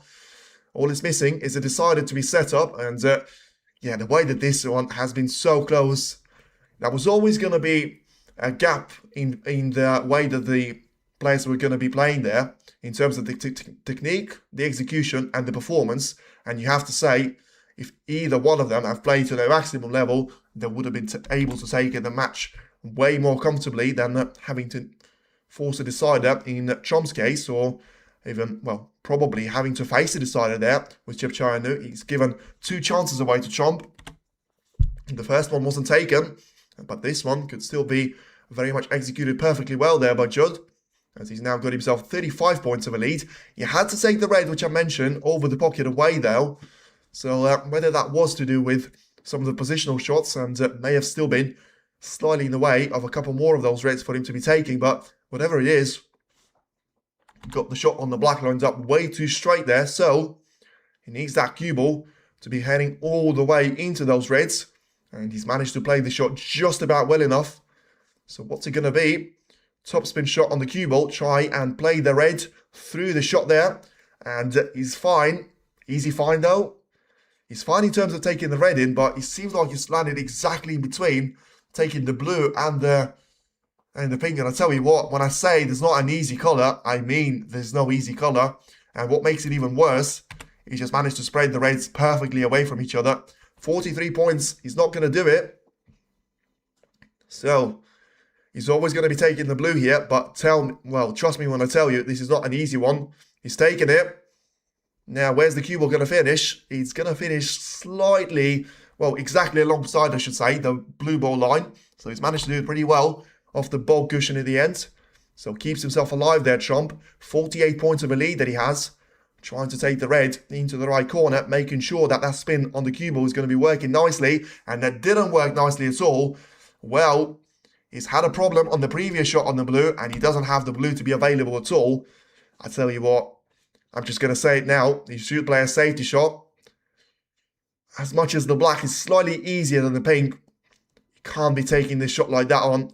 He's so similar to the one that Ronnie O'Sullivan has taken against, well, I can't really remember who it was, but it was such a difficult shot for him to be doing off the side cushion. Now, Chomp, is he going to be able to do it? Yes, he will. Wow, brilliant shot there, and surely the one that is going to be the difference of this match, going 10 or 11 frames there. 56 points now is going to be the advantage for Judd Chomp, and just needs to be taking a couple more of those reds. Wow, that is another twist, and that is another miss of Judd Chomp in the semi-final, and this one was certainly the worst of them all. The ones against John Higgins have all been unacceptable, but this one has to take the edge. This is absolutely ridiculous the way that he's missed this red. And Un-Nooh, Merry Christmas, Happy Birthday, all together. He's going to have a red very much over the yellow pocket. I mean, to miss that red without having to do anything with a positional play, he needs to try and get that out of his head now in case he's going to be getting another opportunity. But you know when I said he's got all of those reds to be perfectly positioned? Well, that's still relevant. And he's got more than enough points there, Chipchaya. Oh, wow, wow. Oh, it's certainly now going to be come on for Chipchaya there. 51 points is the difference. 75 at the table. Try and take this red into the green pocket. That was difficult. And that was probably the most difficult of the reds that he's got available to him. It all has to come down to pressure now. But for pressure to actually kick into yourself, you need to be having a bit of a difficulty in terms of those reds. Well, maybe placed in a bit more of a difficult position there, but I mean, you're not going to have any sort of excuses there lined up for yourself. Now then, what's he going to be? Oh, what's he done there? What's he done there? Un-Nooh has just said, well, I'll tell you what, Jump, you make a mistake, I'm going to double it and give it to the next person. What's he done there? How on earth has he managed to mess up the positional play from this shot then? Can he just about get through to this red? It seems like he can. He's going to find himself out of position on the collars though, but at least if he's going to be able to, he seems to have taken this on, and he has taken it on. He's made it well, to be fair. That was anything but comfortable for him, but at least he's managed to take that red away. Talk about composure at the end, and certainly being sort of immune to the pressure. Now he just needs to make sure it doesn't happen again. And just as I say that, he's played the brown and he's messed it up again. This has got Netflix blockbuster, all the drama written all over this one. I'll tell you what, you need sponsorship rights. Netflix is going to buy you WST because this has been absolute drama there from both of the players, and it's been the drama for all the wrong reasons. You know, didn't have to do anything there with Judd, and even had, well, probably fewer things to do there in favour of, sorry, in relation to Un-Nooh there. At least he manages to get a snooker lined up in behind the green. As much as Trump will still take that, because it gives him at least one more shot to come back to the table, which personally, I didn't think was going to happen. And once again, is he going to be able to swerve around it? He should be. And he has managed to do so. Now just getting that cue ball to be all the way onto the black ball cushion. 59 points available. Well, he's not played this shot perfectly well. But there's going to be so much pressure on every single shot that Chipchaya takes on right now.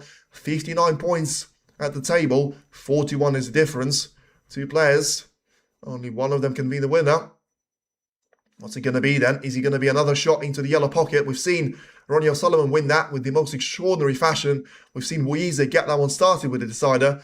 And in the end, Chipchaya clearly feels like there's no need to be doing that. Although I feel like there is. He finds himself 40 points down. He's just put a red safe towards the side cushion, or somewhat safe. That's not really something that he needs to be doing. Something that Trump needs to be doing is desperately is to try and get at least one of those reds to be lined up in a safe place there.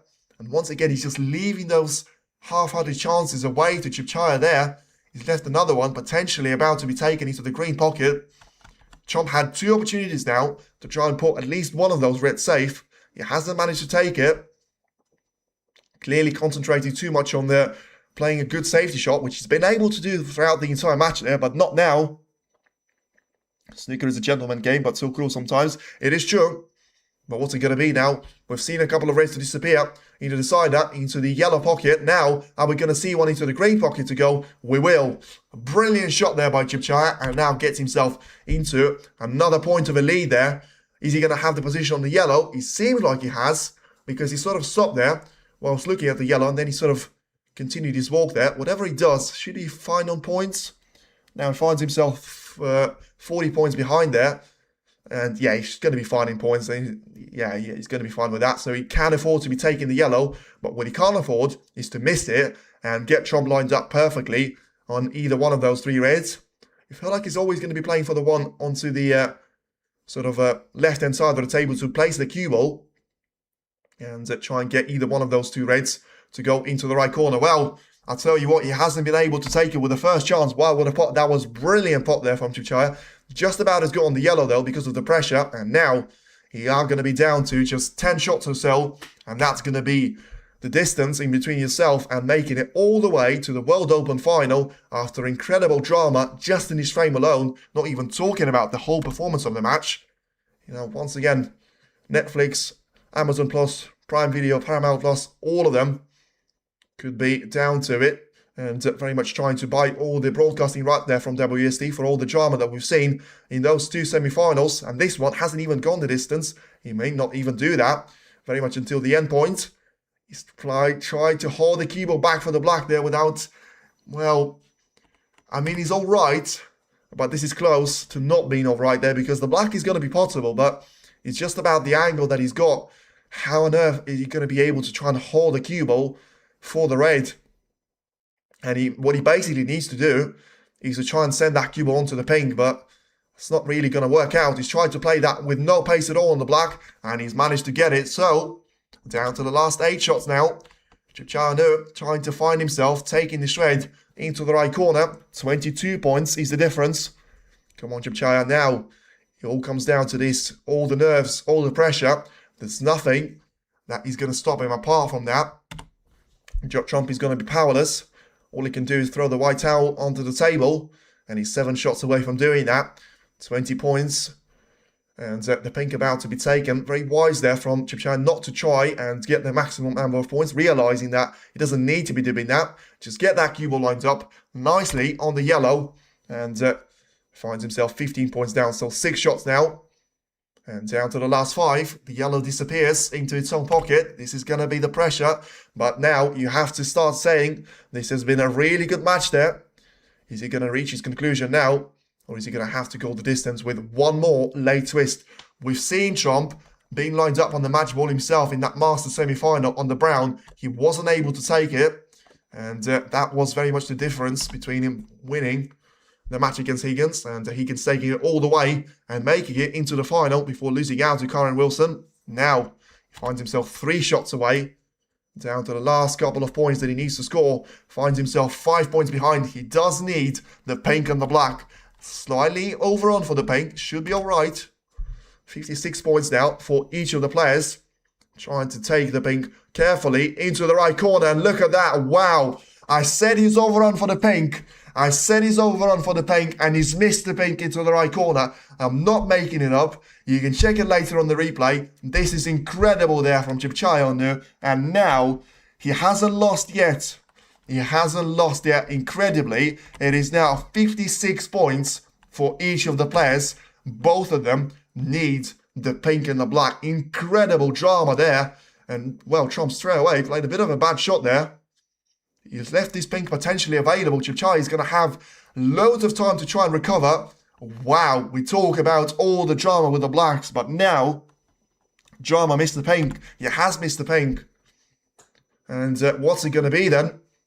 I mean, this is going to be the redemption potentially in the making there for Trump for all the drama that he had in those semi-finals with Higgins. But now, once again, Chipchaya has got the chance to try and go for that pink. He's gone for it. He's missed it. Where's the cue ball going to finish? He was going to finish perfectly on the black as well, which will make him even more disappointed. But the pink is going to stay away from the pocket. What do you do if you're Trump? You can't go for this one, but You can't ignore the fact that Chepchai keeps going for those aggressive shots there and he keeps getting away with them. And Trump is just forced to be taking those safety shots time and time again. He's trying to force that pink onto the black, which, by the way, both of the players need. It is 56 points each there in the 10th frame. And I mean, what's it going to be then? What's it going to be? The black is now perfectly lined up for the black ball cushion. So whoever gets the pink in still has got absolutely no guarantee that they'll be able to take it all the way and take the black with it as well. So, another safety battle for us to be seen. We've seen such a great standard of play there from the two players. There've been so little that Un-Nooh has done wrong ever since the intermission, and still he finds himself unable to get over the line. But at least he's still breathing.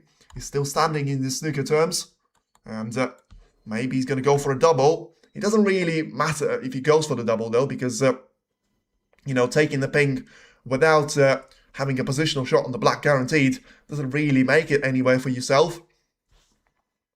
And come on, Judd. Bat frame ball. And black is on the cushion. Yes. So it's now going to be all down to who's going to have the biggest bottle, who's going to have more of immunity to the pressure. But now there's not really a high risk of shots there ever since the first one that Trump has played, which was a bit poor on the pink ball placement. And Chepchai now just having a look to see the way that this pink and the black are set up. This could be all the drama, the biggest drama of the season. Let's see, the pink is going to be taken into the black. The black now is going to go into the open play. So the cue ball is going to be heading all the way towards the ball cushion. So once again, this is going to be back to Chom there for the turn. And Chepchai has managed to play a really clever shot there because he puts about as much of a distance in between the cue ball, I think, as there is possible. The cue ball is on the cushion. The pink is on the cushion. The problem is that they're on the exactly separate ones. The black is now in play. There's no room for error. So what's it going to be, Judd? What is it going to be?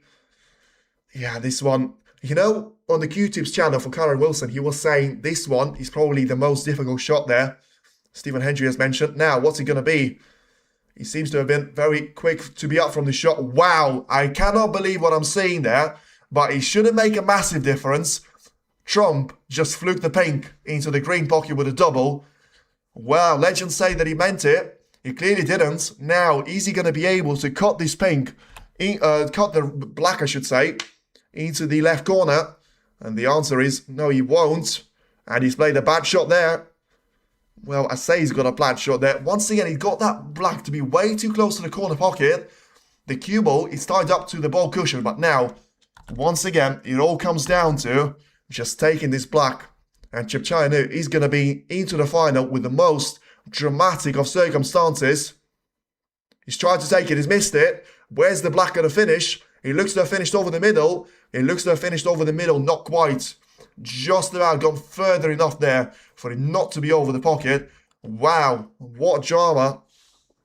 You know, the 12 frames of Christmas that we've seen on the WST channel, this has got incredible drama written all over this one, and this is why you love snooker, because even right now, you've still got no clue on who's going to be the winner. Trump's gone for a double. Ooh, nearly. Nearly doesn't count though. He caught the jaw of the pocket. I mean, that's... And the black still bounces away nicely to be in no man's land at all. The cue ball placed perfectly onto the ball cushion. I mean, they seem to be throwing absolutely everything at it. And still, it doesn't seem to be enough for either one of them. So then the black to be taken. By the way, thank you very much for everyone tuning in. Feel free to hit the like on the stream and subscribe to the channel. Got no idea how many people are watching, but thank you for all of you. And yeah, this black, I mean, you can't do anything with it in the attacking fashion apart from taking it all the way into the left corner. Don't tell me this is something that he's going to do there. Surely not. Surely he's not going to try and do it. This is close. This is really close. It is incredibly close, and the black is going to disappear, and Un-Nooh take a bow. After all of that, it has been an incredible performance from the player from Thailand, and the world number 39 at last, after all the drama in the world, is going to be seeing himself to face off against Ronnie O'Sullivan. And if you are going to be staying in for the preview, make sure you've got 3 hours of your time, because this has been absolute drama, and all the way there, it has taken Un-Nooh 10 frames for him to be the winner, in the most spectacular circumstances. Watchalong once again loses another semi-final. It looks like it's 3 out of 4 there that he's lost on the bounce, and in the end it is going to be Un-Nooh to be very much claimed as the winner. And boy oh boy, are we going to see loads more drama tomorrow. I said Trump was by far the favourite today. Never write an underdog off there, and that's been the story of today's match. Un-Nooh once again very much back in the rhythm, and he was the World Open finalist in 2019 there. He's lost to Trump, and he's managed to take revenge for him now. Wow, this was drama. Wow, this was brilliant. And wow, this was enjoyable to be watching. Thank you very much for everyone tuning in. Nice for Chai there. Yes, commiserations to Trump, I should have said, but I'm so blown away by what just happened and the way that he's taken that black into the left corner. I mean, probably because of it being him still having a frame of a cushion, and that probably makes it slightly lesser of a brilliance of a shot than the one that Ronnie has taken of a red into the yellow pocket. But still, that was incredible drama, and that was an incredible piece of cubing there from Un-Nooh to take it all the way there. An F1 win, well, that's certainly not going to be a statement about the regulations in 2026 there, but certainly for Un-Nooh, he's managed to take that one all the way. He's deserved every single bit of credit that you can give him, and that's why we love snooker. That certainly is going to be true. Thank you for commenting. Looking forward to tomorrow's final. Come on, Ronnie. Yes. Listen, I didn't care who's going to win today, and that's what made it a lot more enjoyable to me, but I've got no stress about it. Tomorrow is going to be a bit of a different story, because it's now going to be 7-time world champion Ronnie O'Sullivan against the former runner-up of the World Open there and the snooker shootout winner, Un-Nooh. Feel free to tune in for that one. Thank you very much for all the support. We are going to give a little bit of an overview on the way that this one has gone, but this has been an incredible piece of drama there. Thanks for the commentary. Yes, thanks for everyone joining there, and this has been incredible drama, but also incredible to be watching it and enjoying that with you.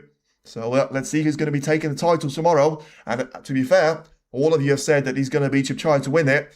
And in the end, best of 3, he certainly managed to do that. 75% have gone that. Thank you for all the support and likes. And now, let's dig into a little bit of a review. See you tomorrow. Do not forget to leave the like. Thank you very much for everyone, and especially the legends in the chat there. Rob Mack and Letitia being the legend there. And yes, talk about this one then. Trump, where he has gone wrong. So many frames to mention. The first one probably has to be the only foundation that you can potentially work around with. That frame had all the drama in the world, and Un-Nooh's done really well to win that match, but he's had no right to be winning that frame. And for the reason why I say it is because his shot that he played trying to get himself out of a snooker on the green was disgraceful to me. The fact that he had absolutely no attempt to be hitting that green and still only gave 7 points away from that particular shot, 4 from a foul and 3 from a free ball. Still, I was very happy for Trump to be winning that one, but how was he unable to take all that positive energy with him and try and take it all the way there? And yes, so I don't know is the answer, but really the answer is Un-Nooh there. 3 centuries, something that you mustn't forget. There was a brilliant black. There was a fantastic clearance at the end of it. Yes, he made his life a bit more difficult with missing the ping, by the way. We're going to get to that a little bit later, but you know, the second frame and the third ones, he looked like it was finally going to be time for Trump to step up his game, but he never did. Until the end of this match, there was never a response from Trump. It just makes you feel like, oh my God, that was brilliant for him. And, you know, that was the thing that made him the winner and a worthy finalist there. Yes, we're not going to have the repeat of that incredible UK Championship in 2014 and plenty more great drama matches there. You know, very much the repeat of the final in the Crucible in 2022 there. But Ronnie O'Sullivan's going to play against Un-Nooh. I'm not sure if they've ever played in the final. I feel like he's played against Fang Jingyi, but not Un-Nooh there. But it's going to be a thing for tomorrow. But once again, so many things there to consider. Trump never managed to find his form, but ever since the intermission, the level of game has managed to go up in his standard, but the problem was he's been going up simultaneously, so there was a race from Trump there, managed to make a break of 97 points, but Un-Nooh had an answer to it, breaks of 128, 134, and 134 again. That's brilliance, and that's the way that he got himself into the lead all the time there.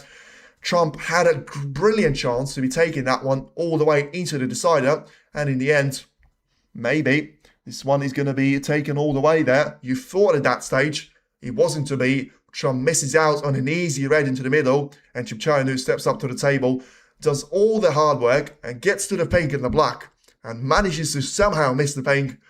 All sorts of drama there, and well, at the end, he was the better man that has won on the day probably, but this is snooker for you. You never quite know. I was the one saying that Trump, well, may well still thrash Un-Nooh there. That wasn't the case, and I'm very glad to be wrong about that one, but whatever it was, thank you very much for everyone tuning in. That's going to be last three for me, and feel free to check out the final tomorrow, consisting of 2 sessions. The first one about to start in 15 hours time. Stay tuned in. Thank you for all the support. Let's chat that you are, and I'll see you around tomorrow for the final featuring Ronnie O'Sullivan against Un-Nooh. Stay tuned in. Thanks for watching.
it first, but here I am. 'Cause I've been laying under palm trees waiting for the summer, knowing there's nowhere to go. 'Cause I am happy